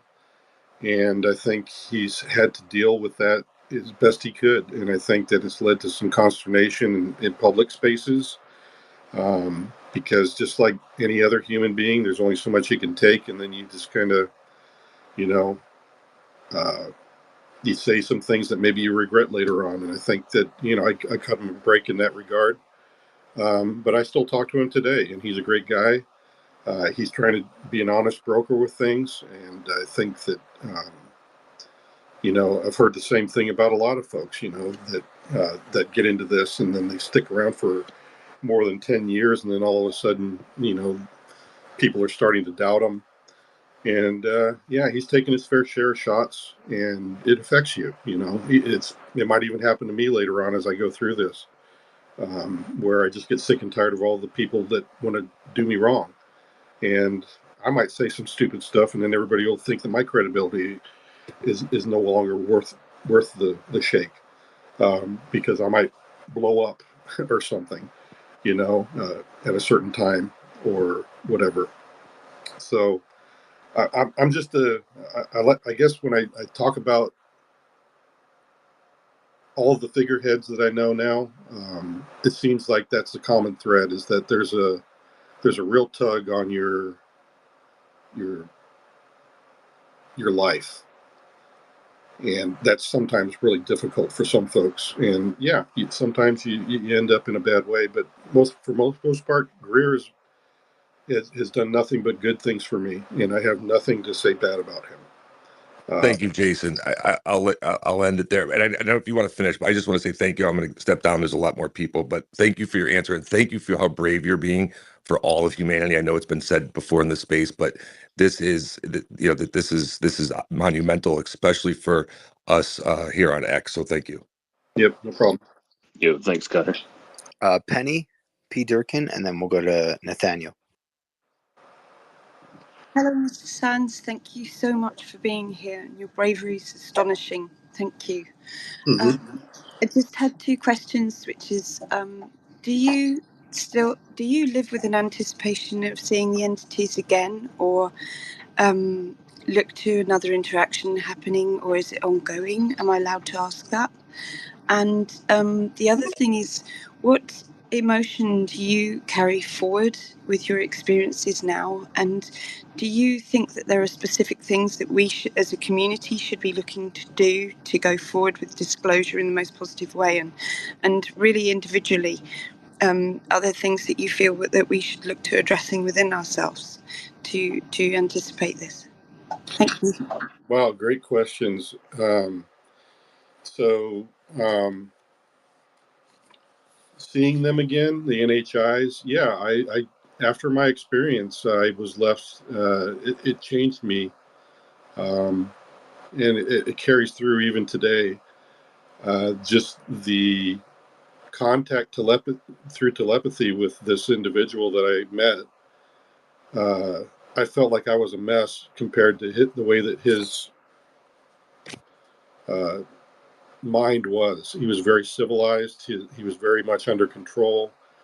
You could tell that because the level of communication he used is mind to mind, that just like we have etiquette speaking, his was also mental. Whereas for us, we can be speaking one way, but we could be thinking all sorts of strange things. And that's the way I felt with him. And because of that experience, and sharing of that kind of mind space, I honestly think that he imparted some of his own life with me, and I with him. I don't think that when you communicate at that level, that you're not participating in that, what people call that larger think. And that's what I feel like I got exposed to, is a little glimpse of what it's like to be connected with everybody, like if everybody here on earth could hear each other's thoughts, sort of a thing. And have been doing that for thousands of years, and how civilized even your thought processes would be. Whereas right now, we tend to think that we're isolated and we just kind of let our minds go wherever we feel. So yeah, I very much want to meet them again, whether they're part of me still. I still like to think that, yeah, I feel like I'm kind of connected to something that I was not before that experience. That it exposed me to a greater community of consciousness that I can't explain properly. And the best I can equate to it is just that, if you can just imagine that all mankind can do that, how we as a community of human beings would be. Um, and that's kind of where I am with that. So the emotions, then, to get to your second question about what emotions do I carry, that's kind of it. That's the impetus part, the catalyst for who I am today. But I think it made me a better person because it made me realize one thing, and that is we're cared for. That there are civil people out there that wish us well and are literally brothers and sisters to us that are just waiting for us to come and become part of the greater community. And I think some of us are more prepared for that now than others. Um, but emotionally, it's made me want to change my life for the better. I feel like I don't want to be that mess of thoughts and emotions anymore. I would like to be the man I'm meant to be. I'm the person that was given certain gifts and skills that I need to utilize. I need to be the best dad. I need to be the best grandpa to my grandsons. I need to be the best worker, the best friend. I want to leave everybody with a smile. Those are the sorts of things that I want to do now that I didn't want to do before that experience. And so emotionally, I'm a different person because of that. And I wake up every day, like I said earlier in the program, I choose whether I want to participate or not. And that's something I realized that I didn't have before was good grief. I I just want to be a better person. Really, is what it left me with because I just felt like I was lacking. It's kind of like it's kind of like having one of those life revelations, where it changes you for the better. That's what I feel like it did. And then for your last one, what can we do as a community for disclosure? We kind of discussed that earlier. I think we can do better just to get the story straight. And hopefully, other whistleblowers will come forward that are going to help give context to this subject because it needs to be uh, better handled, I think, in a lot of ways. There's been a lot of people that have said some things that I don't agree with and I think are a bit crazy. So we have to be careful of that. And that's up to every talk show host. That's up to everybody who does a podcast to, just control the narrative and know when somebody's being a jerk, and just has nothing good to say. It's kind of like, oh yeah, Jay's just going off, and that's all they have to say. They don't have anything meaningful to say. They just want to talk bad about me. It's kind of like, well, gee, thanks, guy. You really helped everybody out with that one. We have to get rid of people like that out of the groups. So Thank, that's what we have to do. thank you so much for answering my questions. It's so appreciated, and thank you so much for being here. And thank you to the people hosting this space. It's amazing. Thank you. Yeah, I'd like to say thank you for the people in the group as well. That's the only reason I'm talking tonight is because of the way the conversation is going. Thank you, Jason and Penny. Nathaniel, go ahead. Oh, thank you. And thank you for your time in answering questions. I'll be brief. I have 3 questions. And I wonder if you could confirm or if you've heard of Michael Herrera's story. Refresh my memory. I've had so many things that happen. Of course, I'm sorry. I was trying to. He was on the Sean Ryan podcast and said that he witnessed a human-led UFO-powered human abduction in Africa or Asia. It was Southeast Asia, yeah. And I think Arrow Yeah. actually indirectly kind of confirmed his report as well, by the way, in their report last month. I would say that I'm not familiar with that.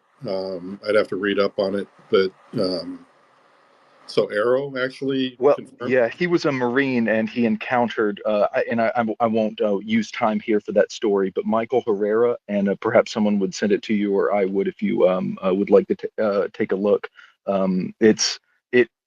it's powerful if true. I wondered then what you might make of the government or the corporate, the private side of this, the corporate structures, and if you take Stephen Greer's line of analysis, a cabal, if you will, that's breakaway and above national powers and constitutional interest, etc.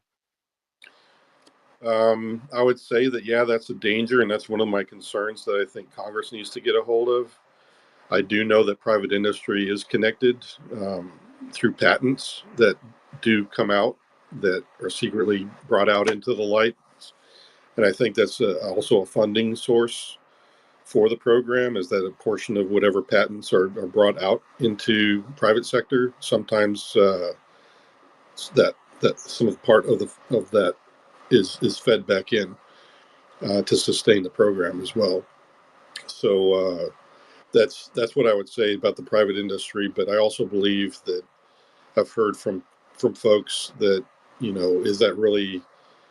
I think the legal tint to that is this really a fair thing that, here they get to take their patents and literally not have to suffer any kind of competition or share any of the information. There are some legal arguments as to why that's bad.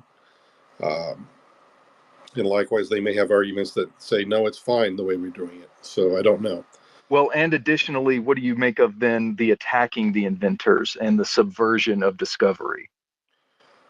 Well, I would say that, yeah, I've read and seen some people that have reviewed the way that patents are controlled, and that the government tends to buy entire lots of patents, and even things that are related to a certain patent that they didn't really invent, and then they utilize those to shut down other people. That also is a danger, and I think that even in corporate, competition, that some corporations and leadership are not afraid to hurt other people to stop them from making a few dollars and maintain their monopoly on something. So those are all dangers in our society. Being capitalistic does come with some drawbacks, and I think that's a big one. Thank you. And last question: have you heard of a secret, buried, high-powered weapon system installed in or around the Skinwalker Ranch region? No, that's a new one on me. Okay. Thank you very much for your time. I appreciate your answers, and much gratitude. Yep, no problem. Thanks, Nathaniel. Let's go to Christian, and then we'll do DB. Okay.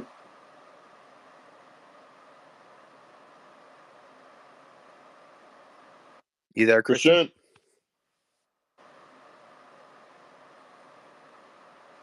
All right, DB, go ahead. Hello, can you guys hear me? Oh, yeah, There you are. go ahead. Yeah. Oh, yeah, we get you. We get you, Christian. Yeah. What up? So somebody else was talking earlier about stories about my labs, and then you have stories about people getting silenced by, men in suits. And I've always been like skeptical that our government could do something like that and break the law. But I think these things happen, and I want to know what your theory is on that. Because like, is that like something pretending to be human, or is that like what they call a breakaway civilization using alien technology? Who are these people that silence those people and or abduct people? Do you have any opinions on that? I think it's big money.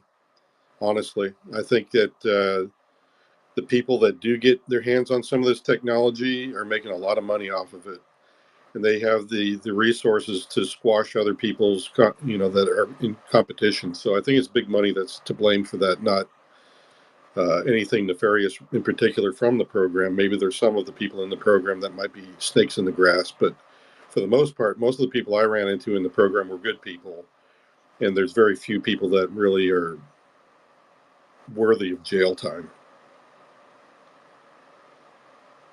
Thank you, Jason. Thanks, man. I appreciate you a lot. Thank you. Doing a great service here. You really are, Jason. Thank you for doing this. DB, go ahead.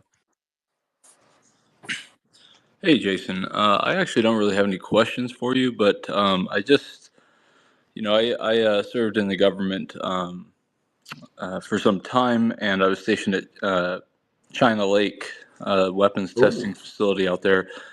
And a lot of people, a lot of us mechanics had seen a lot of UAP activity and just various high strangeness out there.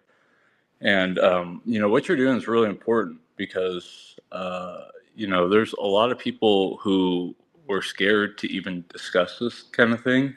yeah. Scared for their careers, scared just they didn't want to be like a Vox Mulder kind of thing, Hmm. including pilots. So now they're reporting a lot more. So I just want to say thanks for coming out and reporting. I know it's not easy, so thank you for No, that. it's not. Yeah, you gotta. Yeah, I've yet to see the full brunt end of things like David Grush has done. Thankfully, everybody's been kind of leaving me alone. I think for the most part, the people that know me, whether they're in the program or not, they know I'm not trying to be a bad guy here. They know that I'm trying to find a way for them as well as for us as a public to come to some kind of consensus as to, well, what can we do to get to a point that's better than where we're at right now. But I think that the start of that is just the revelations that I've been trying to give here is that, yeah, there's a program, there's a good reason that it's secret. Uh, and we can't talk about stuff on about certain things, but contact with NHI, I think, is a big piece that's for everybody in the world. And I think that's something that everybody can come clean on and just get that done with. And I think that'll clear the air quite a bit. Um, so that's what I'm hoping for. Shit, even just a reporting like AI with Graves of a reporting for pilots, like Debu was just Yeah. referencing, a system to put in place where people can actually report UAP sightings and we can get to the bottom of, what's anomalous and what's not. Right. And that's something I definitely can do from here on is, vet some of that stuff. You mean, if I know it, I know it. If I don't, I don't. I'll let you know I don't. Uh, but I can certainly offer that up, just like I did with the task force. That hey, this is something that's a waste of time, and this one's better for you to work on. James, I just want to slip in real quick. How did this affect you? Being that this happened back in the '90s too. I mean, this one account that we've heard out on the range. How did you? I mean, we all kind of around that same time learned about Bob Lazar, and then there's all the Mm-hmm. stuff that's happened just in the past 5-6 years. With Elizondo and ATIP and the New York Times. Like back when this happened in the '90s, how did that affect you? I would say when I was in my 20s at the time. I thought I was doing something really cool. I pretty much was a yes sir kind of a guy, and I just kept my mouth shut as I was told to do. Even though I was exposed to some high strangeness, I didn't. I didn't do anything but what I was ordered to do, and that's who I was. So early on, I guess you could say that I was just a regular military guy, just doing a really cool job, and I just did what my boss told me to do. And then later on in life, I got a bit wiser and thought things through, and I just started piecing things together that I hadn't before because I was a bit, I guess, in shock as a 20-year-old with some of this stuff. And it does take a while to absorb, and parse some of the things that I'd been exposed to. Just like today, there's some things that I've gone over here in the group that some people just will be like, holy crap, I have no idea how to even think anything of this right now because it's going to take you a while to absorb. So, in So, your mind, you kind of put a barrier between what you performed and what you experienced on duty, yeah. as opposed to like this didn't really affect you in your personal life until later. Yeah, not even my wife and kids knew that I had this going on because literally I did my telecommunications monitoring and security assessments in classified realms, but it was more open, and that they knew of. However, there was this other part of me that was read into the program where I would get called on a Friday evening and be told to be at McCarran Airport at X hour with my bags packed, and we would just leave for 2 weeks, and I couldn't say anything to anybody. And then we had somebody in garrison that would give us, will fly cover for us if anybody asked, hey, where'd Jay go? Well, he would just say, oh, don't worry, he's working for me, and don't bother him. Don't bother calling him. He's working for me. So that's how we rolled. So there was this very hush hush part of it, and that was the way I ran it. That's the way we all did it. Thank you for that insight. Sorry, Rob, were you about to say something? Or if not, Darcy. I don't think so. If I was, I've forgotten by this point. Yeah, go ahead, Darcy. Hey guys, first of all, I just wanted to say huge shout out to the three of you for creating a safe space for Jason to come forward and talk tonight. I know UFO Twitter has been UFO spat fight crazy drama city lately, and I've kind of shied away from talking because of that. So thanks. Just want to say thanks, guys. But a few questions here for you, Jason. So first of all, you mentioned you had this encounter with this non-human intelligence on a test range. I'm guessing, I'm just visualizing here, maybe a desert or something like that. Could you kind of confirm? Yeah, it's the Nellis test range, and it was October-ish, November. Bitter cold outside, the kind of wind that just cuts right through whatever you're wearing kind of weather. And yeah, we're just going up range to get ready for the push, which is what they call it when the aircraft are off the ground and ready to do the exercise. We had to be up at the schoolhouse for the push to start, and this was just before we got there. Okay, great. Thanks for clarifying that. And this was day or night? Oh, this was morning. And we had actually been a little bit early because the UFO had come on the range the week before, and the video operator who recorded the whole Nellis test range UFO event wanted us to come and review the tape with him, and he took down everybody's names, whether you had been there the previous week or not, and had seen the UFO or not. So he had a list of people, and he also showed us all the video. So it's exactly as you see. It's online today. You can look it up, Nellis Test Range UFO. That's exactly what was landed 50 yards off the roadway when I was on the range and had my encounter. Wow. Okay, now to a few other things that you mentioned, I just wanted a bit of clarification on.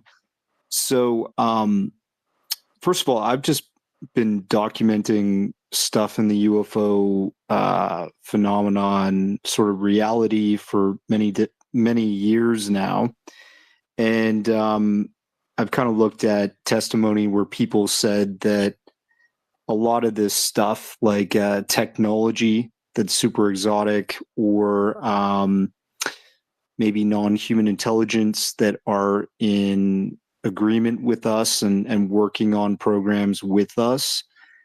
Some of this stuff has been taking place in underground facilities or underground bases. And one of my most recent pieces, I kind of looked at ocean-based phenomenon and structures and the sort of reality of things taking place or having an origin in our oceans. Can you speak to that at all? Did you come across any information that there would be bases in like underground on land or in an ocean-based sort of location? Yeah, I can speak to the fact that, yeah, I've been in underground facilities myself. Underwater, no. Underground, yes. Okay, you yourself have been in underground facility. Okay, interesting. All right, and you mentioned 20 and back. Now, are you confirming the Corey Good testimony, or are you confirming just that this is a phenomenon where people can go 20 years into the future and then be like regressed into their former bodies or something like that? Can you give a bit of I can't information on? explain the experience, but it was similar to what he calls 20 and back. What I was introduced into, that we didn't call it 20 and back, but it was definitely something that I had to pay penance for getting out of the program. Okay, interesting. I'm not quite sure how to wrap that around my head, but well, I don't either, to tell you the truth. It was a very strange experience. I'm not quite comfortable talking about the whole thing in detail at this point because it was so horrible in many ways, but maybe sometime in the future I'll be able to come to grips with it and be able to talk about it. Okay, much respect. I want you to be comfortable here.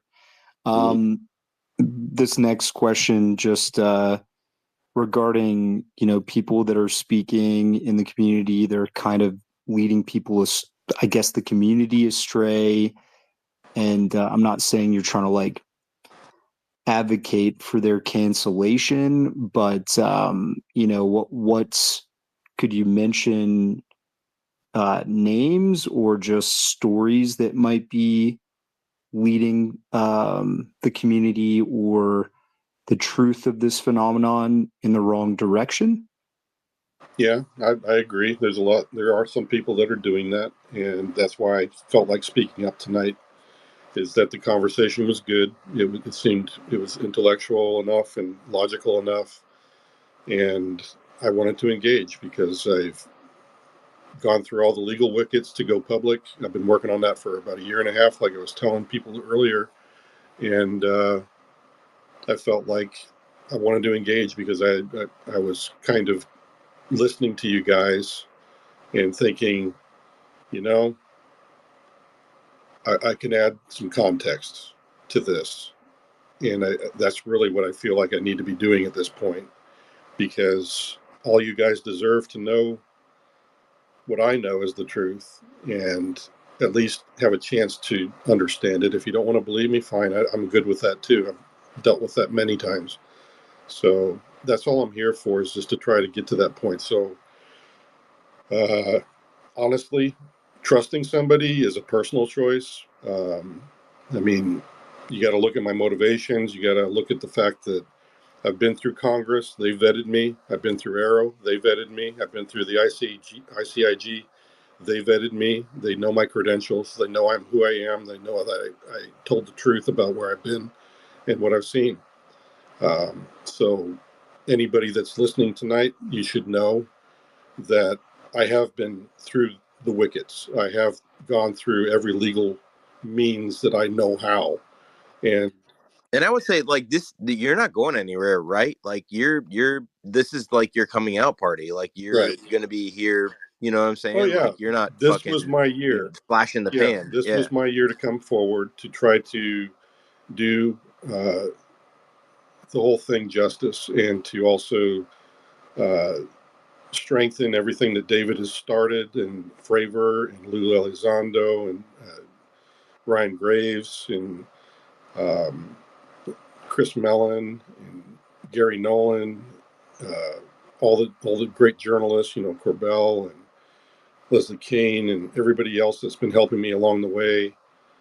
It's quite an ordeal I've been through already, but it's been also filled with a lot of great people, and all of them, as well as you guys, should know that we're trying to get to the truth. And I have nothing to gain by doing what I'm doing tonight, other than to tell the truth. There's nothing in this for my career. There's nothing in this for my life. other than to clear my conscience and make sure that I at least tell people that there's more to life than what we think there is. Sounds like a patriot to me, honestly. Thank you so much, Well, Jason. For real, like honestly, this is awesome. well, thanks for saying so, but you're right. I am a military guy. When I started this back in 2022 and came forward for testimony, I call that the day I went on mission. I looked at it the same way as if I was going to deploy to Afghanistan, not know if I was going to come back. I'd had no idea if somebody was going to snipe me from a window as I went in to do my testimony. It could happen to me anytime, you know, but I've prepared myself for it. I've decided, you know, years ago, this is something I'm willing to do at whatever cost it takes. And that's all I have to gain from this. So there's really nothing for me to gain other than to tell the truth. Honestly, there's no other motivation that could possibly get somebody like myself into this sort of a business of coming forward. I just want to say it's a rare person. I mean, especially, you know, in our modern times, 2024, someone who went through what you did. I mean, you from an early age, you were involved in this. You checked all the boxes for them and you were trusted. And now you're coming out. It just is like, it's kind of almost seems counterintuitive for someone like you who has kind of devoted their lives in the service of their country to then come out and you're not doing anything wrong or illegal. Obviously, I'm just saying it No. just as you have courage, man. I mean, you're presenting a lot of courage right now, and it's a service to humanity, and I appreciate it. Well, thank you. I just think of myself as a normal guy that, you know, this is just, I don't know, if you've got a conscience, you can't just let stuff like this just simmer away. Why other people that have been in the program could do that, I don't know, other than the fact that they did it for life. And I maybe perhaps because I got out of it earlier than they did, maybe I had enough time to think about it. But this is literally, you know, something that I take no glory in. I've gained no monetary value of this at all. It's just me, just trying to be me, trying to do the right thing is what I'm trying to do. Honestly, that's all it is. It's no small feat, honestly, and I hope others follow in your example, for real. Holocipher, do you have a quick question for James? Not usually, but yeah, thanks for allowing me up here. I actually have a fairly complex and well-involved question, but I also wanted to do some system accounting because you didn't record this, so there was something he's covered just a little bit before about a site in Texas, and then another. I'm assuming we were talking about historical sites that were crash recovery. Did I hear that right? And I'm just going to add this to my addendum of ongoing archaeological crash recovery sites, starting with So Grush. Holocipher, you got 60 seconds to ask James a question. Okay, Go good, for it. good. Okay, so you got Grush with the Magenta site in 1933. Doty mentions two, one in the French Mediterranean, another one in Indonesia. And as far as I know, I got Jason's hands on record for one in Texas. Detail me the other one, if these are crash recovery sites, and the significance this might pertain to our hidden history that's needing to be unraveled at this time as to the full disclosure of what's happened on this planet historically.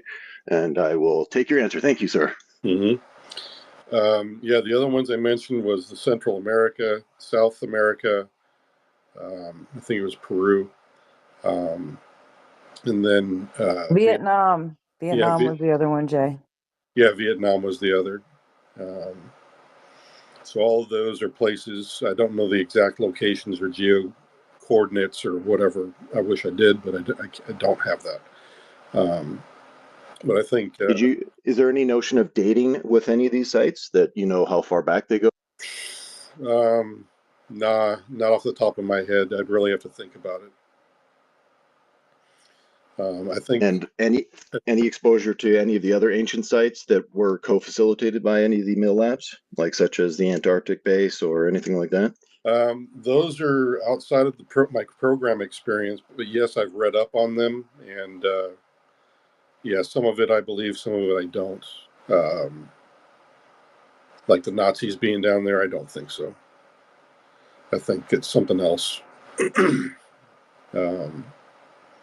Thanks, James.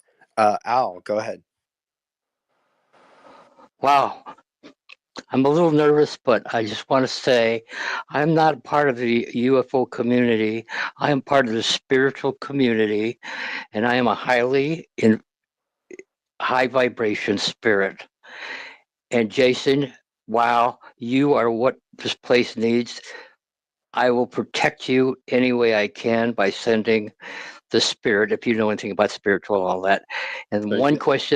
one question I have is there any kind of investigation into interdimensional travel? Thank you. Yes, there possibly is. I think there's a way for interdimensional travel to help traverse very large spans of space, and I think that there's been a lot of studies done on that that you can even get a hold of in the public sectors on. I didn't hear a lot of that inside the program, though.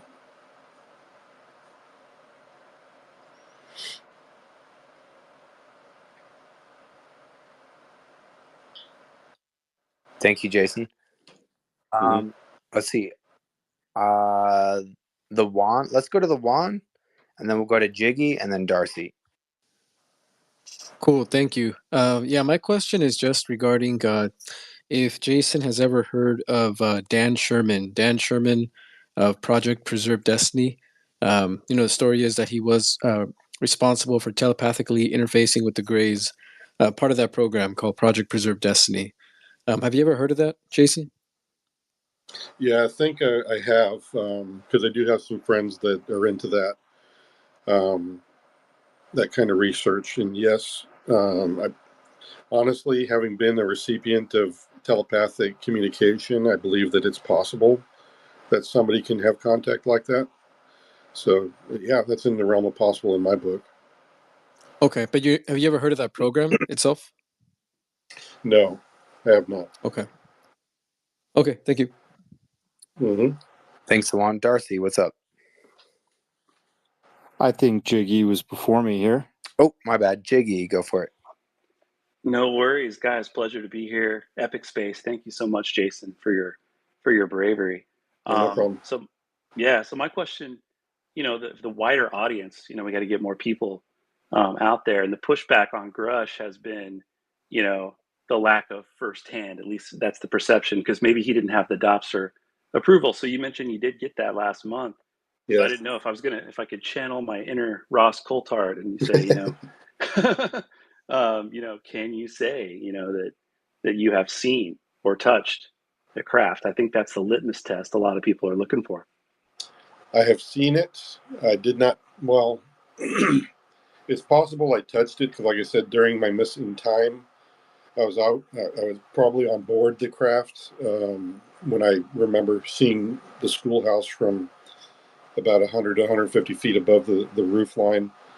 So I was probably on board the craft. So yeah, I probably touched it too, but I don't remember much of it. Wow. Thank you so much. Quick follow up, and then I'll pass it back. You mentioned coming in the 90s after Lazar. From your experience, would you say that your experience in the program aligns with what Lazar had to say? Yes. Again, I've been asked many times what I think about Lazar. I've always said, yeah, he sounds like he legitimately knows the process. He's been through the same things I have, getting access to the places he's been. He's described a lot of the same things. I was not a scientist like him or assigned to, try to figure out what a piece of one craft or exotic material was doing, but he did.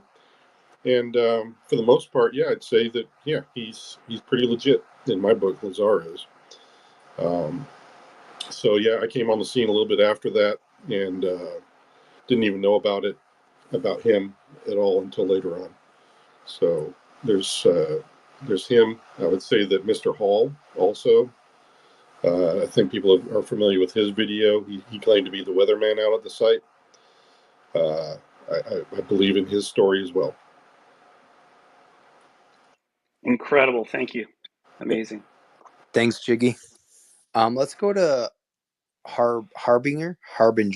Go ahead, Harbinger. Yeah, thanks so much, and thanks for coming forward. Two questions. Wanted to ask first, remote viewing, your thoughts on that, Ingo Swann, the whole ability to, sort of absorb information from that, and your response to that, and then I'll say my second question. I didn't stumble onto remote viewing until later, and that was, what I mean by later is like in 2022. I think I met a couple of people that had been either in the program and or were researching the program. Again, having my own experience with telepathy, it's in the realm of possible. Because quite simply, that star map that was emblazed into my skull. I mean, I can still remember it today, just like it was way back in 1990s when I met the individual in the desert. That I could see where, if you can put that kind of imagery in somebody's mind, that there's a way to do that remotely. I don't know how much distance there has to be that when it's untenable and you can't do it anymore, or whether you can do it from great distances and it's like a quantum thing where you can be on different diametrically parts of the universe and still do it. You'd have to ask one of the guys that was in the program and can do it. But yeah, I've heard people that actually have said that, I was part of the program and I used to be one of the people that could do it, or I still do, but I just don't do it for the program. And I think that there's some people that claim the program still exists. I cannot verify that, but I have been told that is the fact, that they say, Interesting. Great. And my second question, your thoughts on what was the source consciousness, aka some may call God, and or the phenomenon trying to, I don't know, sort of utilize energy from our consciousness and be able to whole reincarnation, that whole part of that spiritual phenomenon. I would say that, I do believe that, if there's other higher intelligences, there has to be one at the very top of the food chain. So people would call that God or the supreme being or the supreme intelligence. So I get that part. And I do believe that, a lot of the stuff that we hear from experiencers is very spiritual a lot of times. As a matter of fact, some of them have been just that, very spiritual. I mean, I've heard some encounters ending up with people crying about it because they were so emotionally involved with it and the message that was given. So, there is a very strong case for the spiritual side of all of this, and that, there is a supreme being out there that it may have been the originating consciousness of our universe and reality. Now, the trading of energy, that one, I'm not an expert in. I'll tell you that right off the bat. But from what I understand about science is that there's literally everything has some sort of electrical charge or energy or something going on. I mean, even our own brains work off of electrical charges in our nervous systems. So even our own bodies are like that. And scientists are starting to say that there's like a symbiotic relationship even amongst the trees. That they're all interconnected and have sensory perception as well, where they can actually see colors and things like this, along with some of the studies going on with dolphins, whales, what have you. So there's a lot of different things that I've heard of, but I'm not an expert in. And I would agree that there's a possibility that energy is a big part of it, and we express it a certain way, and everything else that has life probably does as well. Thanks. Thank you, Harbinger. Darcy, go ahead. Yeah, just I'll have a quick question here and then I'll jump down so one of the many other people listening can jump up and ask some questions. But were you acquainted with any of the other 40 apparent whistleblowers that are kind of in the wings here? I Or only know a few of them. I think David Grush knows more of them than I do. okay. And prior to all of this going down with David Grush and the congressional hearing that happened subsequently, were you attending conferences related to this subject matter, reading books, or in contact with like Christopher Mellon and Elizondo, like people that are influential in the community at all?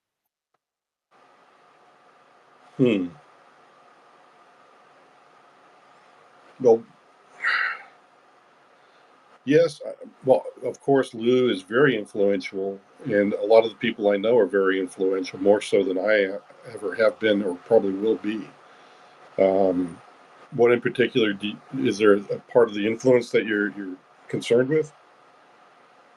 No, not at all. I mean, it's even been said that David Grush attended conferences and stuff related to this subject matter in the past. I mean, Yeah. it seems that whistleblowers are interested in, seeing what the UFO or UAP community knows, and they want to help. Yes, I would say that. Yeah, that's pretty much what everybody that I know of the whistleblower cadre. That's kind of what they want to do. They want to get the truth out there. That's really what this has always been about. It's one thing to run the program for national security reasons. It's quite another to keep from all of mankind that we're not alone. And that's the big beef. I think the big dividing line is that do these two have to be forever intermingled and never talked about? Are we waiting for the NHIs themselves to get the go ahead? I don't know. I'm pretty sure that if the NHIs wanted to go public, they would. You know, why they haven't, I don't know. I think they've got their own reasonings for that, and different motivations. And Okay, with regards to the national security side of things, do you think that these energy systems or the exotic technology related to these NHIs would be seen as a threat to national security? I would say, yeah, that's a possibility. Honestly, if there are, just like we have different factions on this face of the earth, and even in our own borders here in America, there's so many different competing agendas. There's so many people at each other's throats. I'd imagine that other civilizations would be the same way. They've got their own agendas, their own motivations. They've got their own systems of governance as well, and all of that will come to light at some point. But yeah, some of them can be quite threatening. Honestly, I mean, some of them could be even more barbaric than we are. Who knows? Wow. All right. Have a great night. I'm going to jump down. Huge, amazing space. Thanks, guys. Thank you, Darcy. We are going to give preference to new speakers. So, Sarah, why don't you go ahead? Hi, thank you everybody for hosting the space, and thank you, Jason. Been listening for the last, since you started talking, so I don't know how long it's been now. I don't think either. I'm getting tired. Who is the robot talking? That might be the host. Oh, it was shit. funny. So yes, very much enjoying it. I bet you have like a lot of water next to you because you probably had to talk a lot, but you have been. Yeah. So my question is kind of more about the program and kind of the social kind of network in it.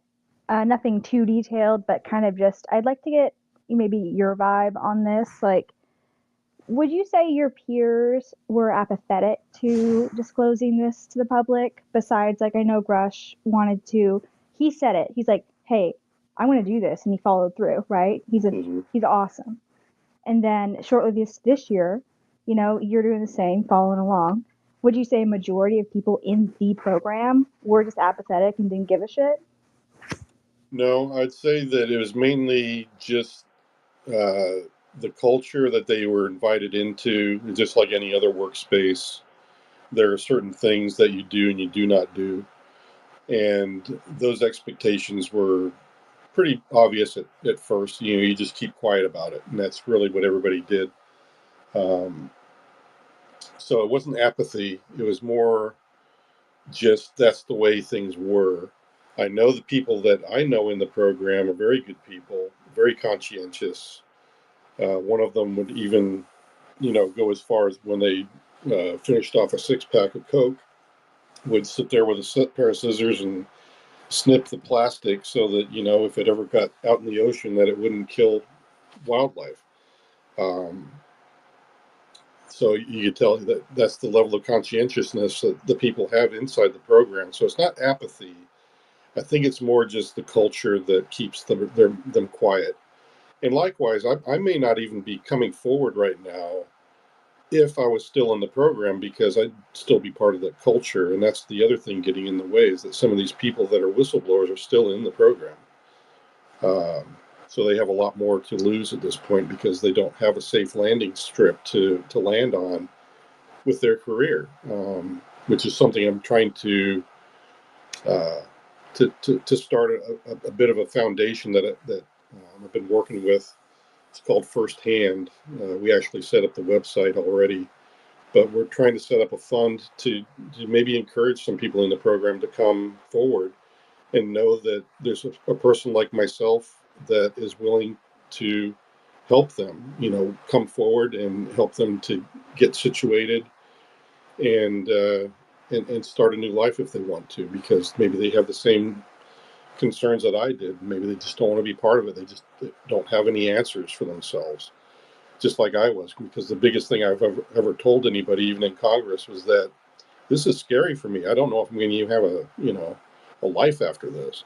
So Well, and I mean, I'm assuming here, but it sounds like you're later in your career, and that firsthand project you're setting up, honestly, is so laudable for like making progress on this issue.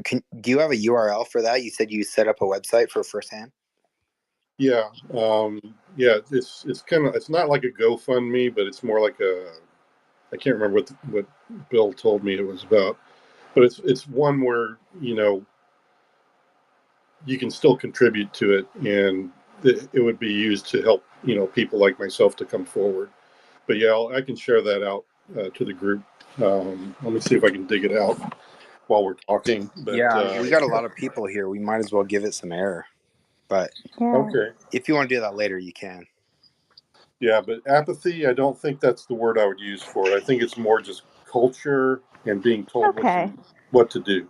Yeah, it's just sometimes when you think of that stereotypical, like, oh, super secret program, you just think of a bunch of like kind of like, you know what I mean, apathetic, just like in a line, kind of towing status quos. But no, Yeah. you gave me a much better picture of that. And I guess the only other thing I was curious about within the social kind of structure of the program was, would anyone new to the program have to go like absorb and kind of go through an inoculation process of like, holy crap, this is actually real?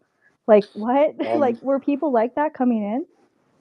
no, it was kind of cute the way that it happened, actually, now that I think about it. But the first day I was on the airplane, my friend kind of nudged me and just was like, hey, watch this, as they disembark from the airplane.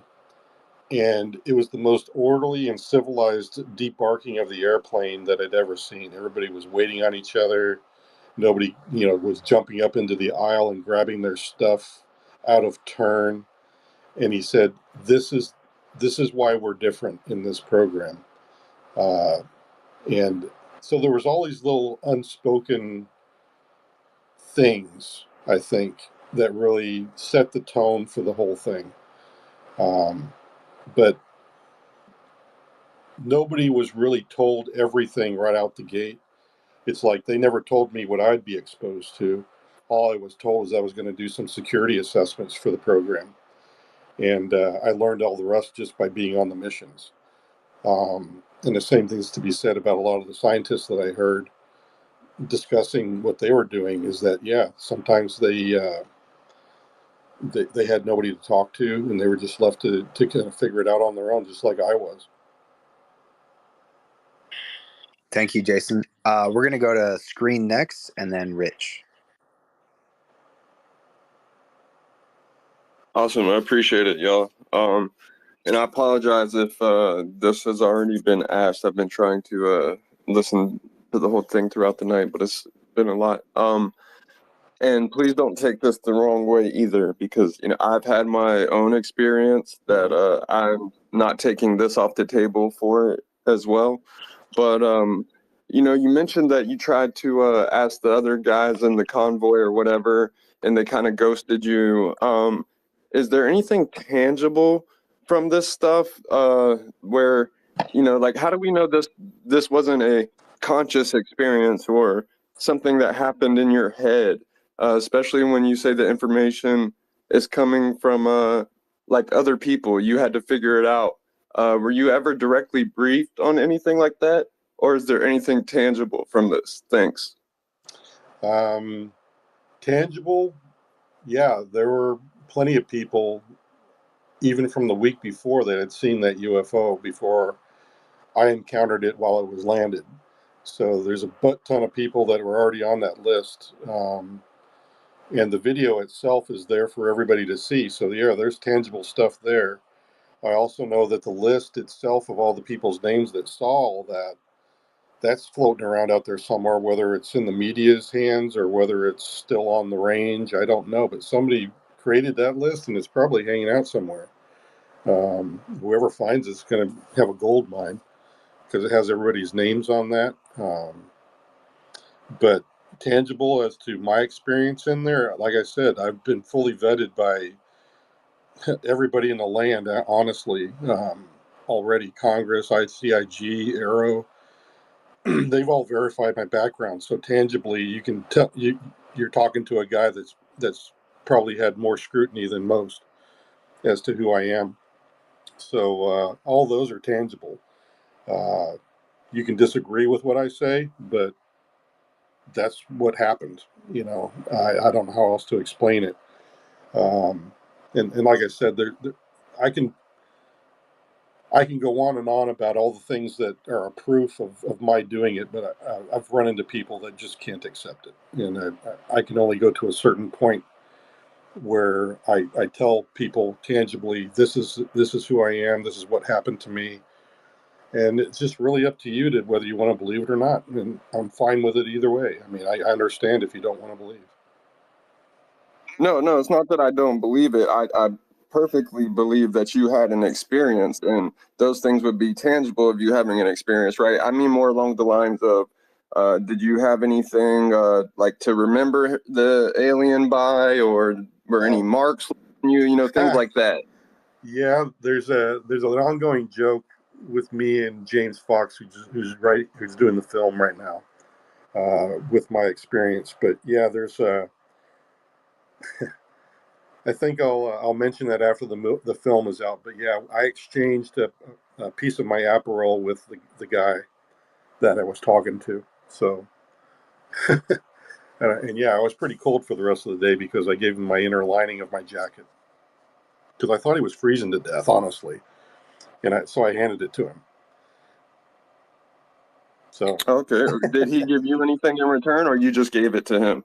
no, I just gave it to him. I mean, I suppose just the fact that my liner was missing after that that time I was up range. I bet you my wife was like, "Well, what happened to your jacket liner?" I mean, that's about the only tangibleness I got out of it. And Okay, cool. I appreciate that. yeah, but that's kind of a funny thing. Thank you, Screen and James. James, before we get to Rich, I just want to ask you, let's pretend like I'm a super skeptic, materialist, Yep. all the other descriptors, and I just think this is all just crazy wackadoo stuff. What would you say to me? You kind of cut out there for a minute. You did your robo thing. That was someone else. So if I was super skeptical, I was a debunker, and you were just, you're in good company right here. We're all loving that you Oh do yeah. this. But if it was someone else, and I thought this was all just bullshit, some government psyop or something else, like, what would you say to someone like that? Quite frankly, I would just say, okay, well, you're welcome to your opinion, but you're talking to a guy that actually has talked to some very high-ranking individuals in the land, and none of them have thought that I was full of crap. Anybody who meets me, honestly, has said the same thing, that I'm very genuine. I'm just a normal guy that seems to have, been through some very strange stuff, and honestly, that's who I feel I am. I can't be more genuine than I already am, and if that's not good enough, I just don't know what to tell you, honestly. Because, like I said, there's going to be people that I know, even if I walked out of some facility with an alien in tow or UAP on my back, there's still going to be people that sit there and go, "Oh, you made this up," and you just can't help that. And so that's all I have to say about it, is that Right. I've done everything I can to verify who I am. If that's not good enough, then that's on you. I'm sorry. I don't know who else you can verify it with. Right. Because these people that verified me are in the databases that nobody else is privy to, except unless you're read in, and they already know who I am from those databases. And I don't know how much more real I can get. Okay. So, and again, this sounds like a gotcha, but it's not. But you're basically, your argument is an appeal to authority, and that's, in my mind, that has merit. But whether it's when when James Fox's documentary comes out or whenever, like, these credentials you're listing will eventually be publicly known, right? Yeah, I guess so. If it ever comes to it, I don't know how much they can share because the databases themselves are classified. So, but do you see the predicament there? Because there are some really skeptical debunker people who are like engaged in motivated reasoning against all of this, who will say, look, if you're not willing to list the people who vouch for you, that this appeal to authority, then how do we know to take you at your word?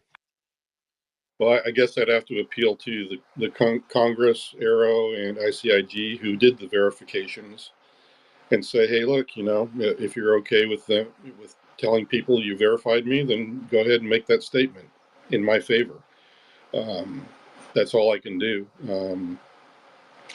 I'm sure that, maybe at some point, like, I've produced other proofs of my military service and that I was indeed stationed at Nellis Air Force Base during those years that I've already mentioned here in this podcast.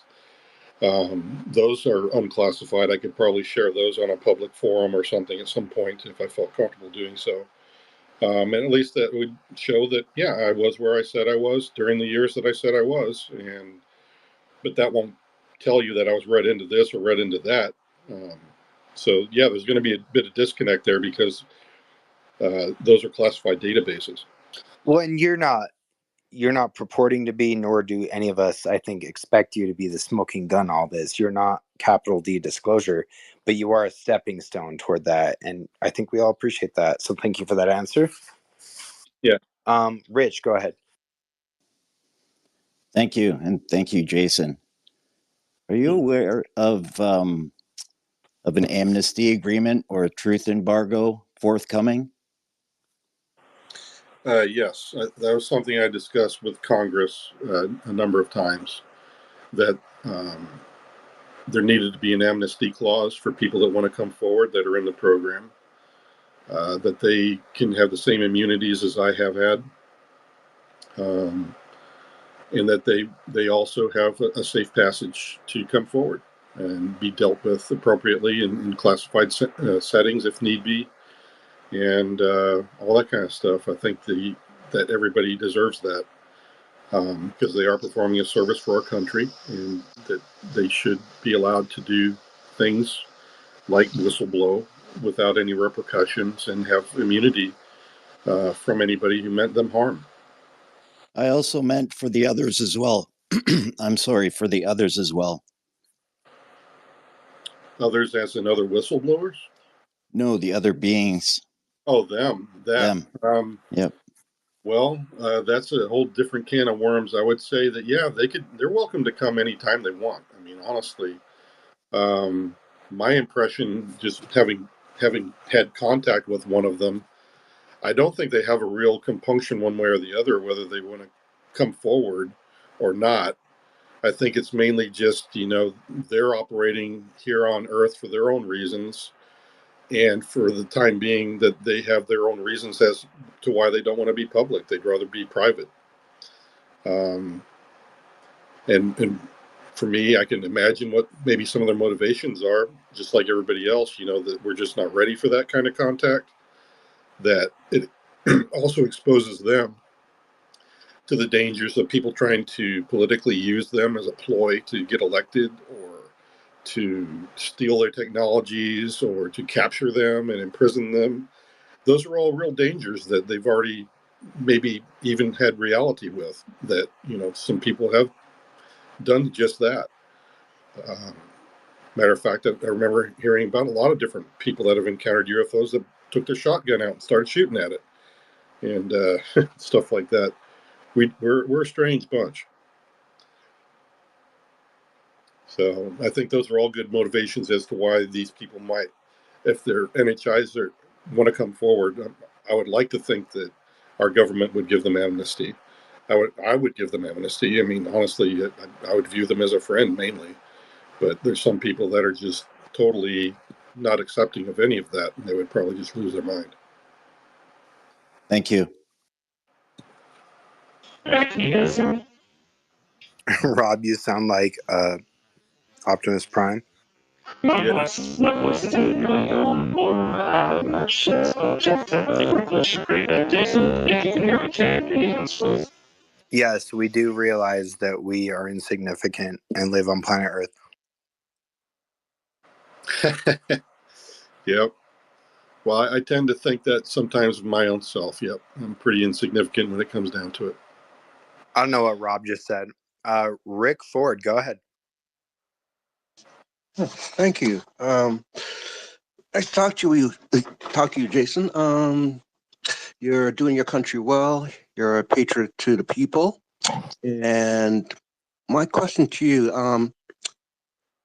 how would you perceive about Russia and China, about their crash sites? I'm sure you've heard of something like that. Yep.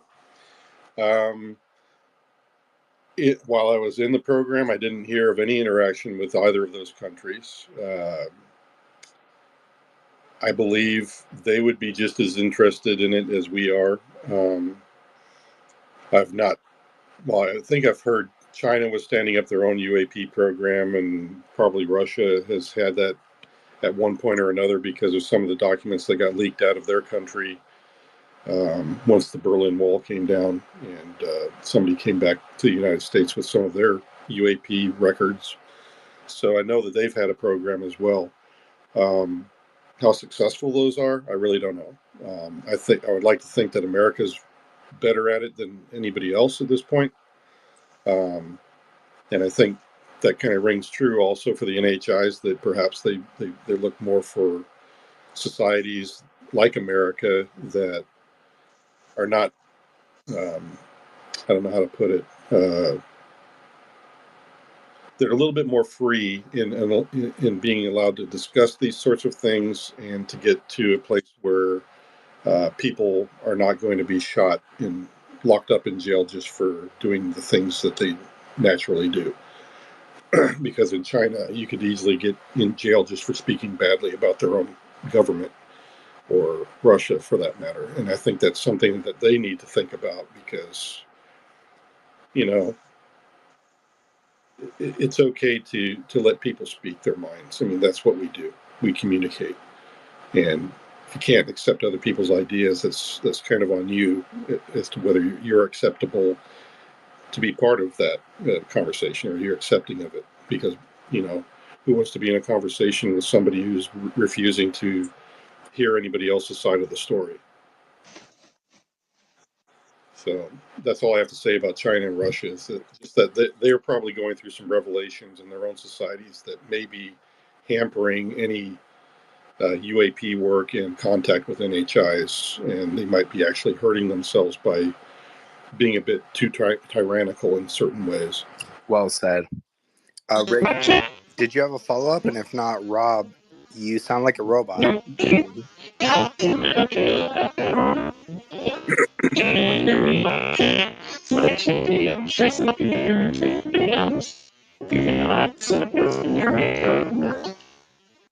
Okay, Jason, is that the CIA right there, or is that something else? I don't know what that is. That's Rob being Optimus Prime. I couldn't understand anything he said. Is anybody in the same room with him that can understand him? He's hosting this room. I can't understand anything he's saying. Private message him, Kimbo. Yeah, do Okay, something like that. JJS. Because I'd love to answer him. Ulrich, why don't you go ahead? Hey, you guys, Rob, Astro UFO Intros is awesome. You're hosting the space. Jason Sands, thanks so much for speaking to us, man. Okay. Yep.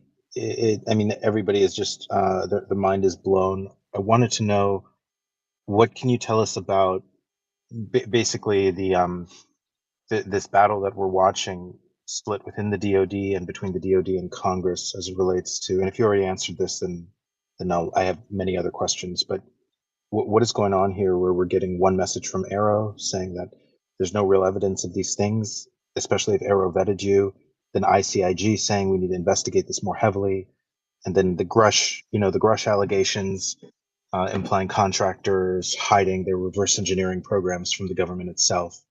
What is actually happening here in the government?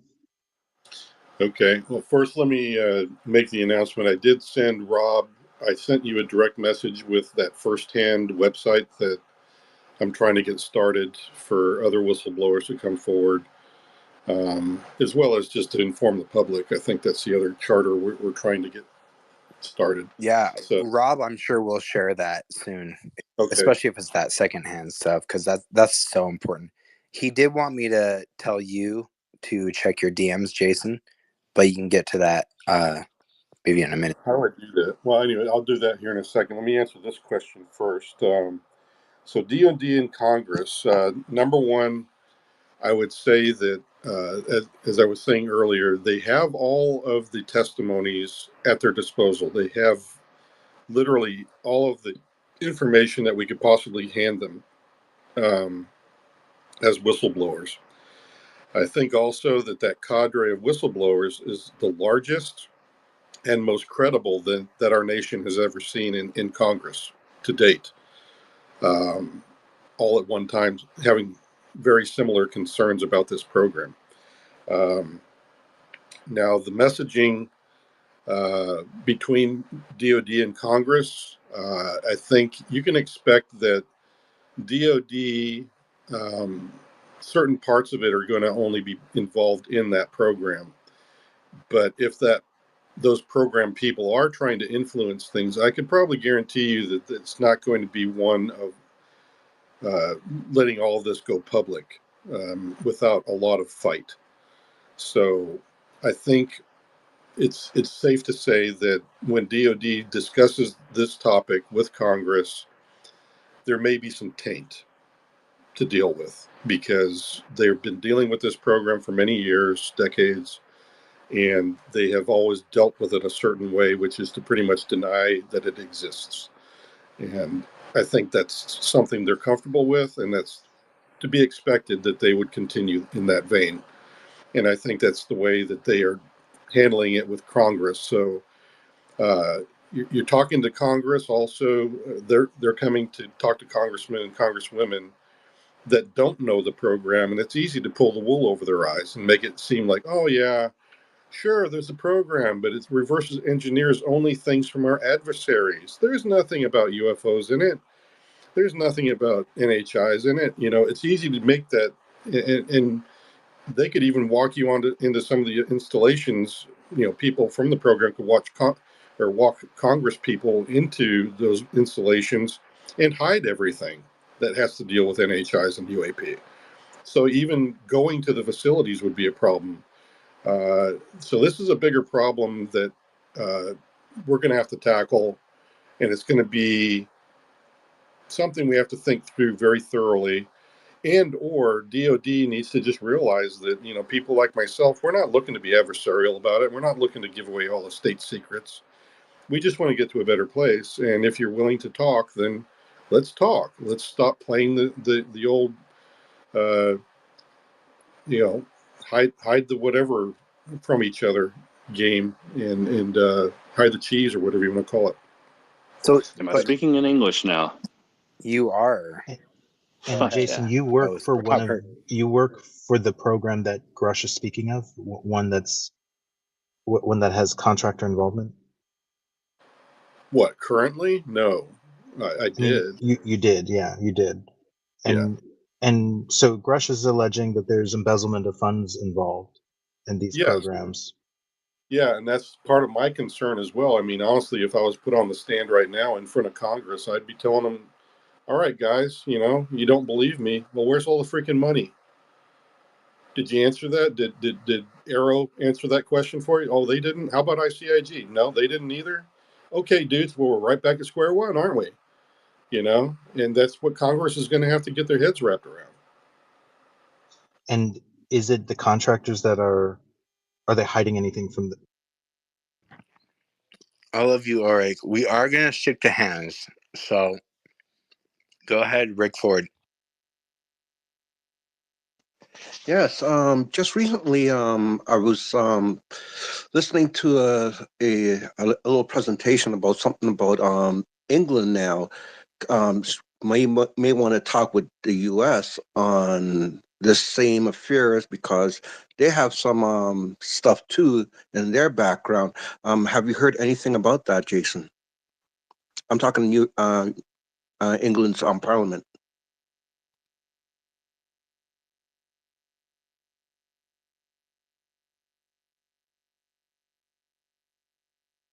Jason? Yes, I would like to talk to the UK and Australia and everybody about this. All of our allies, honestly, we're stronger as we march forward together, because crashes can occur anywhere on Earth, whether they be from an adversarial nation or otherwise. So it's our allies are much stronger in that regard by working together. So yeah, I'd be willing to talk to anybody in Europe that has a government that's willing to tackle this. I'd be willing to talk to the UK, Australia, whoever, just to get them on board and see what we can do together. So I'd say that, yeah, maybe they've got some stuff, and whether or not they've shared it with us, I don't know.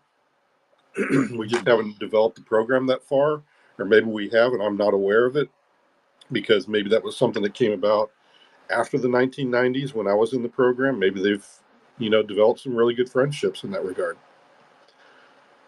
Yes, indeed. So that would be my response. So yeah, let's work with our allies, man. That's a good thing. Thank you, Jason. Thank you, Rick. Let's go to Lou Reviews. Thanks. I'll be 100% honest with you, Jason. I, like a lot of people in this conversation, I'm very skeptical of the things you're saying. I have so many questions for you that wouldn't be appropriate in a space like this, because I know a lot of people are waiting in line. I would love to speak with you on my show if you'd ever consider doing something like that. If the things that you're saying are true, then there should be no fear of answering any questions. I will say you keep referring to the ICIG and to the Aero office and to lawmakers as they have verified who you are. And I believe you are telling the truth when you say that. But my issue is that they have not verified the claims that you are making. Nobody has verified the claims that you're making from an official standpoint, and they could verify those things without revealing classified information or sources and methods. Not one lawmaker, not one person from Arrow, and not one congressional person at all have come forward and said, yes, we have a whistleblower that has given us information that we believe to be credible, and his name and his identity will be coming out soon. And this idea that we're whistleblowing and the way we're doing it is through a James Fox movie. Like, to me, that's not the way to get this truth out there. If it was genuine, hard data backed truth, I could be wrong on that, but that's what I want to explore with you if you'd be open to that. Well, I'll consider it. And like I said before, uh, everything I've told them in the classified environment is the stuff that honestly I feel they did a disservice with, because if they had gone to the places and even taken me with them, they would bona fidely know everything that I have been telling you is the truth. Well, then, in that case, if that's the case, Jason, I just don't understand why you don't tell everyone right now where those places are. If you're not getting the help you think you deserve, and that's been mandated by Congress, and that was written by Christopher Mellon and the people that you trust, I don't understand. Like, a James Fox movie is not going to help bring that truth forward. No, it's not, and I agree. There's another part to this that's very legal, and it has to be done through the proper channels. And right now, those locations and those people's names are classified. It's just as bad as like giving up a CIA agent's names list. Well, you're able to talk about NHI, right? And Well, yeah, that's so, was that classified. approved by Dopser? Because that should be classified, right? It is not You are classified. confirming the existence of NHI tonight. Yeah, honestly, that's a God-given gift for every man, woman, and child on the face of the earth. Okay, so was that something that was approved by Dopser, or are you going around the classification protocol to share that with us tonight? No, I did the Dopser on all of that. Okay, so the Dopser lets you talk about the existence of non-human intelligence, and that is a fact according to you, but you can't tell us the program that it was involved with? That the program name is classified and the program itself is classified. But not the NHI? Yeah, not the NHI. They How are. does that make sense? I addressed that earlier. If you were in earlier, you would have heard me say, because the NHI are not part of our government. They don't care what our classification is. They don't care what our government says. They don't care what you say about it.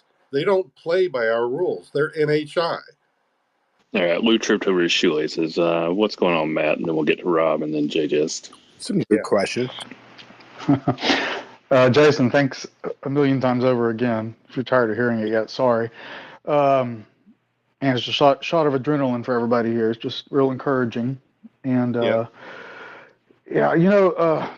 dadgummit, Sarah earlier kind of preempted where my question was going, but not quite. So I was going to ask not so much about the culture and maybe, as she put it, the social context of the Fight Club, let's say, to use your metaphor from earlier, when I first broached the topic with you of the insiders and where is everybody, is I think the way I framed it earlier in the space. But I want to know more about the psychology of them so that we can better understand what is it going to take to get them where you are, because that's, for me, that's one of my favorite parts of the space so far. Just like, it's like representative of our collective potential to choose and forge our own path forward, as you've kind of alluded to throughout this, and that is that your kind of evolution and waking up, perhaps spearheaded by your contact event on the range, and then it's like, that kind of woke you up and you percolated and processed it for a while, and then the way you talked about yourself, that's just so,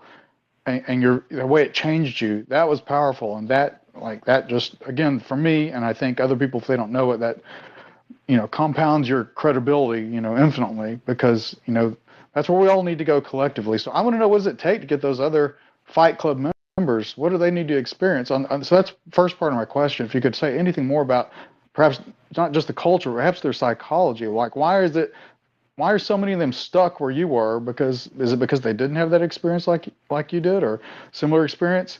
And then perhaps just along those same vein, like, this stuff gets weird, and I think as this space has gone on, I've gathered that you know, particularly in the last couple of years, maybe you've made some more contacts and had some real insights from people more in the know and on different levels. And it's like, I'm wondering, you know, this stuff gets weird, and I'll give you one little tidbit that I think, you know, for me is a compelling part of puzzle piece that I think is part of the story. I'm just curious if you could reflect on it. That kind of plays into maybe not the ancillary people, maybe for some of the true secret keepers, maybe what motivates them in the ways they are to keep quiet over the decades. And I'll give you one little tidbit. Melinda Leslie, I don't know if you're familiar with her. She's, you know, I think we could all say collectively, most people would establish that she's a legitimate, trustworthy researcher, MyLab's focused, MyLab's experiencer. And I'll say it because she said it, unrecorded space here in our community with some experiences, some abductee spaces. She says, way back when, she's heard it from other researchers as well, and she says this, I believe her, you know, just, you know, that's my assessment of her. Take it for what you will, that people, true insiders who have some sort of gatekeeping or authority, gatekeeping capacity or authority to really, you know, this is the way she characterized it, they have been threatened with their afterlife. That's one of the enforcement mechanisms, whether it's true or not, whether or not anyone actually has that power over them. But that's one of the enforcement mechanisms. Now, you know, this stuff can go in a million directions, a lot of it doom and scary and dark. But I think that's part of it, or at least part of what we need to contend with, and part of the story, again, part of the puzzle pieces. So I just wondered if that also plays into why this secrecy has been so ironclad from the people who have not found the way, whether low level or high level, deep layers of the onion, anywhere in between. Why they have not had this transformation that you have had that's led them to say, you know what, my conscience compels me. I'm going to find a way to bring this stuff out. Again, back to what I said at the beginning of the space, like, where is everybody? I just wonder if you could maybe elaborate a little bit more on that, because I think it'll help me and us go forward with, you know, how do we entice these people? How do we navigate them through? Like with your website you're putting together that. I just love to hear more insight in that. If not to be if you have anything else to offer, I guess that's where my heart and mind is. I want these people to be where you are, and I just want to know more about how we can make that happen collectively. Thank you. That was amazing, Matthew. Go ahead. I was going to say that it hinges a lot on, you know, if you've had your own experience or you have not. I've found that the people that have had experience, and there are a cadre of folks that haven't had experience but are able to believe other people that have had experience. And then there's the other bunch where they're either on the fence or they continue to, you know, just doubt it, and they just can't help themselves from just doubting, no matter what they're presented with. So I'd say that's one of the things that's missing, is that maybe, you know, experience-wise, it's just that the psychology of it all has to do with that level of belief. And then the gatekeepers, yes, there is a very realistic threat to their careers, if not their, you know, maybe even bodily harm. I doubt bodily harm, but just, you know, not being sure of what they will do to you if you're still in the program and you're doing something that you think is risky. And as I've said, I'm out of the program, been out of it for many years. So it's one of those things where you have got to come to grips with it yourself and believe or not believe. So that's one of the things. Now, if I was to try to get things to a better place psychologically with everybody, is to do what I'm doing right now, and that is to allow people to talk to me. At least you can hear it straight from somebody who's been in the program. That's who I am. I'm not going to lie to you. I've been a man of integrity all my life, had my clearance from day one, and it's continued on till now. And that's something that I just can't do. I don't like to be, unforthcoming. I don't like to hide things that don't need to be hidden. I don't like untruths when they're spoken. Uh, and that's who I am. And that's all I can offer. I mean, honestly, that's the one thing that's missing is that there's too few whistleblowers to help the public understand this fully. And I'm woefully inadequate. I only know my piece of the puzzle. I don't know everything. I have opinions on parts of it and things that I've figured out, but I can be wrong on some of my points as well, and I'll readily admit that. But at least I'll give you my best shake.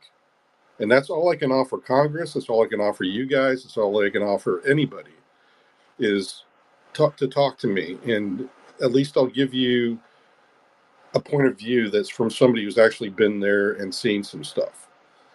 And I don't know how much more real it can get other than you actually getting to experience it yourself.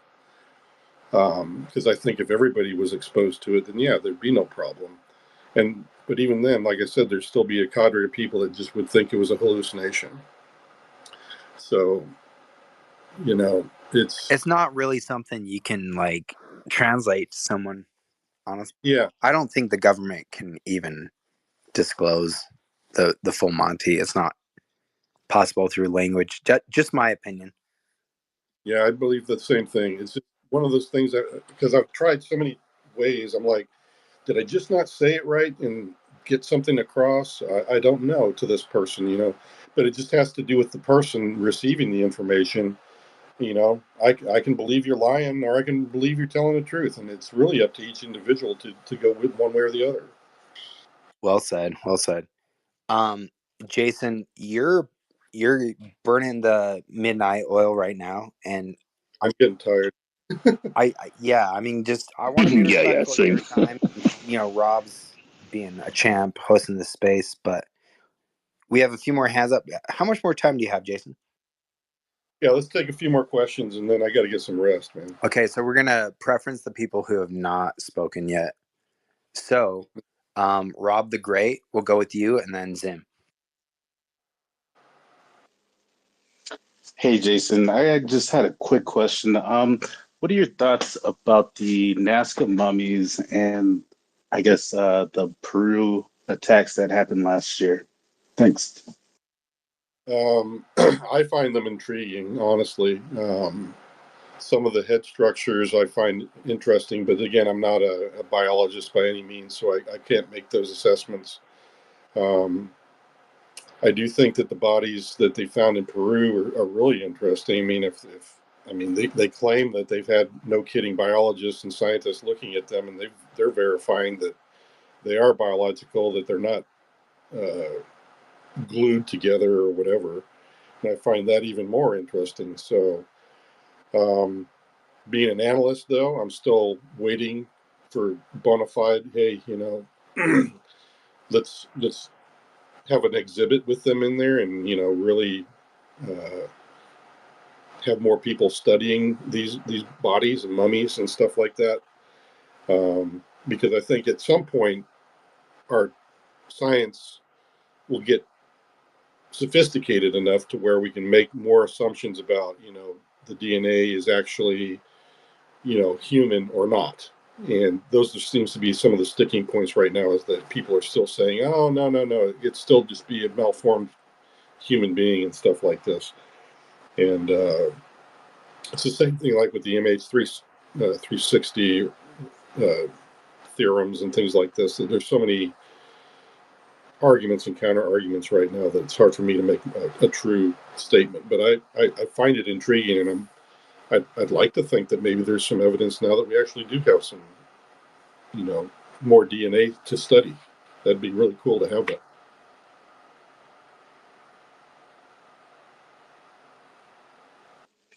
Thanks for that. Mm-hmm.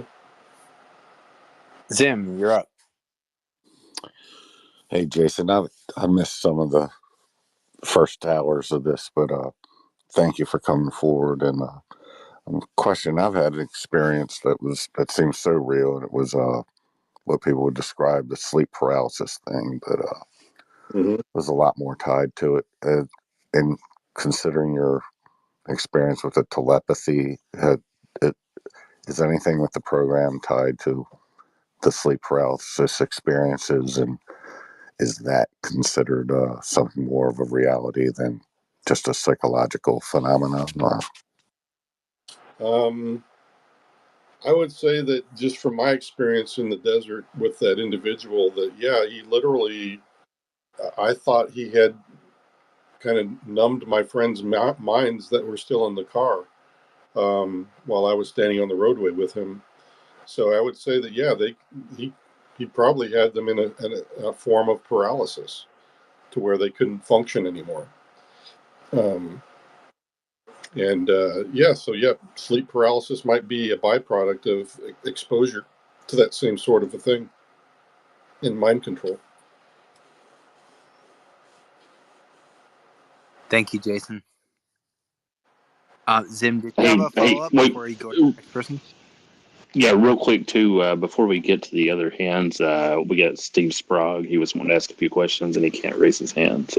Or well, he had like 2 questions he wanted to ask, not really a few. So don't take that wrong. Hey Jay, how are you, sir? Thanks for coming out tonight and talking. Are you okay hearing me? Yeah. Okay, I had just a couple really quick ones. I doubt you'll be able to talk about it. Do you know about, or let me rephrase this. Are you aware of Fort Huachuca? I've heard of it. What am I thinking of here? I'm real tired right now. My mind's like going numb. No, so it's the head of the intelligence for the Army, but there's some things that are specific to that location to do with UAP. The other question that I had is, do you think that at any time as you were going along with this, could you have ever been, and I'm not talking about your own firsthand encounter here or anything that you worked on with the program, but could you have ever been fed disinformation? Do you think that along the way, whether it's anybody that could be outside of, let's say, the UAP task force, like Greer comes to mind, or someone else, or I'm not picking on anyone individual particularly. I'm just saying, could you have been fed disinformation? Do you believe that might have been the case for anything that you hold as knowledge to yourself? And then really the third question is do you think and do you feel that you will have any attacks and reprisals for what you're doing and becoming a whistleblower? And is that a concern for you? And that's it. Those are my questions. Oh, okay.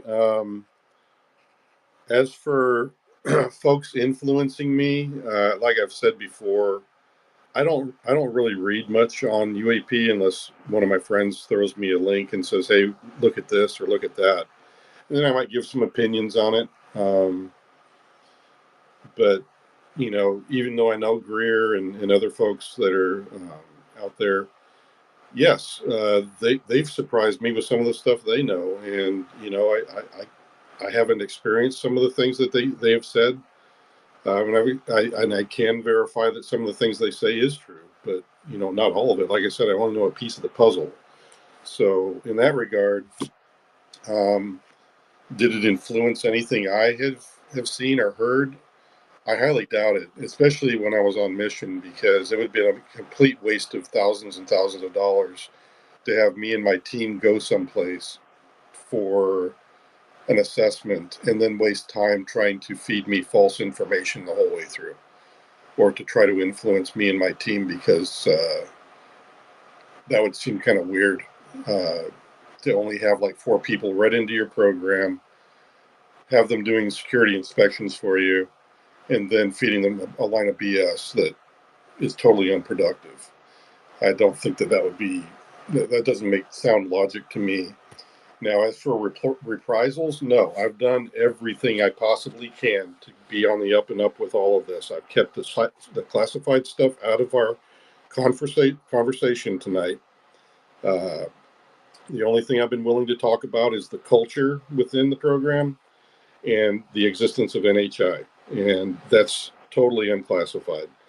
Those are all things that are in my DOPSR as well, so I've got coverage on all of it. So as for reprisals, Yeah, sure. I'm sure any jerk is welcome to come forward and try to shoot me down or whatever they want to do. I just can't be bothered with that right now. I've got a team of legal people and lawyers that have been helping me from the start and the get go. They've all steered me in the right direction, and I'm sure they'll continue to do so. But now that I've gone through all the wickets, I mean, I did everything they told me to do to be to the point where I can go public. So I don't think there's going to be any reprisals. There might be some people unhappy with me doing this. I mean, that's a given, but I don't know what to tell them. I mean, honestly, it's not their life, I guess. So you can have your opinion as to whether I should come forward, but it's what I chose to do with it. And I'm not overstepping my bounds when it comes to my obligations to the government and my classified clearances. I Jason, don't know. honestly, thank you. I just, if you're who you say you are going to be in the history books. Sorry, I'm not trying to blow your ego up. And I know that's not where you're doing this, but this is a big deal. And I want to thank you for coming into this space. Rob, thank you for hosting. I'm being respectful of your time. Maybe we've got a lot more time left. I know you're toward the end. I did want to give one more question to a friend of mine who is smarter and more experienced on this topic than most people I've encountered in what is the wild, wild west. Like spaces, Jason, I'm not sure I would recommend doing a lot more spaces, but this is a great way to break your story. Paul, do you want to? Oh wait, real quick, and I would not recommend at all going on Louis Reviews' show, Jason. Just for the record. Yeah, agreed. Okay. Let's let Okay, yeah. Paul Vidal. Let's let him ask his question. Thank you, Kimball and Rob and Astral, for hosting this. Jason, thank you so much for coming on. This has been an incredibly special space, which I think we can see just by the amount of attendees here. You know, we broke 1,000. It's pretty incredible. So, yeah, I really appreciate it. My question is this. Luis Elizondo has been quoted talking about the idea of what constitutes humanity. He's brought up the idea of what if it's not mankind but mankind's, and to me that conjures these sorts of questions about whether humanity might not mean something.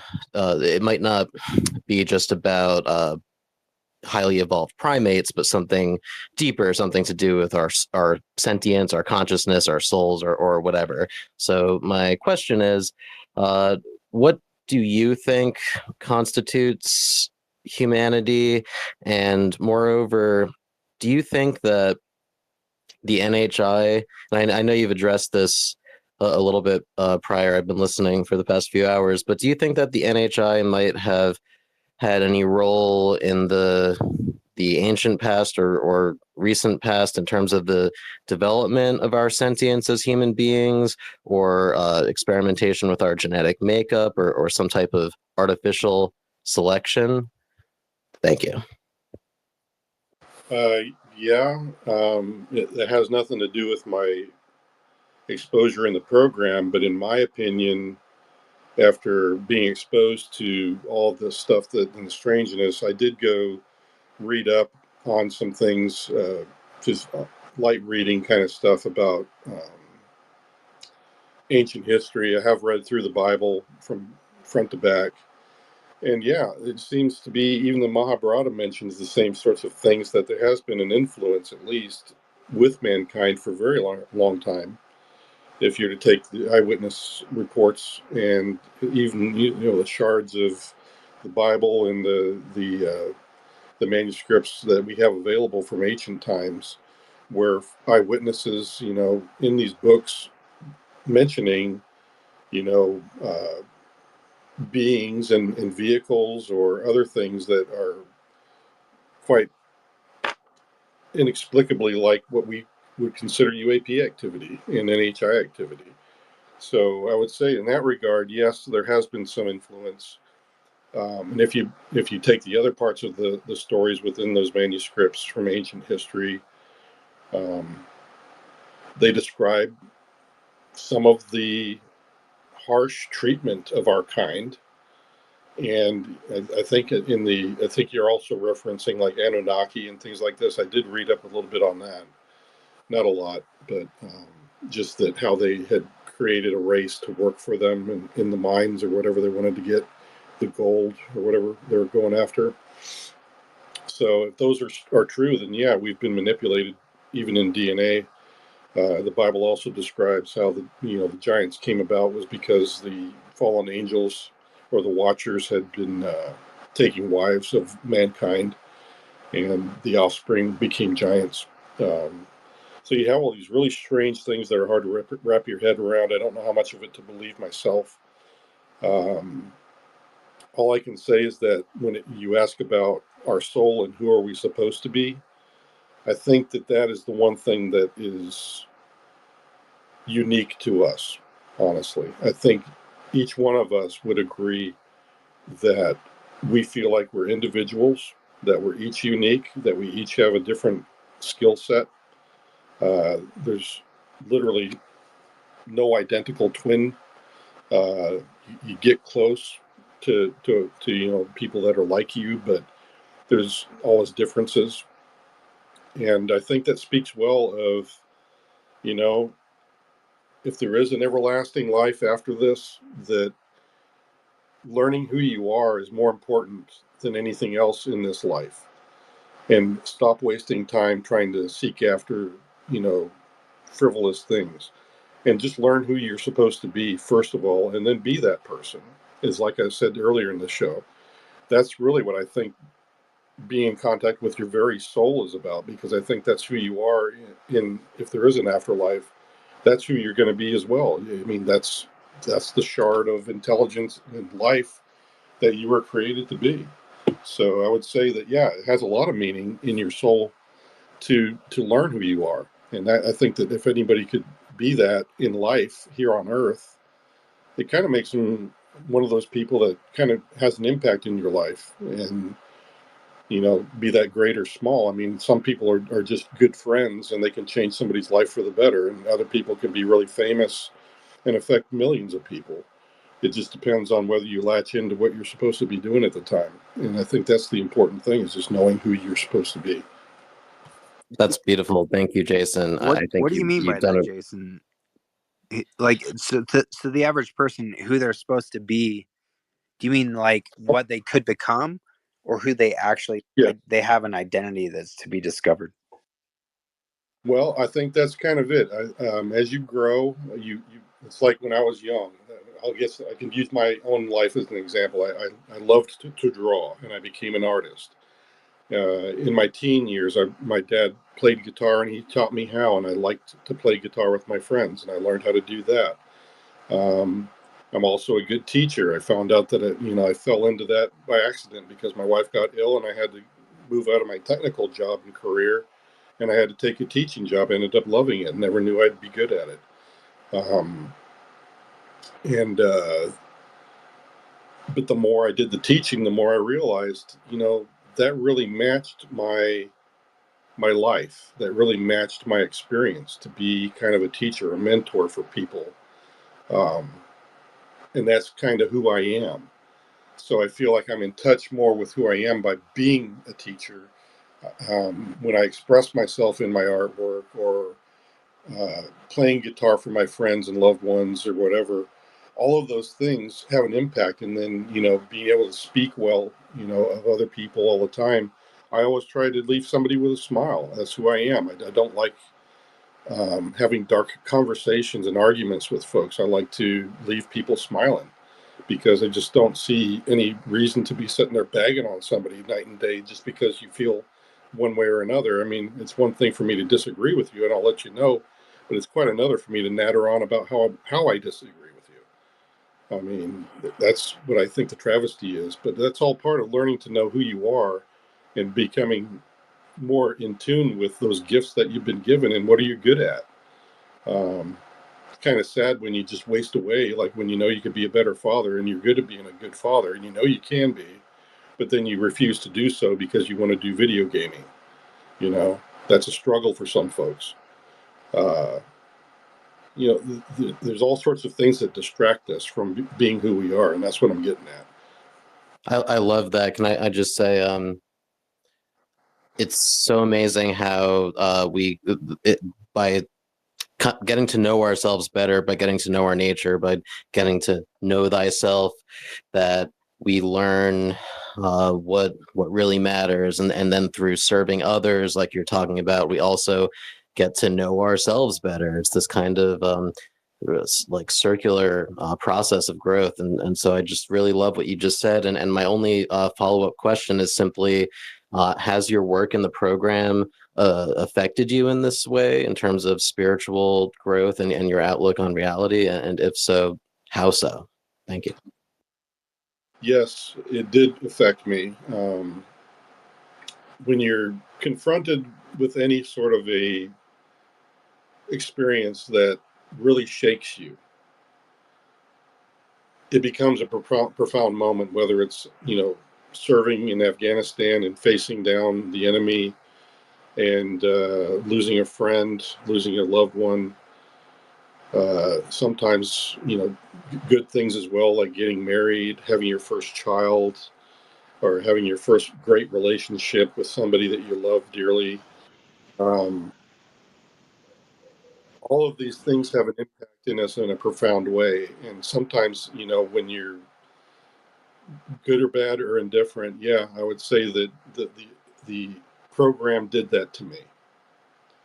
It literally exposed me to parts of life that I didn't know existed, and parts of truth that I never realized that it really was what was going on, because I was very skeptical coming into the program myself. And when I left it, I was literally shaken. It took me years to parse what I'd been exposed to.